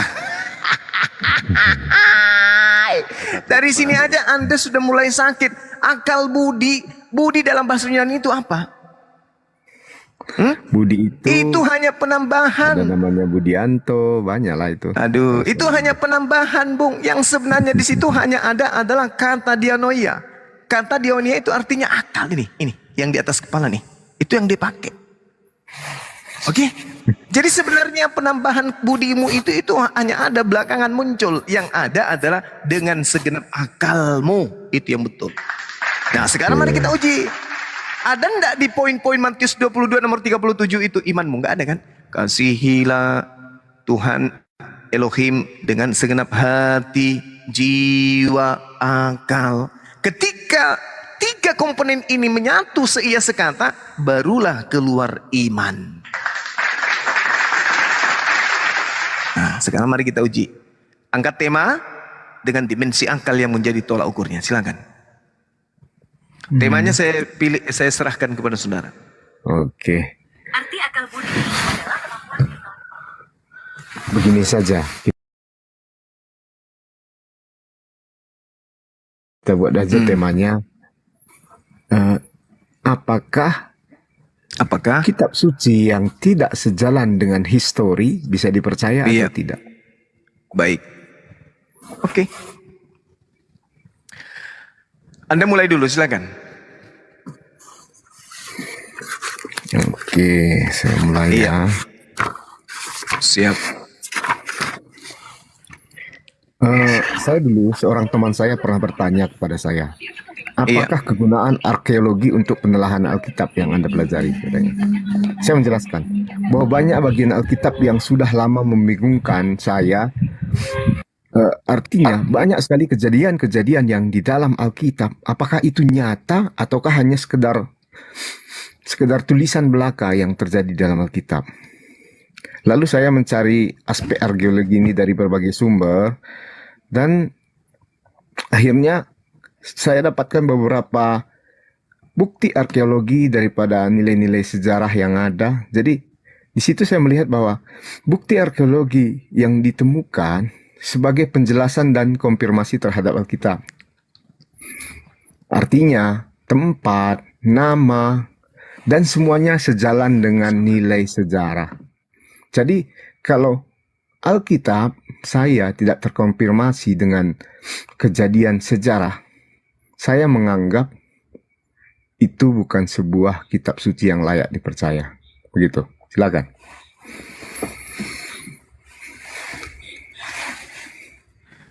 Oke.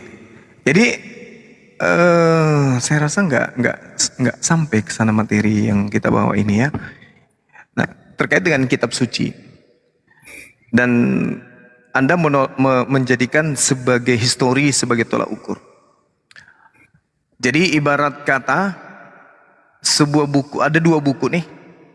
Yang satu berbicara mengenai tata cara memancing ikan. Yang satunya bercerita tentang buku biografi seseorang. Lalu judulnya, manakah buku ini yang bercerita tentang sejarah peradaban manusia? Apa yang muncul kemudian? Kan bahwasanya jelas buku tentang tata cara mancing ikan itu sudah pasti nggak lolos. Jadi cara Anda kemudian mengambil tema itu adalah tata cara orang zolim. Tapi nggak apa-apa. Itu tak masalah bagi saya. Saya hanya memberikan edukasi aja. Al-Quranul Karim ketika diceritakan oleh Allah, apa yang dikatakan oleh Allah kemudian? Wa ma yantiqu 'anil hawa. Tidaklah Al-Quran itu yang keluar dari ucapan Rasulullah itu adalah menurut keinginannya. Itu satu. In huwa illa wahyu yuha. Al-Quran itu tidak lain adalah wahyu yang diwahyukan oleh Allah kepadanya. Allamahu syadidul quwa, yang diajarkan kepadanya melalui Roh Kudus. Itu dulu poinnya. Nah, lalu bagaimana dengan kisah yang diterangkan di dalamnya? Allah Subhanahu wa taala menjelaskan, bismillahirrahmanirrahim. Walaqad arsalna rusulan min qablika minhum man qasasna 'alaik wa minhum man lam naqsus 'alaik. Wa ma kana lirasulin ayyatiya bi ayatin illa bi isnillah. Fa idza jaa amrullah qudiya bil haqqa wa khasira hunalika mubtilun. Dan sungguh kami telah mengutus beberapa rasul sebelum engkau dengan seperangkap cerita tentang kisah-kisah mereka. Di antara mereka ada yang kami ceritakan kepadamu, dan di antara mereka ada pula yang tidak kami ceritakan kepadamu. Tidak ada seorang rasul pun membawa satu mujizat kecuali dengan izin Allah. Maka apabila telah datang perintah Allah untuk semua perkara yang diputuskan dengan adil, dan ketika itulah rugilah orang-orang yang berpegang kepada yang batil. Jadi Al-Quran itu datang bukan menceritakan kisah orang per orang. Kenapa? Karena Al-Quran itu bukan tulisan wartawan. Seorang wartawan ketika menulis pemberitaan harus sempurna cerita-cerita itu. Kalau wartawan ini tidak menyempurnakan cerita-cerita dari pengantar, lalu kemudian inti cerita, lalu kemudian kesimpulan cerita, lalu kemudian daftar pustaka, diawali dengan sampul dan seterusnya, maka wartawan itu gagal. Dan wartawan ini harus diuji, pemberitaannya itu harus diuji. Cerita-cerita yang kau buat di dalam ini kau dapat dari mana? Siapa yang memberitakan kepadamu?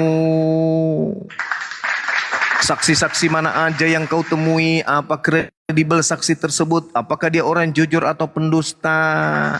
Apakah dia berasal dari orang-orang yang jujur? Bapaknya orang jujur, ibunya orang jujur. Jangan-jangan mereka pelaku maksiat. Buku Anda harus diuji dengan kesaksian. Buku Anda harus diuji dengan histori keadaan. Itu buku Anda. Karena buku Anda adalah tulisan wartawan. Al-Quran tidak bisa. Al-Quran itu adalah wahyu. Yang mana cakupan muatan daripada simpul pewahyuannya berdasarkan atas hukum yang diwahyukan oleh Sang Pencipta. Itu. Jadi jangan Anda samakan antara buku Tatang Sutarma dengan kalam ilahi.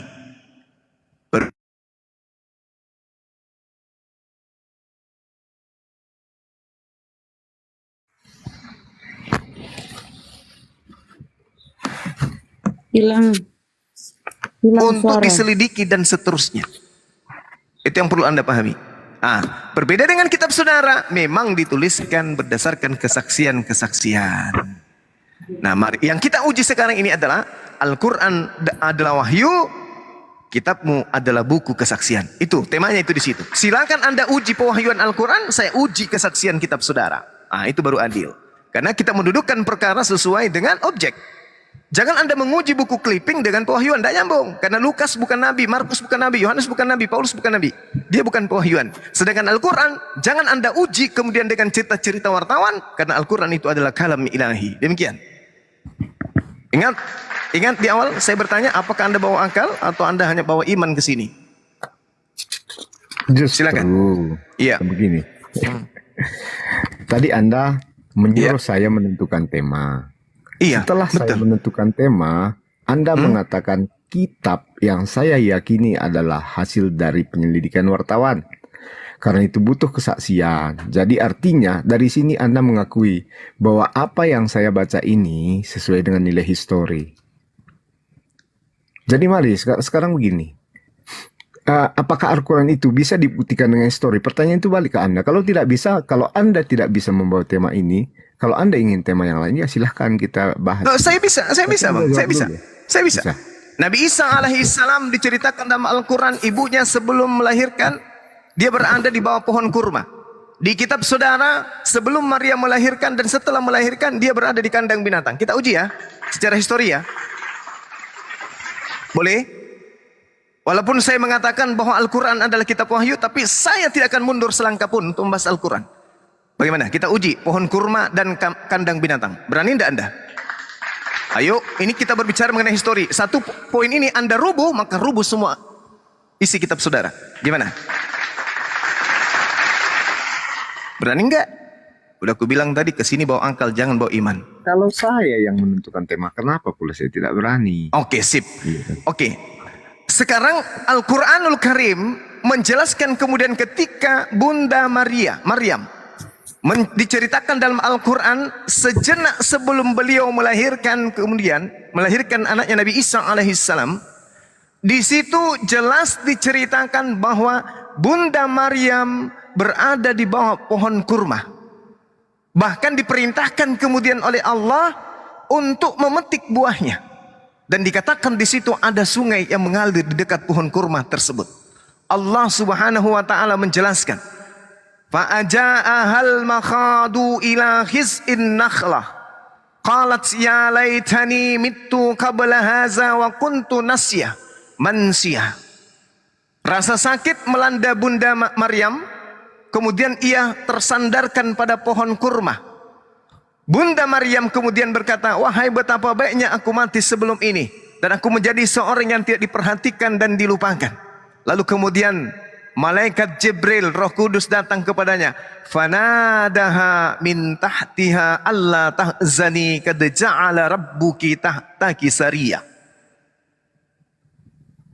Janganlah engkau bersedih hati, sesungguhnya Allah telah menjadikan anak sungai di bawahmu.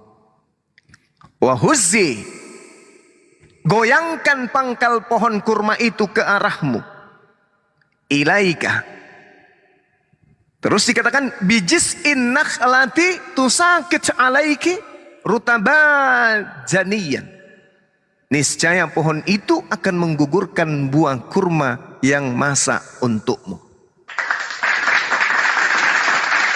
Nah, sekarang menurut histori, ternyata kalau kita melihat data-data di dalam kitab saudara, kitabnya orang Yahudi maksudnya yang ada di agama saudara, saya akan membacakan dalil. Tolong kasih saya waktu ya sebelum Anda nanti berpanjang lebar. Di dalam pemahaman orang-orang Yahudi terkait dengan kurma, itu bergejibun kemudian data yang ada di dalam kitab mereka tentang hal ini. 1. Ulangan 34 nomor 4. Dan berfirmanlah Tuhan kepadanya, "Inilah negeri yang kujanjikan dengan sumpah kepada Abraham, Ishak dan Yakub. Kepada keturunanmu lah akan kuberikan negeri itu. Aku mengizinkan engkau melihatnya dengan matamu sendiri, tetapi engkau tidak akan menyeberang ke sana." Hakim-Hakim 1:16, keturunan Hoba, ipar Musa, orang Keni itu maju bersama-sama dengan Bani Yehuda dari kota pohon kurma. Bani Yehuda dari kota pohon kurma ke padang gurun Yehuda di tanah Negeb dekat Arad, lalu mereka menetap di antara penduduk yang ada di sana. Hakim-Hakim 3 nomor 13. Raja ini mengajak Bani Amon dan Bani Amalek menjadi sekutunya. Lalu majulah ia dan memukul orang Israel kalah.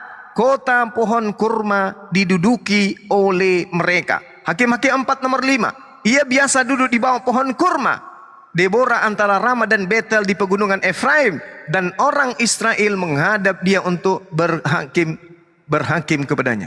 Ingat, ketika Yesus ada di Yerusalem, Yesus kemudian sembunyi di padang gurun Efraim, dan Efraim ini adalah tempat pohon kurma berdasarkan Hakim-Hakim 4 nomor 5.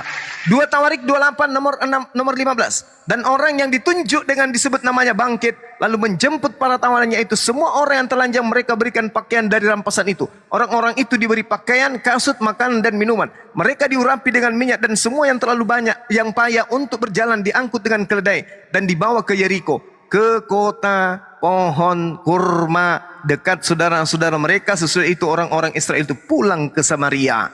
Nehemia 8 nomor 16. Dan bawa dia semua kota mereka, dan di Yerusalem harus disampaikan berita dan pengumuman yang berbunyi, pergilah ke gunung, ambillah daun pohon zaitun, daun pohon minyak, daun pohon murad, daun pohon kurma. Secara histori saya buktikan ini. Apa yang terjadi kemudian?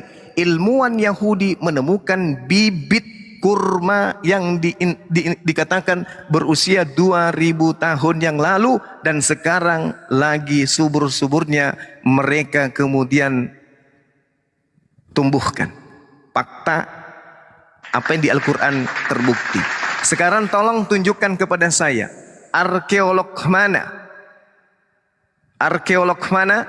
yang telah menemukan palungan satu, atapnya kandangnya Yesus, dindingnya kandangnya Yesus, tiangnya kandangnya Yesus, dan ini agak sedikit gokil ini, sisa-sisa tai domba yang ada di kandang tersebut. Silakan, saya tunggu. Ingat secara histori ya. Kamu jangan lagi melupakan syarat saya, dialog dengan saya harus pakai akal. Silakan, saya tunggu sampai 2 hari sebelum kiamat. Lanjut. Oke. Begini ya. Ketika sebenarnya saya jawab dulu yang Anda tadi terangkan. Anda menerangkan Al-Quran dari Alkitab. Jadi dari situ sebenarnya sudah terbukti secara historis.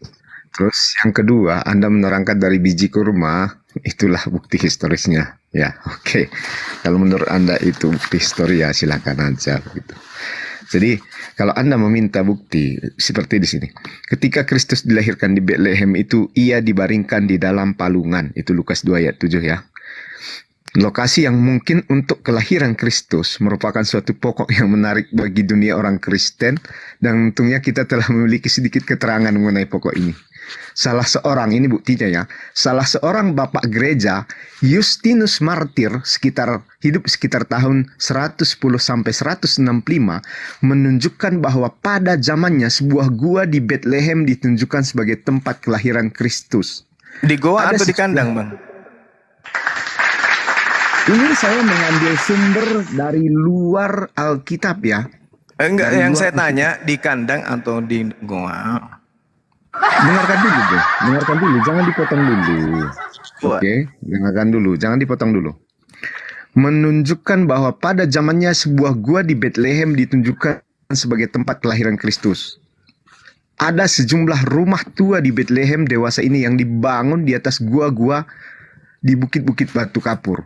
Gua-gua itu digunakan untuk memelihara ternak pada dewasa ini. Jadi, gua-gua itu sampai sekarang masih digunakan untuk melihara ternak. Gua-gua tentu saja digunakan untuk tujuan yang sama pada masa Kristus. Dan mungkin sekali kelahirannya terjadi di dalam gua semacam ini. Sekarang ini gereja kelahiran Kristus berada di atas sebuah gua yang telah ditunjukkan selama ratusan tahun sebagai lokasi kelahiran Tuhan Yesus Kristus. Kita dapat merunut kembali tradisi ini ke tahun 325 pada tahun tersebut, Uskup Yerusalem Makarius memberitahu kepada Kaisar Konstantinus bahwa di Bethlehem terdapat sebuah gua yang dihormati penduduk kota sebagai tempat kelahiran Kristus. Kaisar memberi perintah untuk membangun sebuah gereja mengabadikan tempat kelahiran Kristus, dan pekerjaan itu dimulai pada tahun 326 Masehi. Gereja ini telah mengalami berbagai perubahan, pengerusakan, dan pembangunan kembali, tetapi gua ini masih tetap berada di bawahnya dan dapat dilihat sekarang ini. Jadi, para pakar yang terkenal umumnya yakin bahwa gua kelahiran Kristus ini adalah tempat lahir Kristus, dan tidak ada alasan untuk meragukan tradisi tersebut. Gua ini sekitar 12 meter panjangnya dan 3,6 lebarnya. Gereja Kristus yang masih berdiri sekarang ini adalah hasil aktivitas pembangunan yang luas dari Yustianus atau Kaisar pada tahun 537 sampai 565 Masehi. Tetapi menurut laporan, ia marah karena gereja ini menjadi lebih agung sehingga ia menghukum si pembangun. Jadi ini salah satu bukti ya. Salah satu bukti dari luar Alkitab mengenai tempat kelahiran Kristus. Jadi menurut saudara, dengarkan dulu. Iya, dengarkan dulu. Ya, oke. Jadi begini, saya tambahkan sedikit informasinya. Dan begini.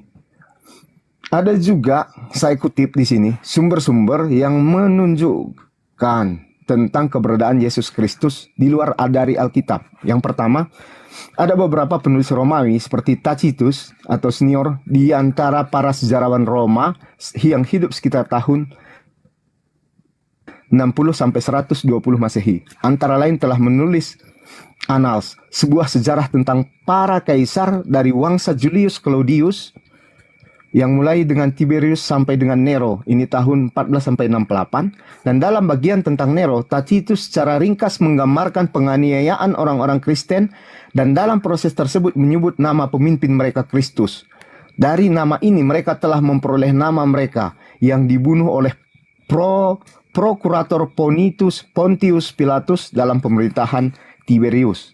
Yang kedua, Plinius Muda sekitar 62 sampai 113, sementara menjabat wakil negeri Bitinia dan Pontus di Asia Kecil atau Turki modern, dihadapkan pada persoalan bagaimana memperlakukan orang-orang Kristen yang pada waktu itu dianggap sebagai suatu sekte liar.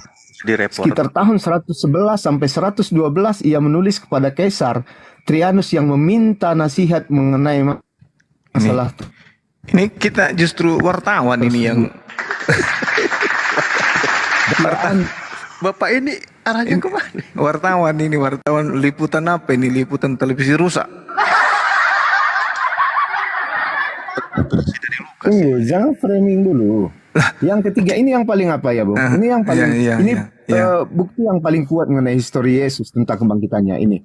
Seorang sejarah Yahudi pada abad pertama yang sangat penting adalah Yosefus. Yang dalam karyanya itu bukan sejarah Yahudi itu. Atau 93 itu sejarah Romawi itu.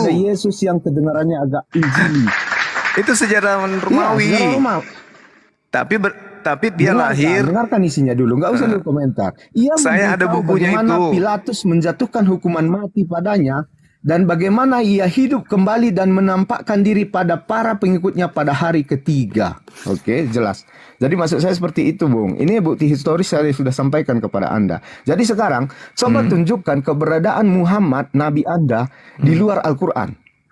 Ini kan saya sudah tunjukkan bukti-bukti di luar apa yang Anda minta tadi. Tunggu dulu.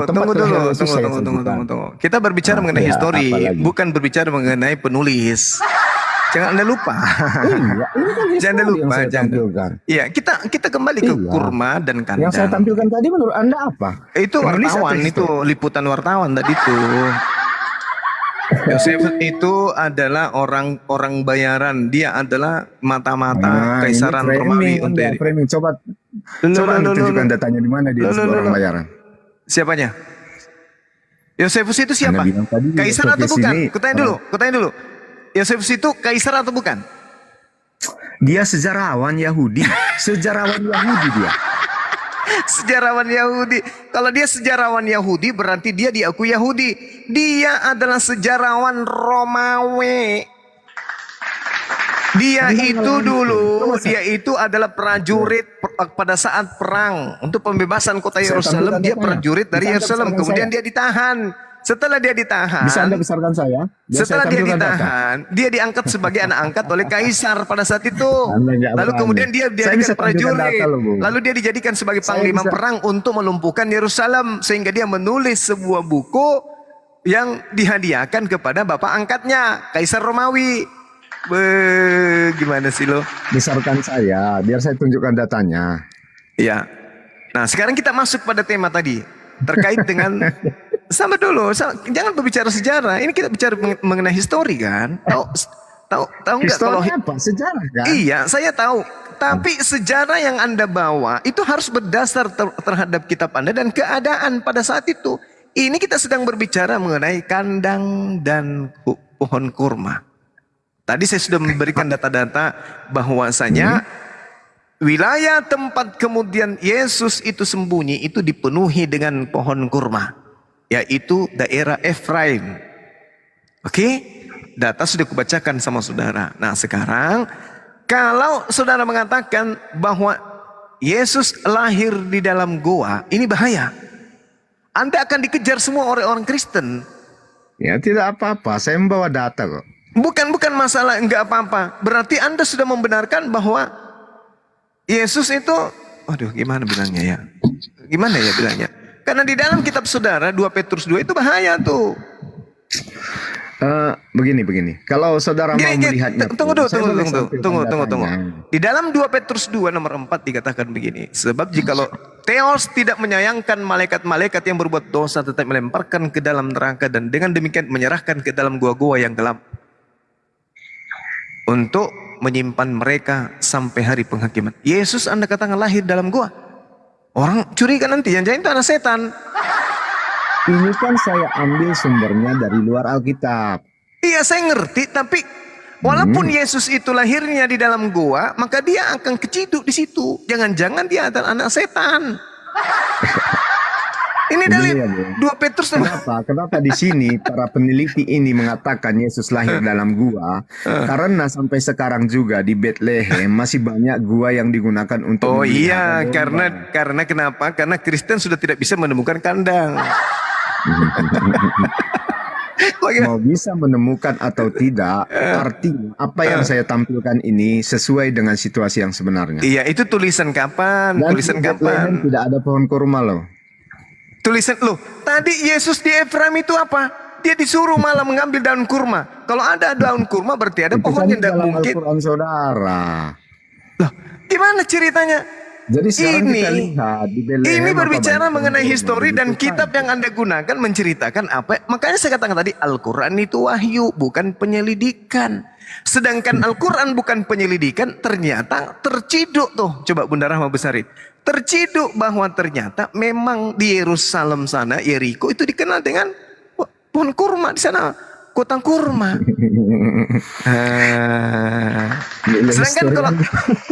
Sedangkan kalau Anda kemudian memaksakan bahwa Yesus lahir di dalam gua, 2 Petrus 2 nomor 3, Tuhan Elohim memasukkan setan-setan ke dalam gua. Takut saya bang. Jangan-jangan. Kok ini data loh. 2 Petrus 2. Framing itu Sebab artinya jikalau begini, Tuhan Bung. Theos Framing itu tidak artinya. menyayangkan malaikat-malaikat yang berbuat dosa tetapi melemparkan mereka ke dalam neraka dan dengan demikian menyerahkannya ke dalam goa-goa yang gelap untuk menyimpan mereka sampai hari penghakiman. Berarti pada saat Yesus lahir dalam goa, ada setan di dalam goa. Nah, lalu kemudian ketika mayatnya disimpan dalam goa, keluar langsung jadi Tuhan. Mati dia. Gimana sih itu? Setidaknya saya mampu menampilkan data apa yang Anda minta. Nah, ini data saya ini di Bunda Rahma tuh. Tuh. Ini data ini. Ini orang Yahudi sendiri yang menemukan ini. Ini usianya 2000 tahun yang lalu ditemukan di tanah Yudea. Jadi Anda gimana itu? mengkonfirmasi bukti historis dari kitab Anda dengan sebiji kurma ya. Lah, itu bukti bahwa memang di sana ada kurma. Nah, sekarang mana domba mana kandang usia 2000 tahun? Kan itu kejadiannya 2000 tahun yang lalu. Iya, saya tampilkan tadi kan. Mana? Oke. Oke. Mana? Goa Maksud maksud Anda? Anda? Yeay. Ya. Misalkan Gara-gara saja, ada biar saya gara-gara tampilkan ada datanya. goa di sana, maka kemudian dikatakan la haula wala quwata Saya illa. tampilkan tadi data di sana sampai sekarang ini masih memelihara domba. Goa, atau yang pasti lainnya goa. di goa. Karena memang goa di sana masih ada sampai sekarang. Oh, Anda mengakui kan? Iya, tapi oke. mana bukti bahwa di situ Yesus lahir? Mana? Tadi saya tampil, dengarkan ya, dengarkan. Anda baca website tahun berapa itu? Enggak, saya baca buku loh. Saya enggak. Iya, saya tanya bukunya Saya baca ditulis buku. tahun berapa? Karena kalau kita melihat di dalam bahasa Yunaninya, di situ dengan jelas dikatakan 1910. Tepatne. Buku ini begini, Bung. Nah, bahasa Yunaninya apa di sana? Tepatne. Apa artinya tepatne? Begini, Bung. Kandang. Buku ini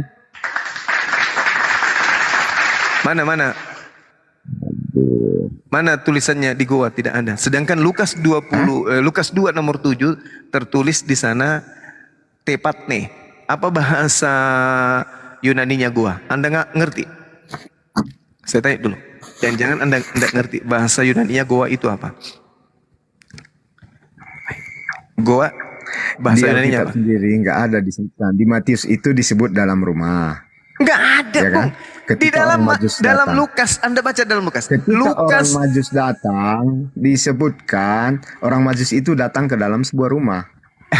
iya, itu dia sudah lahir.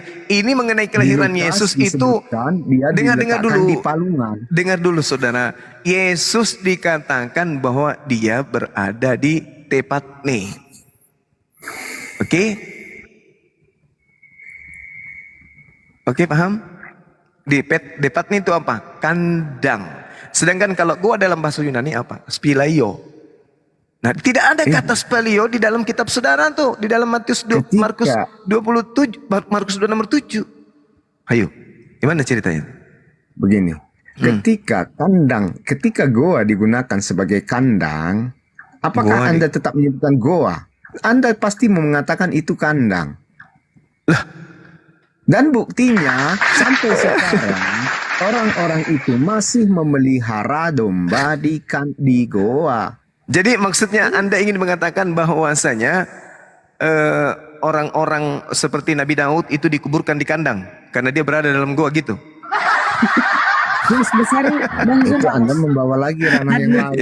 Gitu loh. Ilah, Nabi Daud, Nabi Abraham, semuanya dikuburkan dalam goa.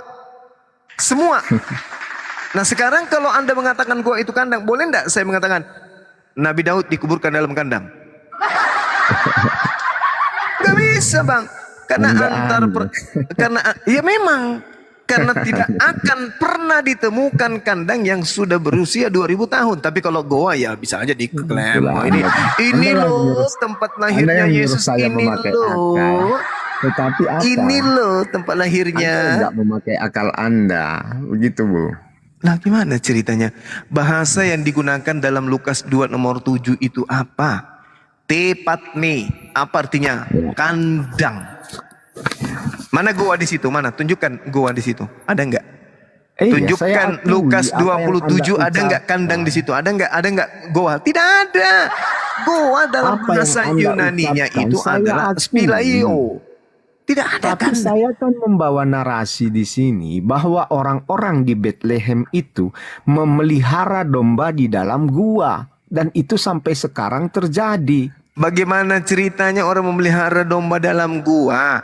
Itu dipelihara pada musim hujan. Nah sekarang kalau mereka musim kemarau tetap aja di kandang dekat rumah mereka. Allahu Akbar. Masya Allah. Nah, Anda nggak berani. Silakan. Host dibesarin, saudara Kibinirin. Silakan Anda tampilkan data Anda. Buka kamera. Silakan. Dari abad 1 ya, Pak kebenaran. Iya.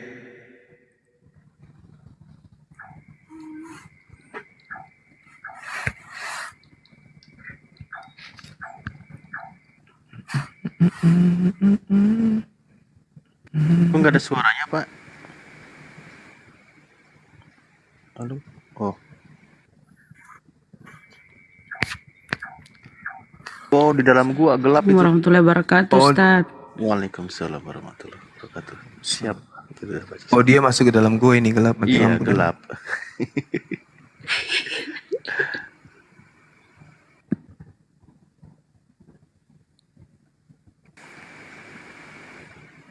Halo, Pak. Guanya gelap tadi.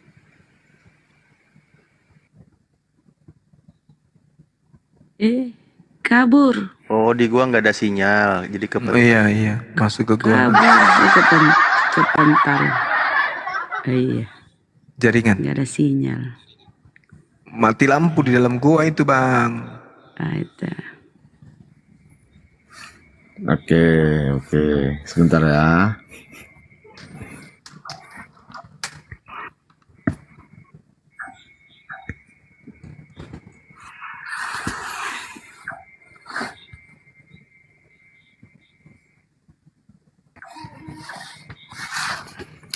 Saya kutip dari buku, Bang.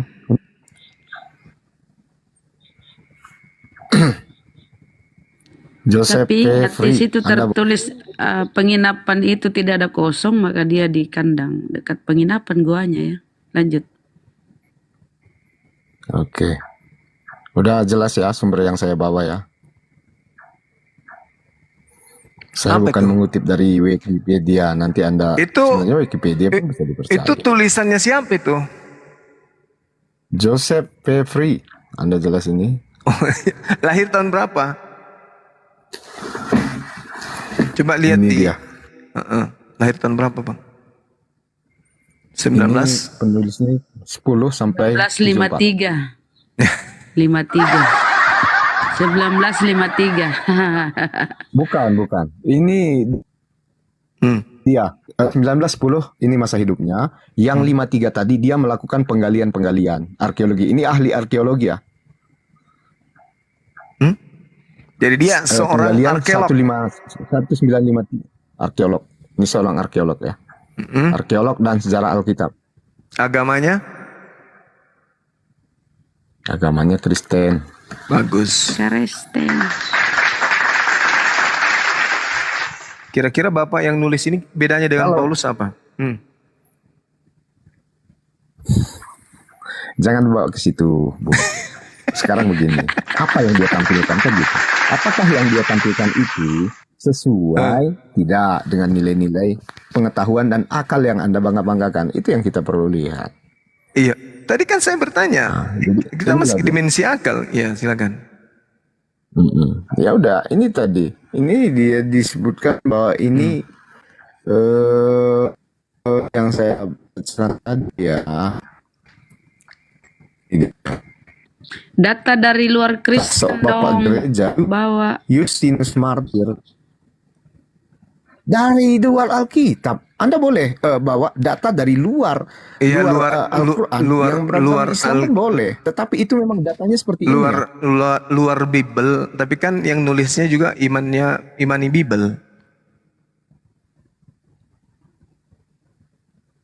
Jadi begini, ketika memang kitab suci itu sesuai dengan sejarah, jadi dia otomatis beriman dia, Bung. Dia memakai akalnya itu. Jadi menurut gereja kelahiran Kristus yang masih berdiri sampai sekarang. Oke. Sekarang jadi saya menampilkan bukan modal congor. Baik. Ya. Baik. Sekarang ada domba di sebuah gua. Untuk membuktikan bahwa itu adalah kandang, apa yang dia temukan? Tulang.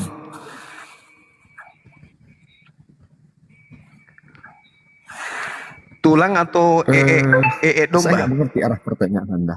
Ya kan gua kan banyak tuh. Bagaimana dia tahu bahwa ini adalah kandang?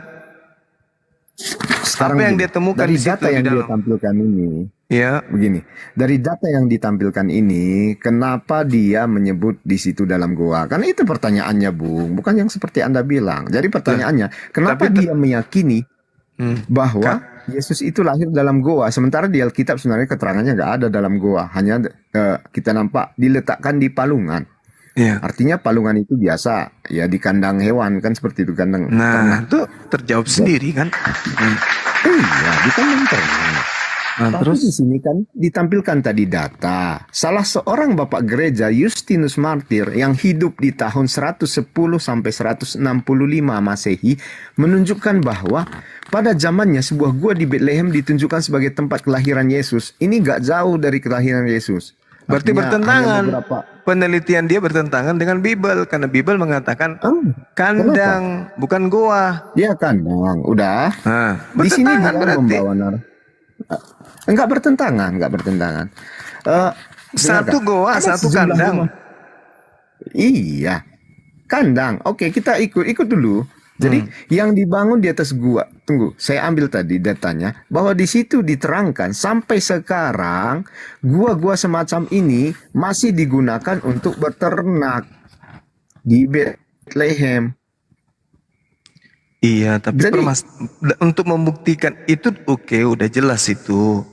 Tapi untuk membuktikan bahwa Yesusnya itu lahir di dalam goa, jangan sampai dia lahir di hotel.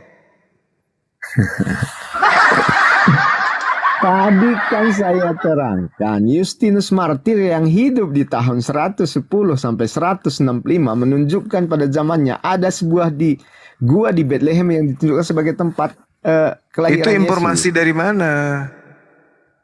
Ya, inilah dari informasi buku ini. Buku itu kan ditulis kapan? Buku ini ditulis di tahun 1962. Ini kan seorang arkeolog. Jadi Berapa dia selisih melakukan tahunnya itu? penggalian dan 1300 mencari tahun informasi. selisihnya. Mana ceritanya? Tadi Anda melihat dia seorang arkeolog kan? Iya, tapi dia menerima itu kemudian informasi yang Anda sampaikan Bahkan di buku ini abad disampaikan kedua. data loh, disampaikan data. Misalnya kejadian-kejadian ada misalnya tentang tentang bait suci yang dibangun oleh Daud apa segala macam. Ini ada semua, bisa saya tunjukkan loh. Jadi ini dia mengkonfirmasi kejadian di Alkitab untuk membuktikan bahwa kejadian di Alkitab itu terkonfirmasi dengan situasi sebenarnya. Nah, sekarang permasalahannya adalah ketika dia datang ke tempat TKP menemukan hasil daripada riset beliau, dia langsung ke kandang atau keliling dulu? Aduh, Anda framing lah. Tidak, karena dituliskan dalam kitab saudara kandang. Karena tidak menemukan kemudian kandang yang berusia 2000 tahun, maka dia cari goa. Di dalam goa kebetulan ada tulang yang disimpan oleh penduduk di sana. Oh, Yesusnya di sini. Sementara itu bertentangan dengan 2 Petrus 2 bahwa yang ada di dalam goa itu adalah setan. Apakah Yesus itu anak jin?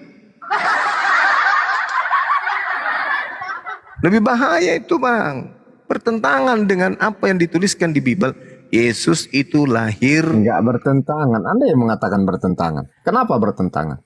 Di Bible mengatakan lahirnya di kandang, bukan di goa. Tetapi di Bethlehem digunakan gua sebagai kandang untuk ternak. Jadi itu hanya masa-masa tertentu aja. Iya, masa tertentu mau masa apapun pokoknya itu digunakan sampai sekarang untuk beternak. Sebenarnya ini data nggak bisa Anda bantah loh. Anda masih saya jadi Anda tadi di awal mengatakan kalau saya di harus goa menggunakan itu akal spilaio. saya. Ketika saya menggunakan akal saya, Anda menyuruh saya mematikan akal itu lagi. Bagaimana mungkin saya mematikan akal yang sudah saya Sekarang hidupkan? masih ingat enggak ketika saya mengatakan orang Kristen akan lumpuh ketika menggunakan Bible? Karena Bible itu akan mematikan akalnya. Di Bible dituliskan bukan spilaio. Spilaio itu oke, goa. Tapi yang dituliskan di Bible saudara, tepat nih, kandang. Berarti Bible Anda mengatakan kandang, sejarah mengatakan kemudian goa. Makanya saya katakan Anda tidak mungkin menggunakan akal. Goa di situ digunakan sebagai kandang. Di mana pertentangannya, Bung? Lah, bertentangan. Kalau dia dikatakan goa, ya goa. Kenapa? Yesus dilahirkan di goa. Kenapa dia dikatakan kandang? Sekarang begini, Bung. Kadang ketika kita menggunakan suatu tempat untuk satu fungsi yang khusus, maka kita menyebutkan tempat itu dengan fungsinya. Jadi itu kan seperti itu yang Anda bilang tadi. Ketika gua digunakan sebagai berarti Anda ingin mengatakan Abraham dan keturunannya Gitu. Bukan goa lagi. Jadi Goa Anda ingin itu mengatakan biasanya Yesus tempat yang dikuburkan tidak di digunakan dalam untuk kandang. apa-apa. Yesus kemudian Nah, Daud, Anda lain lagi kan? Abraham dikuburkan di dalam Udah kandang nggak gitu. usah ke situ lagi. Sekarang saya ingin menanyakan. Masalahnya kalau Anda Saya juga berkata tadi itu menyebutkan, adalah kan, goa itu kandang, eh, berarti mereka dikuburkan di kandang.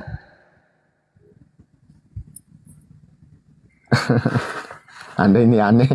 Loh, kok aneh? Aneh Kitab atau saudara memang, sendiri yang mengatakan Anda berusaha lari dari topik. Ya, saya tidak tahu. bukan. Tadi Anda menyuruh Kenapa saya membawa kemudian tema. ada upaya Tidak saya menggiring buka. opini Yesus lahir di dalam goa? Kenapa? Karena tidak ada lagi bukti sejarah tentang kandang.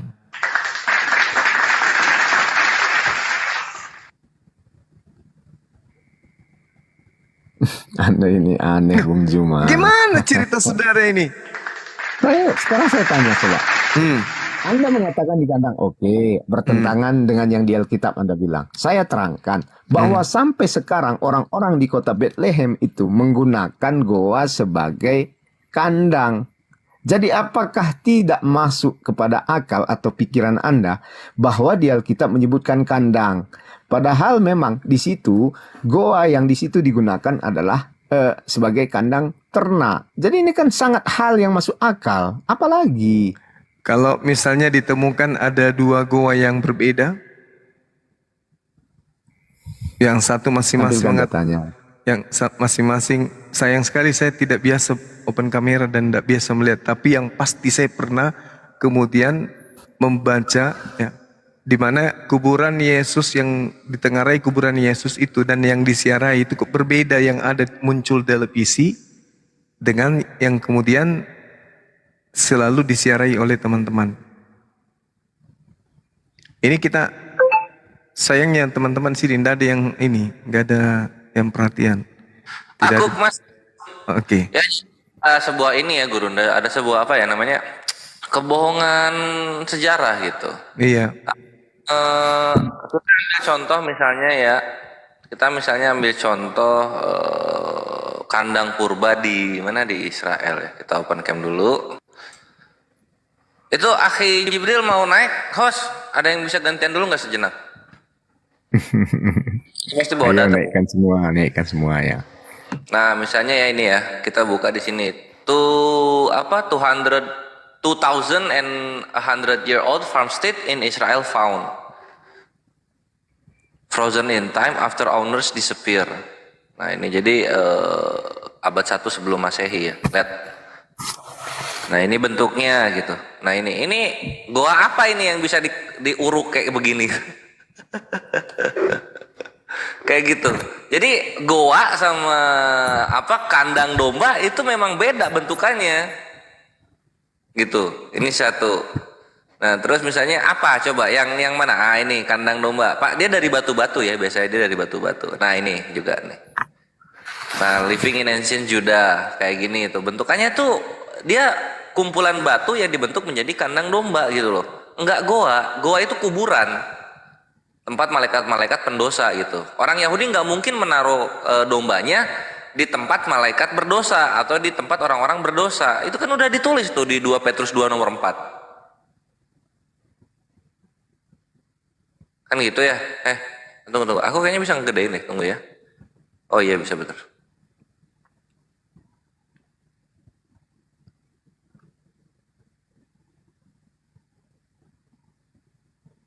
Loh, kok ngecilin lagi gua? Oh, udah. Ah, nih lihat ya. Nih datanya nih. Nih. The ancient farmsteader may have left in haste gitu. Apa nih? Kandang domba, kandang ternak berumur 2100 tahun ditemukan di Israel. Nah, begini bentuknya, lihat. Apanya yang goa? Jadi gua rasa kawan-kawan Kristen ini ketuker antara tempat kematiannya Yesus dan juga tempat kelahirannya Yesus gitu. Itu di Israel di mana, Bung? Anda jelaskan. Ini Israel di dekat Cimahi, ini Israelnya. Ya Israel ini di sini. Anda nanti mengatakan Indonesia rupanya satu di Medan, satu di Papua. Ya namanya Israel kan udah pasti Galilea sampai Judea dong, ya Kak. Nanti batasnya Negev, di atas itu Nazaret. Ya itulah seputaran itu, nggak mungkin lu di Judea kandang Itu di dombanya Galilea goa, ya, bukan di di Nazaret Bethlehem itu itu ya. kandang dombanya, di kandang dombanya dari apa, dari kayu, Itu kan data nggak yang mungkin Anda begitu. tampilkan di Galilea kan, bukan di Bethlehem. Enggak, ini Israel Itu coba di keseluruhan. bawah tadi, di bawah. Di bawah. Mana? Di bawah tadi ada itu. Terus di Mana? di atasnya. Ada tadi tulisan atas, di Galilea. Aduh, kelewatan. Mana? Itu, Ini orang. itu tadi di atas, Bung, di atas sedikit. Yesus dikubur di mana rupanya? Ini dia. Jangan putihkan gitu dong. Biar nampak.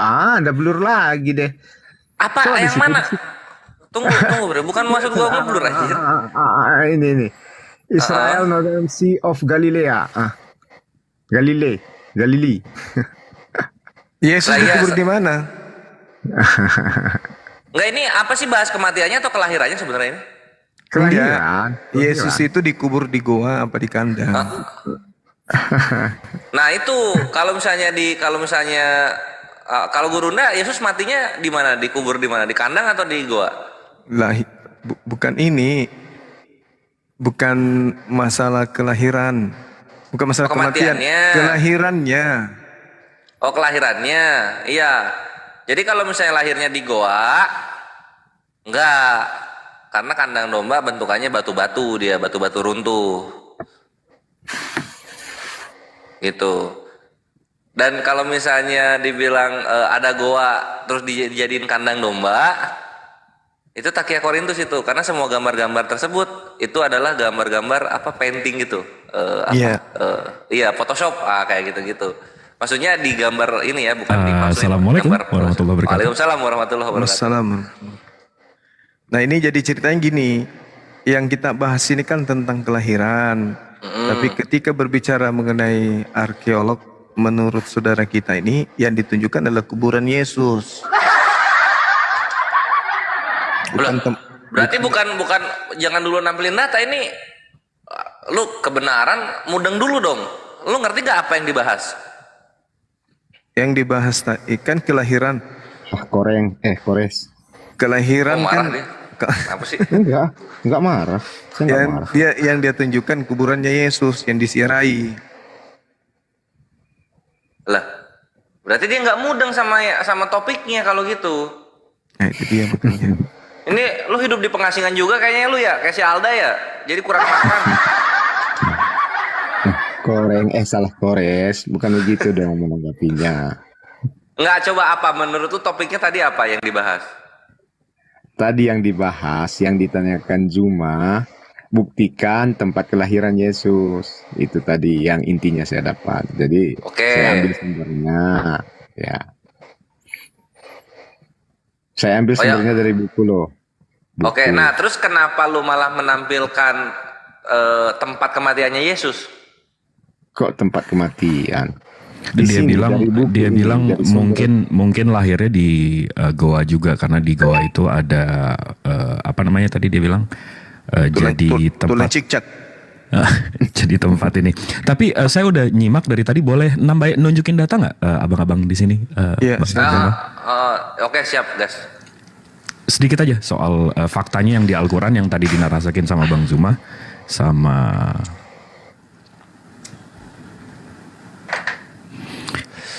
Bismillahirrahmanirrahim.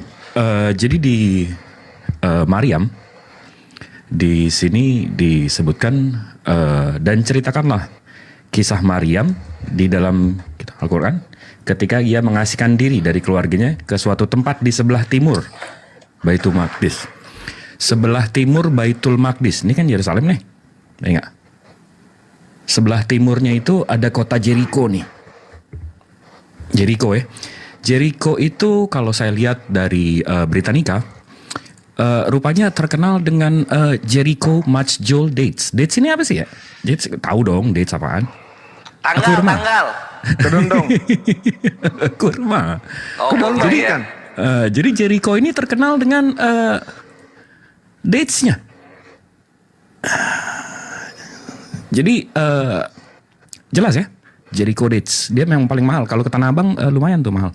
Tapi kalau mau melempar yang keren-keren nih, ini kalau Bang kebenaran keren nih, lempar-lempar ke mana, Goa ya, tiba-tiba ke Goa lahirnya. Tahu nggak Goa itu tempat lahir siapa Bang? Wih keren nih, di sini ada namanya Alisos di tahun Andreon, birthplace of the father of all gods, Zeus. Jadi tahu nggak yang lahir? Aku nggak tanggung jawab ya. Tadi udah bawa 2 Petrus tak percaya. Jadi yang lahir di gua ini keren banget nih.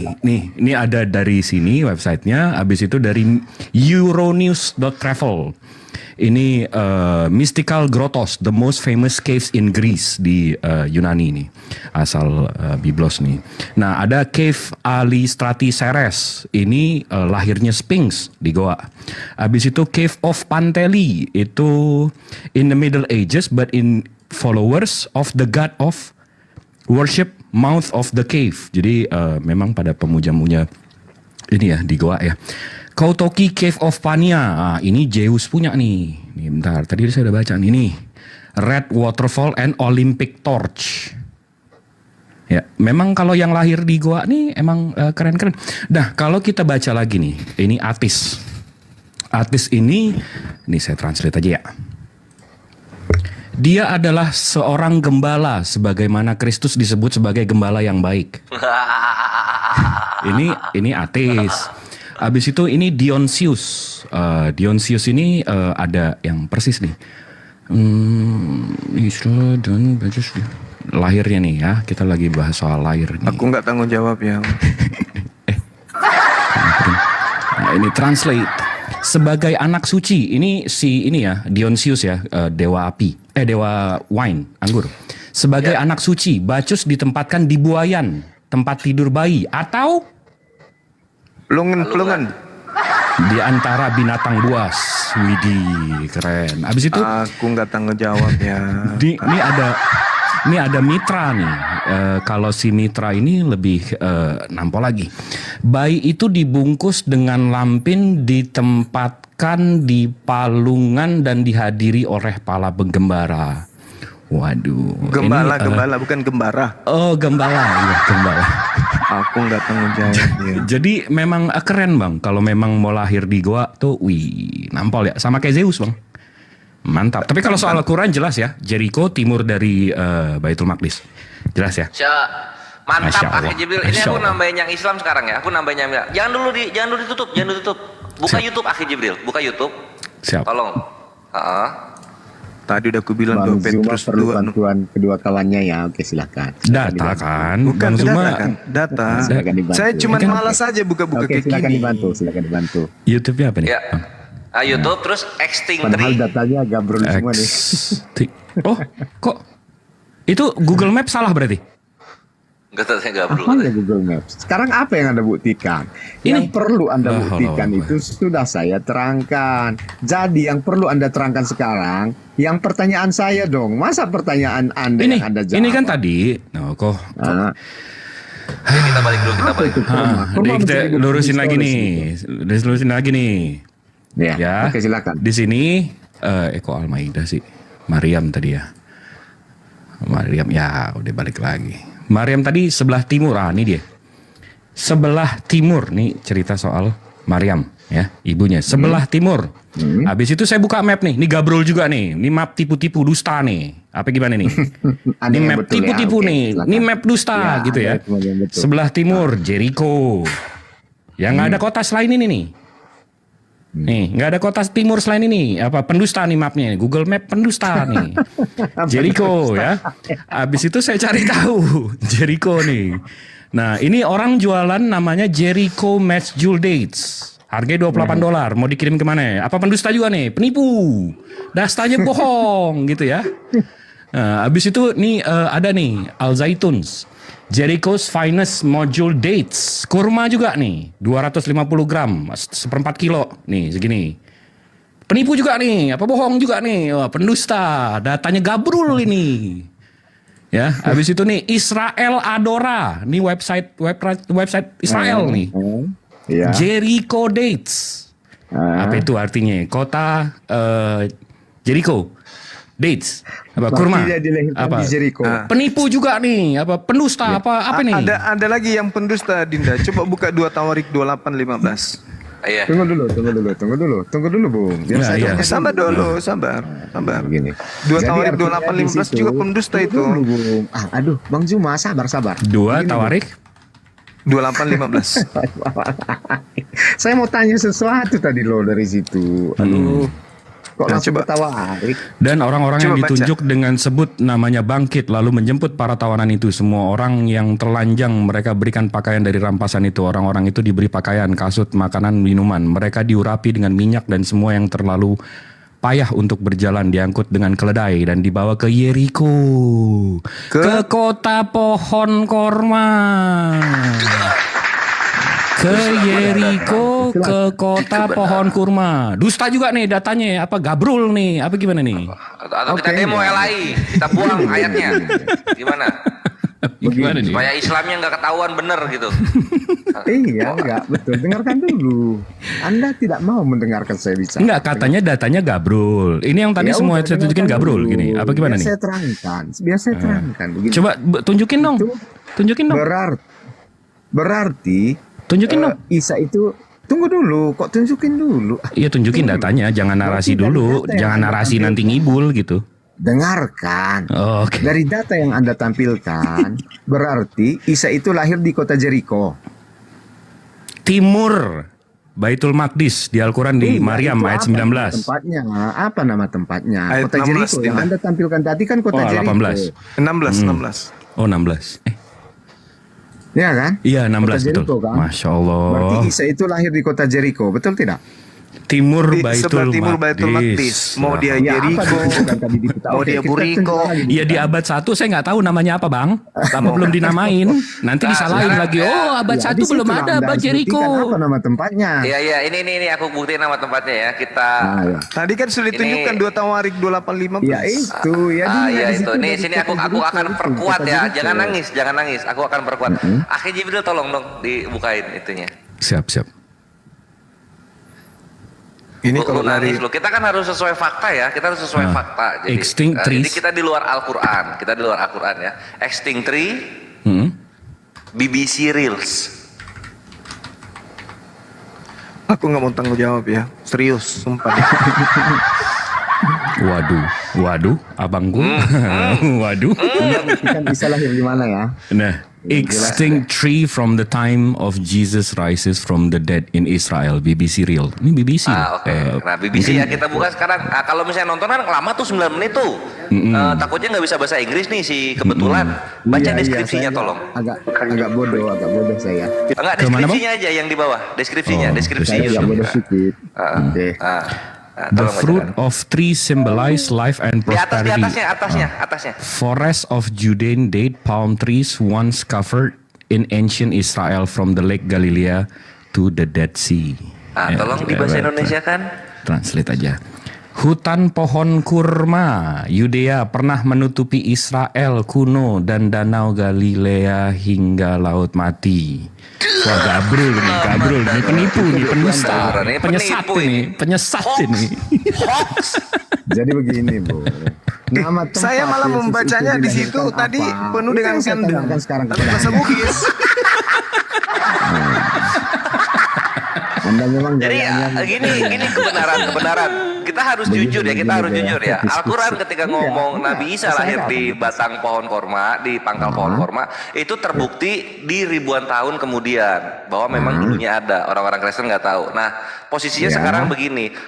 Kalian mengimani Yesus lahir di kandang domba atau lahir di goa, itu bukan dari kitab suci kalian. Kalian mengimani hal tersebut dari lukisan. Ya, terima kenyataannya, Bre. Nggak, biar mirip Zeus aja kali Bang, biar keren. Oh, oke lah kalau gitu. Saya Itu tahu jadi bedanya. jangan Kita mengimani sentuh. apa yang dari kitab suci, ya. kalian mengimani dari lukisan suci ya gitu. Tadi sudah Thank aku you. bilang jangan sentuh goa karena itu akan merujuk pada 2 Petrus 2. Setan-setan ada dalam goa. Muncul Horus, Atis. Di goa semua lahirnya tuh. Iya. Sedangkan Anda pun mendapat kitab Anda dari goa kan? Menerima wahyu dari goa. Iya, di goa. Iya kan? Iya, sama lah kayak Elia. Sama seperti Elia. Tapi setelahnya Rasulullah tidak lagi menerima wahyu di situ.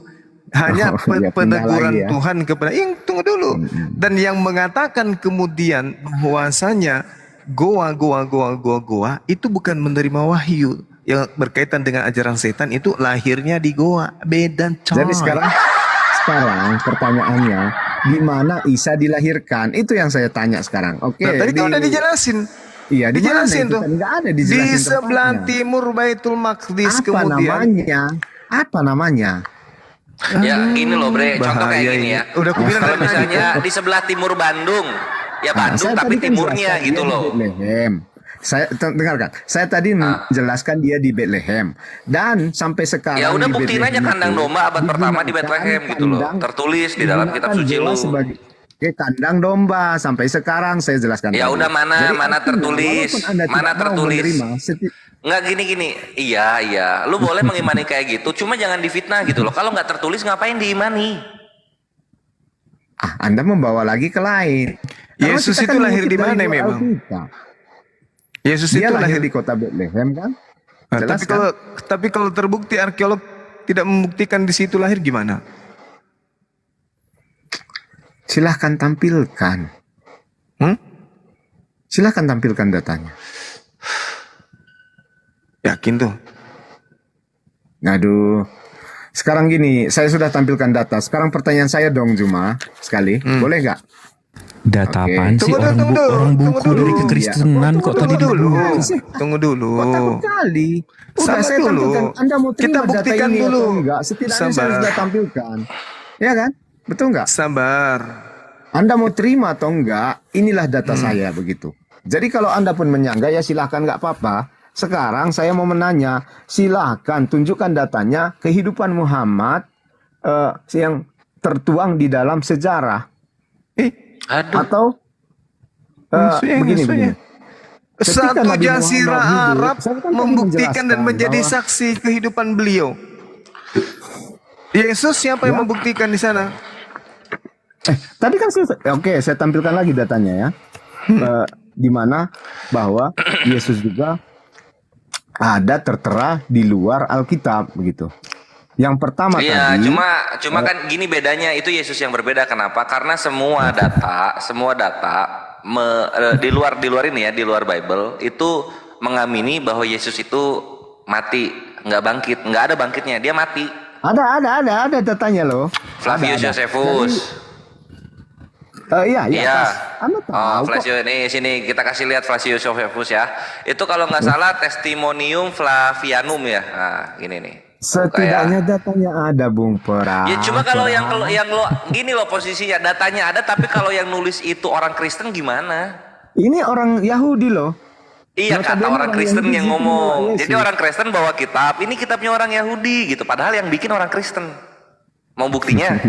Sini kita buktikan. Oten lagi, yang salah Oten lagi. Kan udah Ya iyalah, kalian mah gitu. Flavius ini siapa? Udah aku bilang kan. Cuman kamu nggak percaya. Memang Anda itu tempatnya salah, bro. Ya. Oke. Berarti Anda nggak bisa menentukan data Diakui ya. dia tempatnya Di mana salah, Nabi diakui Anda dia. hidup yang datanya dari luar Al-Quran atau luar hadis. Itu gampang Bisa itu Anda gampang itu. Ada, oke, silakan Banyak, tampilkan. tumpah-tumpah. Banyak. Ya udah silakan tampilkan. Oke. Tunggu gue mau mau gue bubukin lu si Josephus ini. Nah itu Akhi Jibril tuh nanti yang ngeluarin ya. Silakan Akhi Jibril duluan, boleh kalau udah ini aku nyari dulu. Aku datang besok. Nabi Muhammad di luar Al-Quran dan hadis ya? Iya. Waduh, tumpah-tumpah itu. Iya, silakan. Tahu dong Nabi Muhammad lahir 671 ke 732. Bang Kores tolong gedein dikit ya Bang. Nggak usah banyak-banyak. Oke. Cut. Segini cukup? Alhamdulillah. An account of Battle of Gabita. An fairly early source dates in 637. 5 tahun setelah beliau meninggal. In January, the people of their life in many village was revenged by the killed of Arabs of Muhammad. Jelas. 1. Battle of Gabita. Habis itu The Doctrina Jacobi, dia menuliskan when the candidatus was killed by Sarkean ini tahu kan artinya penghinaan terhadap orang Arab. I was Karelens is set off by both Scamia. People were saying the candidatus has killed and Jews were overjoyed and they were saying that the prophet had appeared. Nah, itu tahun 632. Oke, habis itu Thomas the Praebaster. Catatannya ditulis in the year of 945, indication 7, Friday 4th January 634. The 9th hour there battle the Romans of the Arabs of Muhammad. Ini di luar Islam loh. Bishop nih apa ya? Apa nih? Uskup kalau di Indonesia uskup. Begini Bung Jibril. Uskup. Dari mana itu? Dengarkan dulu. Itu sumber Anda dari mana sih? Bishop James Bishop PhD. Nah lo yang punya datanya uskup. Bentar ya. Tadi Bishop Sabeos. Muhammad preach saying with the oath of God promising that land to Abraham and his posterity after his forever. This Muhammad, jelas lagi. Habis itu apa lagi? The Kyrgyzstan Chronicle. Habis itu catatannya mana Nabi Muhammad?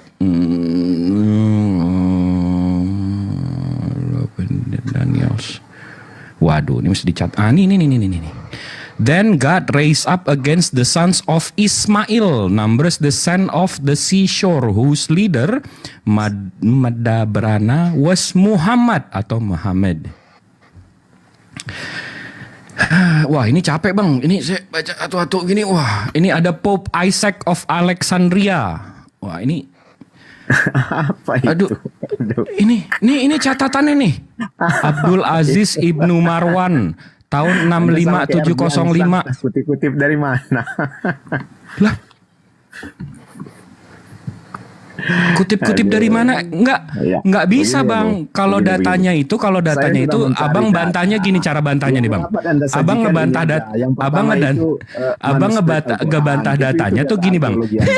Manuskrip Al-Quran. Yang kedua koin khalifah. Saya bantu Anda. Enggak, abang ngebantah datanya. Enggak usah ke situ dulu. Saya bantu Anda koin khalifah. Gimana tuh cara ngebantahnya tuh? Cara ngebantah datanya tuh? Anda ini membantah cuma pakai congor, bro. Enggak. Gimana sih? Datamu mana? Sumber yang lebih apa loh? Datamu mana? Datamu. Coba tunjukkan sumbernya. Ini maksud Aki Jibril tuh ini nih. Sini ini ya, gua kasih lihat ya, Ini datanya lagi nih. Dictionary of the Bible. Screen capture tuh. Screen capture. Oke, sudah. Udah. Halaman berapa ya waktu itu? 425 kalau nggak salah. Oh, gue nyarinya setengah meninggal ini. 429. Itu menceritakan soal Kanaa. Bentar. Nah, nih. Bentar ya. Nih. Ini Dictionary of the Bible, ya. Mungkin datanya juga nih. Kadar. To the Brews, the name was also suggestive of the Black Tans. Saya skip aja ke sini ya. They dwelt between Arabia, Petra, and Babylonia. The people of Kadar were Phoenicians, derived from their tribe Muhammad ultimately rose. Tipu. Pebohong. Hoax itu. Hoax ini. Photoshop. Padahal ini penulisnya ini tipu juga. Apa gimana nih? Dictionary of the Bible. Siapa yang nulis? John D. Davis PhD. Ini bukan orang Islam nih. Dia nggak sholat Jumat nih. Kebanyakan gelarnya itu fiktif. Nggak sholat Jumat nih. Menurut kebenaran dia Muslim ini, nulis. Nggak sholat Jumat nih, makan babi nih, saya yakin. Fiktif itu, masa namanya nggak ada huruf vokalnya belakangnya. Tapi yang paling heran gue ya, kenapa ya itu namanya Michael Hart menulis ya? Tokoh yang pernah ada di muka bumi ini yang paling berpengaruh. Ini Michael Hart ini orang mana teman-teman? kenapa ya menempatkan Nabi Muhammad Shallallahu Alaihi Wasallam nomor 1, Tuhannya Oten nomor 3 ya?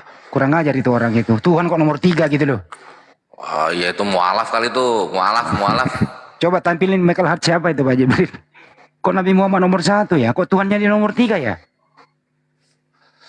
Bro, kok Tuhanmu nomor 3 bro? Enggak, abang-abangku di sini kemarin udah ketemu sama si kebenaran ini ngomongin soal kodeks. Habis itu dia kabur. Habis itu ketemu Bang Zuma juga kalau nggak salah siang-siang. Ya udah itu aja. Maksud saya izin selalu butuh bantuan Anda semua. Bro, Tuhanmu kalah sama Gandhi. Enggak, Bang Zuma ngelawan ente itu tidur-tiduran. Jadi kalau buka data pakai saking tidurnya ajudan. ya.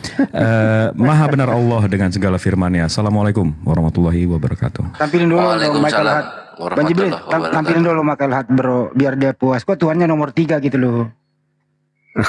Nggak usah. Saya tahu Tuhan Anda nomor 1 ya. Loh kok Nabi Muhammad bukan Tuhan?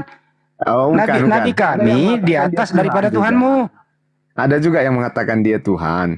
Siapa yang mengatakan Nabi Muhammad Tuhan? Iya. Mau saya tampilkan datanya? Iya, tampilkan coba siapa? Bentar saya ambil dulu ya. Ya ambil di mana? Di sumur. Gali sumur dulu nih 6 hari nih. Gali sumur dulu dia. Itu pertanyaan saya belum dijawab loh. Jadi Isa itu dilahirkan di mana gitu? Dari data yang ditampilkan tadi, Isa itu dilahirkan di mana? Terusin. Udah kalah lu ah. Oh kok kalah? Sebelah timur Baitul Maqdis. Tadi kan BBC Reels data gua. Itu tadi nggak dijawab dari tadi. Namanya apa? Ya, Al-Quran cuma menampilkan sebelah timur Baitul Maqdis. Apa di situ kan ada kan? Nggak ada. Tempatnya Baitul Maqdis sebelah timurnya gitu. Apa namanya? Ya nggak tahu lah. Ya nggak tahu. Berarti data Anda gabrol kalau Anda nggak tahu. Loh, sekarang lu Nazaret di mananya Nazaret? Kok di mananya Nazaret? Ya, ada dong, pasti ada timur, barat, utaranya, pasti ada nama komplek-kompleknya dong. Dia asalnya dari Nazaret. Di mananya Nazaret? Coba pengen tahu. Nazaret itu luas bro, di mana? Kabupaten mana? Di mananya? Jadi di mana bisa sebutkan nama tempat? Anda juga nggak bisa sebutkan daerah mana itu Nazaretnya. Silakan. Anda hanya mengatakan di sebelah selatan Baitul Maqdis. Itu aja yang Anda katakan. Iya, itu lebih akurat. Kalau lu Nazaret, di mananya Nazaret? Sebelah timur apa barat? Di mananya Nazaret coba? Kami lebih di kota selatan Baitul Maqdis gitu. Di mananya coba? Ya udah di kota Nazaret, di Nazaret. Di mananya Nazaret? Di mananya? Di timur, selatan, utara, atau di pusat gitu loh? Di mananya coba? Sekarang saya tanya Anda, itu di mana? Sebelah selatan. Kalau kita kan gini, kalau kita jawabannya di mana lahirnya? Di Baitul Maqdis. Di mananya? Di sebelah timurnya. Nah gitu. Kalau kalian? Berarti dia lahir di Baitul Maqdis. Iya, sebelah timurnya Baitul Maqdis. Nah, kalau lu Nazaretnya di mananya Nazaret? Kores. Untuk apa? Kebetulan. Menghalalkan tuh menang. Di sini kita diskusi nih Kores. Tapi saya heran kok ya. Tapi gini loh bro kebenaran. Tapi saya heran ya. Kebenaran ntar dulu. Tapi saya heran kepada Anda itu loh. Kok percaya ada manusia melahirkan Tuhan? Itu intinya bro. Kok Anda percaya gitu loh? Kok Anda percaya ada manusia melahirkan Tuhan? Kenapa Anda percaya itu? Itu intinya sebenarnya. Diam. Gali sumur. Subuh jangan gali sumur. Ini subuh ini. Tadi aku kadung buka data. Aku tampilin dulu datanya ya. Supaya nggak mubazir. Aku kadung buka data soalnya. Nah udah ya. Sip. Nah, jadi mengenai Nabi Muhammad itu nyata atau fiktif, kita tanya aja ke orang-orang Kristen yang ada di Gunung Sinai. Nah, ini Sinai Monastery ya. Ini sinaimonasteri.com. Itu webnya monasteri di Sinai, orang Kristen tentunya, ortodok dia. Ini kita ingin aja lah, kita apa? Karena kasihan nggak bisa bahasa Inggris dia. Iya, saya bodoh. Iya, tolong bahasa Indonesia kan dulu. Baguslah kau aku 1 Korintus 4:10. Nah, di sini ya. Bodoh di Kores. Iya, kebetulan. Ya tanpa ngomong itu memang Korintus yang ngomong kok, kamu bodoh. Iya betul. Saya nggak menyangka. Nah, di sini dikatakan begini ya. Menurut tradisi yang dilestarikan di Sinai, Muhammad mengenal dan mengunjungi biara serta para bapak Sinai. Al-Quran menyebutkan situs suci Sinai. Paten yang diberikan Muhammad kepada biara suci Sinai pada tahun kedua Hijriah bertepatan dengan tahun 623 Masehi. Sebuah delegasi dari Sinai meminta surat perlindungan dari Muhammad. Hal ini dikabulkan dan disahkan olehnya ketika dia meletakkan tangannya di atas dokumen itu. Surat perlindungan dikenal sebagai Astinem, gitu. Ini mungkin ini monasterinya fiktif mungkin, cuma nggak apa-apa. Ini ya, tapi ini salinannya ya, yang aslinya ada di Turki. Oh, itu ada di Turki ya, salin. Oh ya ya, oke. Jadi kopiannya karena waktu di Kekhalifahan Utsmaniyah, Khalifah meminta yang aslinya terus diganti dengan yang kopian gitu. Ini satu. Nah, terus berikutnya ada yang sekarang di sini. Ini Kronika Propetika. Yang nulis siapa? Yang nulis adalah, aduh dia nggak bisa bahasa ini lagi. Gue gini Iya, saya nggak bisa bahasa Inggris. Tolong terjemahkan. Kenapa lu tertawakan keterbatasan lu, bro? Iya, saya kan kan bodoh. Mestinya lu anda sedih, kenapa tertawa dengan keterbatasan? Maklum lah. Iya, mestinya sedih, jangan tertawa. Iya, saya menertawakan kebodohan saya. Biasa itu. Kebodohan kok ditertawakan. Iya. Mana dia?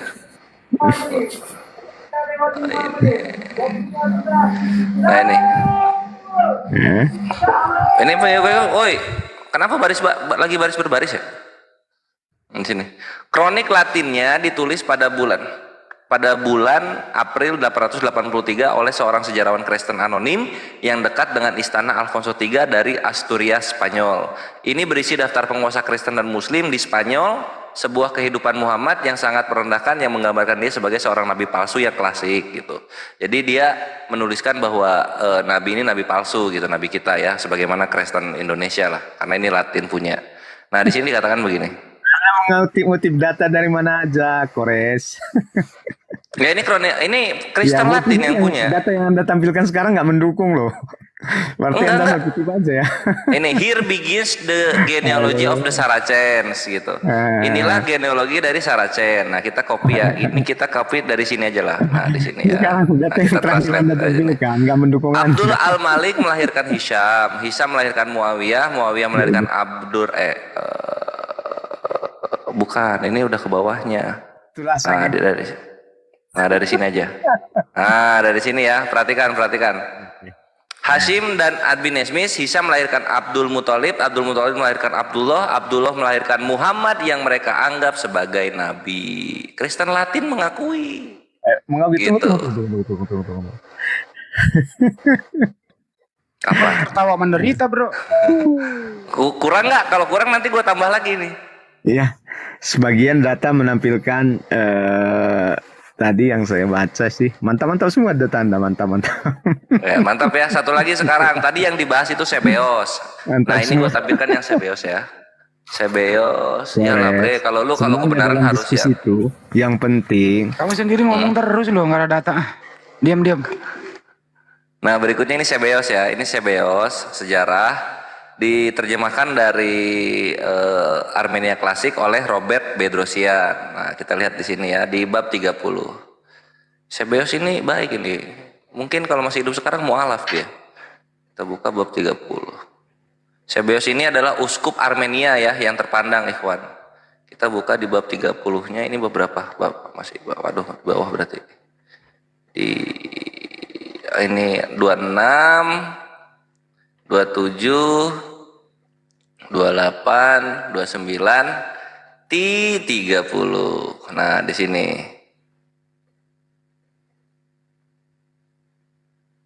Nah, ini nanti diceritain, ini seru nih. Kita baca dari sini aja ya. Kita baca dari sini sampai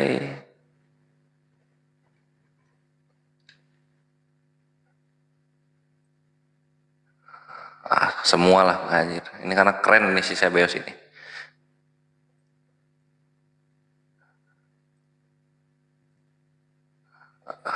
Kita copy terus kita ke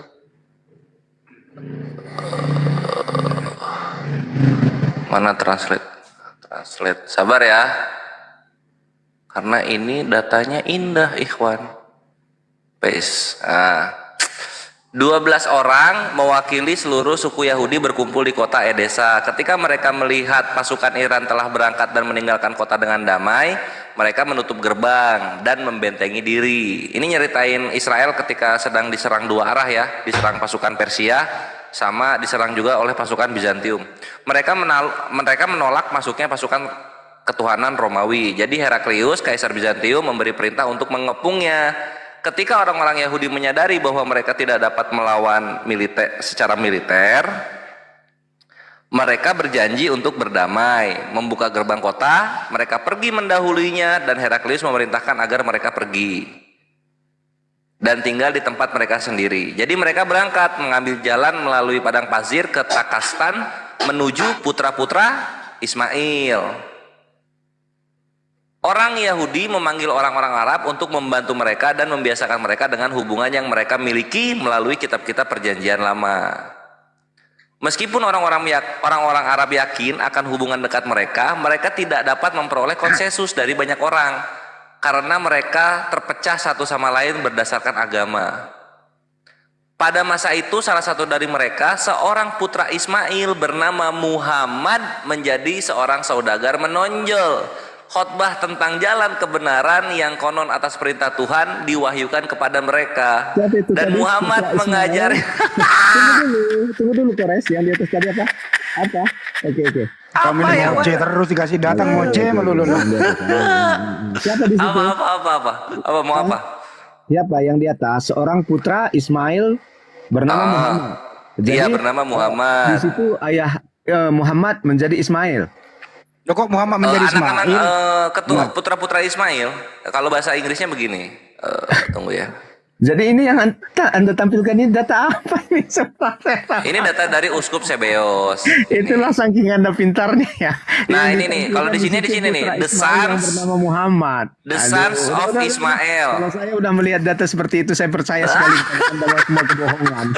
Enggak, maksudnya kebetulan lu tuh kekanak-kanakan gitu loh. Asal ada kata, Anda ini search di Google ya. Asal ada dalam kata frasa, gini loh kawanku, dalam frasa sans itu artinya bisa keturunan gitu loh. Iya, Anda pintar. Cukup. Mantap. Lanjut ya. Data apa aja yang Anda tampilkan, Kores? Anda kenapa terguncang sih? Semua data yang bernama Muhammad. Ini bisa dicari nih, ini bisa dicari. Ini nih Sebeos History. Itu nggak mendukung tuh. Dari buku aja coba Anda ambil dari buku sekali, jangan dari website.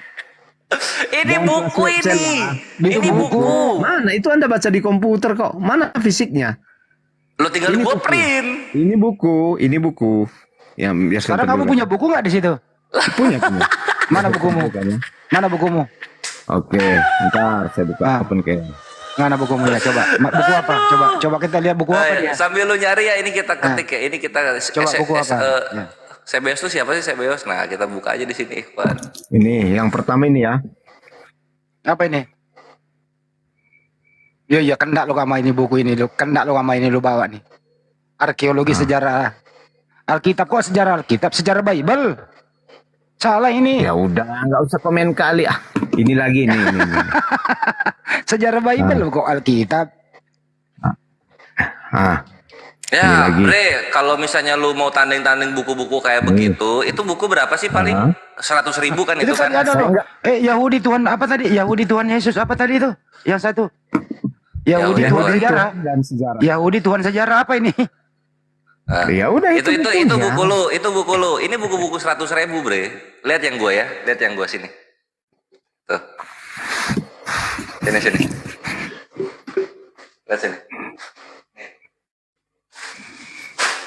Ini buku 4 juta ini. Oh iya, itu buku 4 juta. Oke. Ya, buku Anda mahal-mahal sekali ya, Kores. Iya, jadi jangan perkara gua ngeluarin PDF terus gua nggak punya buku. Kami di sini ini perpustakaan berjalan gitu loh. Itu yang tadi 4 juta, yang merah itu 500, terus Tarikul Khulafa itu 600 gitu loh. Sekarang sama ini ya, ini yang gua punya nih, ini pasti lu nggak punya ini. Tunggu bentar.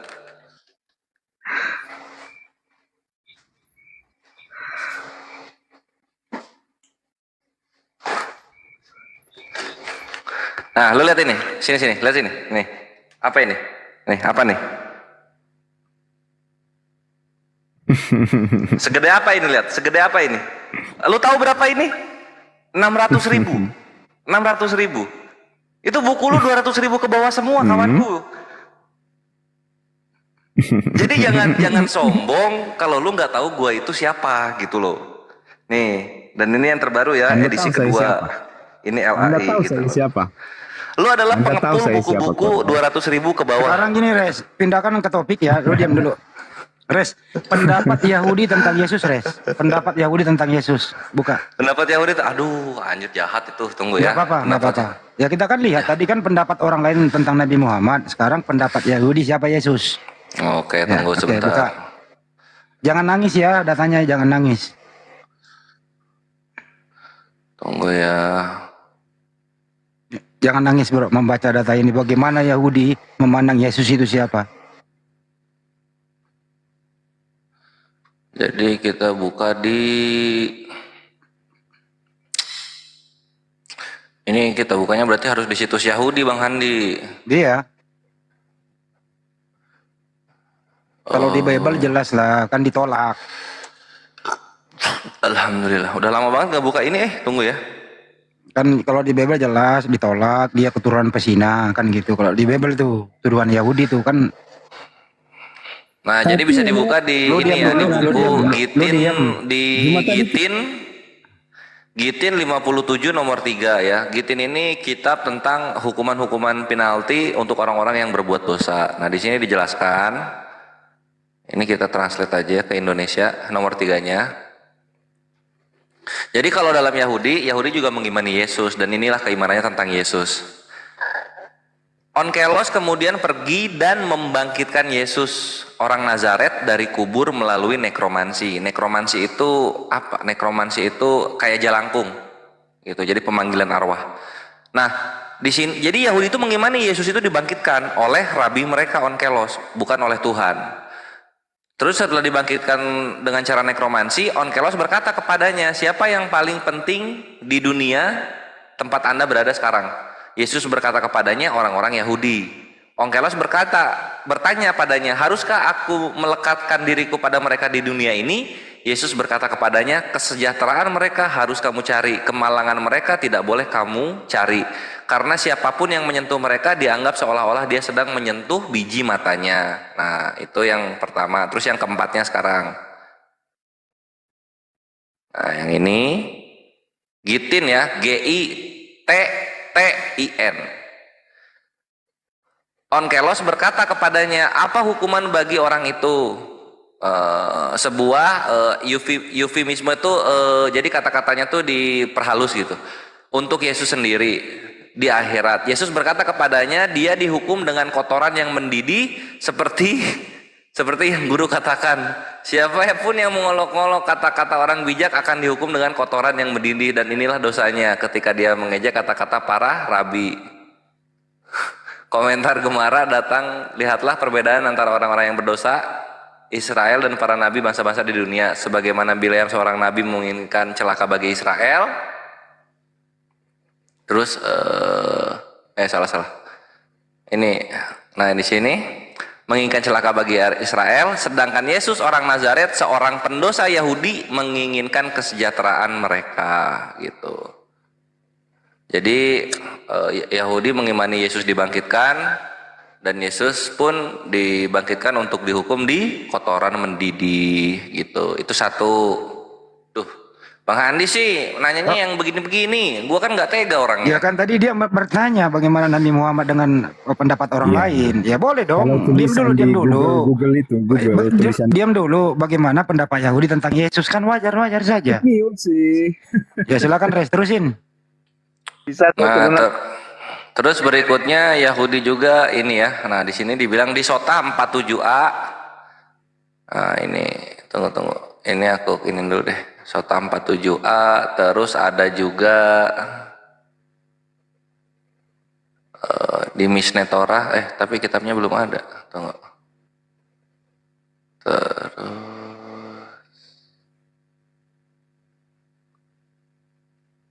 Terus Tertawa aja bro, tertawa aja. Nggak apa-apa. Tapi jangan buka mic-nya, kasihan tertawa kok sedih. Nah ini juga ya di Sabat ada terus Di Celebes. Ya tertawa aja, tapi jangan dibuka mic-nya, kasihan kamu. Kenapa Ini saya data diam-diam. kasihan? ini nih. Nah ini 3 lah gue buka ya. Ini 3. Oke, kalau begini caranya di mute terus, saya permisi aja ya, nggak ada gunanya. Jangan kayak kabur dulu, dengerin dulu datanya. Iya, kok kabur? Jumanya pun dah kabur. Tadi saya berdebat sama Juma, ini Juma kabur. Orang lagi sahur di Terima sana. kasih ya. Terima kasih. Udah jangan kabur dulu, wais. Ini baru soal kotoran Jumanya mendidih, udah kabur. kebenaran masih ada yang lain. Tinggal kedua malaikatnya yang di sini. Ngapain lagi saya di sini? Tadi saya berdebat sama Juma. Didatangkanlah Jibril, salah satu malaikatnya. Baru Handi Celebes, baru si Ntar Koreng. diam dulu ah. Buka res. Nah Diam dulu. berikutnya ini perkataan Yahudi ya. Sampai jumpa teman-teman. Saya mau istirahat nih. Nggak mau lihat Jumanya kayaknya udah bapak KO kandungnya tuh. Yesus menurut Yahudi, Udah KO. nggak mau. Ya terusin aja res, nggak apa-apa, terusin. Dia Oh monitor ya di udahlah bawah. kalau gitu. Jadi ini ya di sini dikatakan di Sabat 104b nomor 5. Jadi tunggu kita ini. Jadi ini ngebahas Ben Stada. Ini ngebahas Ben Stada. Nah, kita translate ke bahasa Indonesia. Translate full page aja lah. Nah di sini. Mengapa mereka memanggilnya Ben Stada padahal dia adalah putra Pandera? Rabi Hisda berkata, suami ibunya yang berperan sebagai ayahnya bernama Stada, tetapi yang mempunyai hubungan dengan ibunya dan ayahnya bernama Pandera. Gemara bertanya, bukankah suami ibunya adalah Papos bin Yehuda? Sebaliknya, ibunya bernama Stada dan dia diberi nama Ben Stada menurut namanya. Gemara bertanya, tapi bukankah ibunya Miriam yang mengepang rambut wanita? Gemara menjelaskan itu bukanlah suatu kontradiksi. Sebaliknya, Stada hanyalah sebuah nama panggilan seperti yang dikatakan dalam Pumbendita, yang ini tersesat Setadda dari suaminya. Gitu. Jadi Yahudi juga mengimani ibunya Yesus, tapi ibunya Yesus itu dia punya suami satu, pacar satu, gitulah intinya. Nah berikutnya ada lagi di sini ya, mana nih di sini. Nah ini yang terakhir lah, ini yang terakhir kita kasih paham.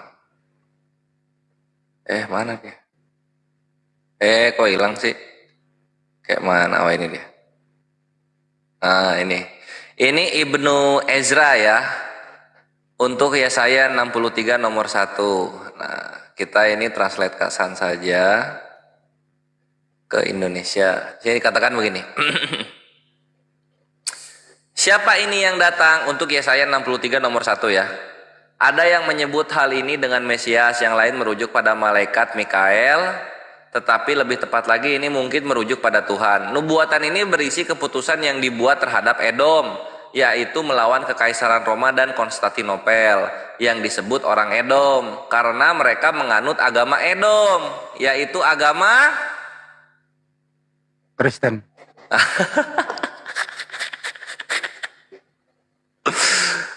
Yaitu agama Kristen yang pertama kali didirikan di kalangan orang Edom. Dar, selamat datang di kebenaran. Jadi dalam iman Yahudi, Kristen itu yang pertama menganutnya orang Edom gitu. Ya Jadi itulah. Jadi ada dua perbandingan data ya, bahwa beberapa tokoh-tokoh Kristen mengatakan Nabi Muhammad itu seperti itu. Terus dikasih perbandingan menurut Yahudi Yesus seperti itu. Itu perbandingannya loh. Kenapa lu kabur? Tuh. Nggak kuat dia karena kan di otak, ketika mereka ibadah itu kan mereka kan di doktrinnya itu Nabi Islam itu fiktif, tidak ada yang mengakui, tidak ada fakta sejarah, sedangkan kita itu fakta sejarah, didukung oleh fakta sejarah gitu dia.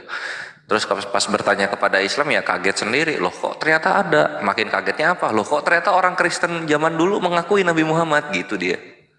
Paling kurang asam tadi ini orang tukang gali sumur nih mengatakan ada yang menuhankan Nabi Muhammad. Saya minta datanya, nggak nemu juga.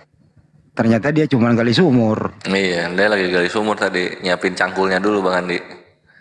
Mana ada orang menuhankan Nabi Muhammad? Kan netizen tadi nelpon saya, tolong kejar itu Bang Andi. Ini kurang ajar ini kalau nggak ada datanya nih, mengatakan ada yang menuhankan Nabi Muhammad. Siapa kira-kira itu ya? Kalau kita ngomong nih misalnya ya, Paulus mengakui dirinya Bapak, ada datanya gitu. Nah, coba kalau kalian bilang Nabi Muhammad itu Tuhan, di mana datanya kayak gitu? Ya, Yesus itu adalah utusan Tuhan, datanya ada. Betul. Nah, terus nggak ada datanya Yesus mengaku Tuhan, nggak ada. Kan gitu sederhana. Gitu teman-teman. Ya udahlah kalau begitu ya. Kita siapkan sahur. Bang Juma udah sahur? Udah Bang Andi. Masya Allah. Jadi kita umumkan lagi deh. Iya. Bahwa tetap kita di Masjid Nur Maulidah di Rumah Hobbit Sulawesi Selatan Makassar, tetap safari Ramadan 30 hari penuh. Di sana alhamdulillah sudah berjalan di hari keberapa ini ya? Hari ke-8 kayaknya. Hari ke-8. Saya nggak menghitung loh itu karena puasa nggak terasa gitu. Di sana aktivitasnya buka puasa bersama, sholat maghrib, kajian kristologi, sholat isya, sholat tarawih, ceramah, terus menyantuni anak yatim, terus sahur bersama. Jadi mohon kalau sekiranya ada ingin beramal jariah, silakan kami tunggu di rekening Yayasan Makassar Mualaf Center Indonesia di nomor rekening 401 tambah 3000 tambah 171 tambah 73 Bank Tabungan Negara. Kami tunggu. Kira-kira begitu Bang Juma. Iya Bang Andi, betul. Iya, nggak terasa ya. Kita sudah masuk minggu kedua Ramadan, Ikhwan. Minggu kedua ini. Iya benar ya. Nggak terasa minggu kedua ya. Masya Allah. Tiba-tiba minggu ketiga. Tiba-tiba Lebaran gitu ya. Lebaran. Tiba-tiba Gurunda ke Jakarta lagi. Aduh, ya Allah. Kita ke Bandung lagi kita. Ke Bandung lagi kita. Naik kereta cepat. Naik kereta cepat. Iya. Soalnya hidup Sadli. Parno sama jalan tol. Kenapa Sadli tidak mau pakai kendaraan darat? Dia trauma di kilometer berapa ya? Dengan kejadian iya 97. Itu dia. Jadi kalau lewat kilometer itu dia merem dia. Tapi memang enak sih naik kereta ini. Enak lah 30 menit nyampe. Kereta listrik. Iya loh, jauh beda banget loh. Karena kalau jalan tol Gurunda ya, Bandung Jakarta itu 3 jam setengah itu normal. Iya. 2 jam lah, 2,5. 2 jam, 3 jam. Kalau macet ya bisa 4 jam. Buset.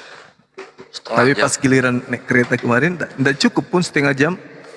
Pada saat kita naik di Padalarang, 20 menit lebih sedikit. Tahu-taunya udah di Halim. Mantap itu. Mana aku yang pertama nyasar lagi Gurunda. Gimana? Yang pertama kan aku nyasar. Jadi kan janjian di Halim lah. Aku ke Bandara Halim. Oh iya ya. Lah, terus aku nelpon Jul, ini di mana? Enggak. Sebelum nelpon Jul nanya ke satpam, "Pak, stasiun keretanya di mana?" Stasiun kereta. Ini pesawat kan, bandara ini. Loh, stasiun keretanya kan di sini juga, di Halim juga. Baru ada yang tukang parkir. Oh, beda Dek. Di sana. Nggak tahu lah di mana itu Jakarta. Oh ya udahlah, jadi bayar 2 kali Grabnya. Tapi udah jaraknya dekat sih kalau dari situ. Cuman ini ya, pas nyampe di Bandung apa ini? Kenapa ini seperti Boyolali? Memang nggak di ujung ternyata belum masuk Bandung itu. Ya Padalarang. Kabupaten itu. Padalarang belum nyampe. Iya. Kita malah lewatin Padalarang, ambil yang alur apa sih? Salah kita kemarin. Harusnya di Padalarang aja.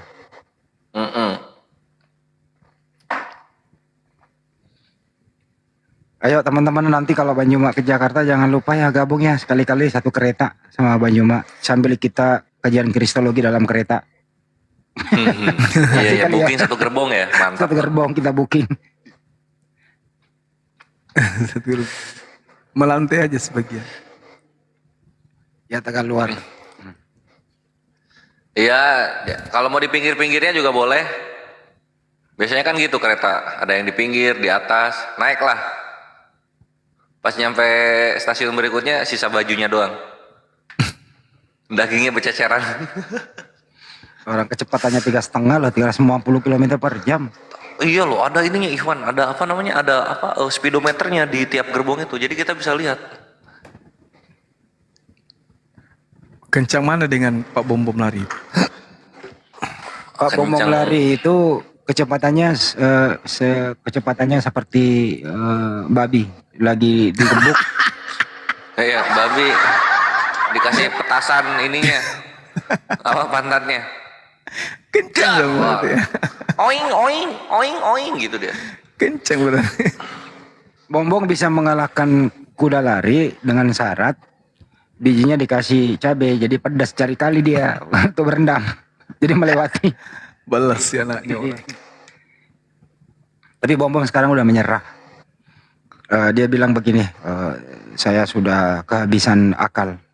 Udahlah, sudah perselisihan ini katanya. Mari kita diskusi agama kita masing-masing, kata dia gitu. Kapan dia ngomong gitu? Setelah kecewa melihat ini, Congorpedia sama betul. Alda. Betul. Dia komentari begitu. Kata dia, janganlah naik di rumah Muslim kalau kamu nggak punya ilmu, kasihan kamu katanya. Gitu. Oh, CP dibilang tidak ada ilmunya gitu. Ya kurang lebih begitulah. Tahu aja Bom Bom. Ya dia kan juga masih gitu-gitu juga kan, dia masih punya rasa adil dalam menilai dalam otaknya kan gitu. Jadi terjawab sudah Bang Handi, kenapa dia nggak mau ke Komal Islam gitu ya? Iya terjawab. Karena dia merasa tidak punya ilmu. Lemak. Gini aja deh, misalnya kalau nekat nih lawan Bang Juma diskusi debat terbuka nih, saya moderatorin nih. Sebelum kita memulai diskusi ini, kita membahas original teks atau terjemahan nih, itu kan dulu Bang Juma ya? Iya. Nah itu dulu. Kalau begitu, mari kita mendengarkan dulu Bang Juma membaca original teks Al-Quran, tentu dengan lantunan mengaji. Habis itu saya silakan Bom Bom membacakan Bible Anda dengan berbahasa Yunani.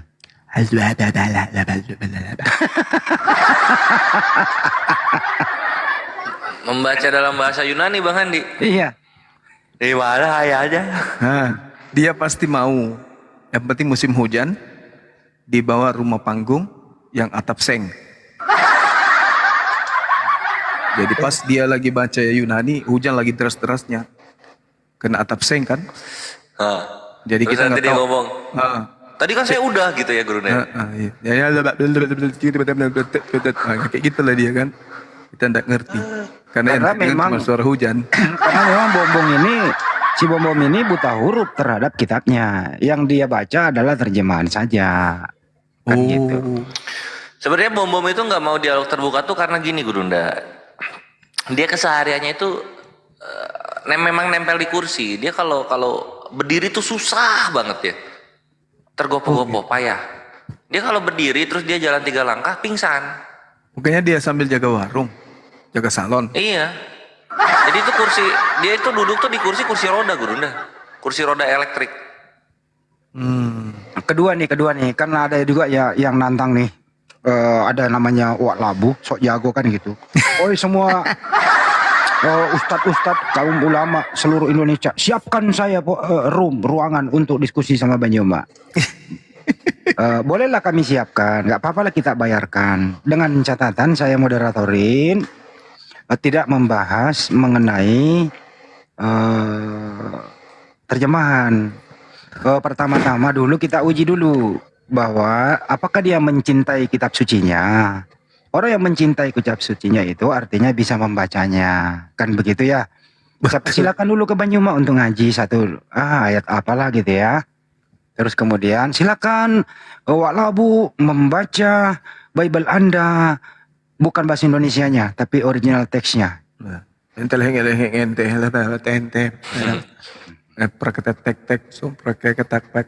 gitu lah pasti dia. Nggak ada pun yang tahu, yang mendengar juga nggak ngerti. Kedua, apabila tidak bisa membaca, silahkan buka Tinggalkan baju, ruangan. buka baju, tinggalkan ruangan.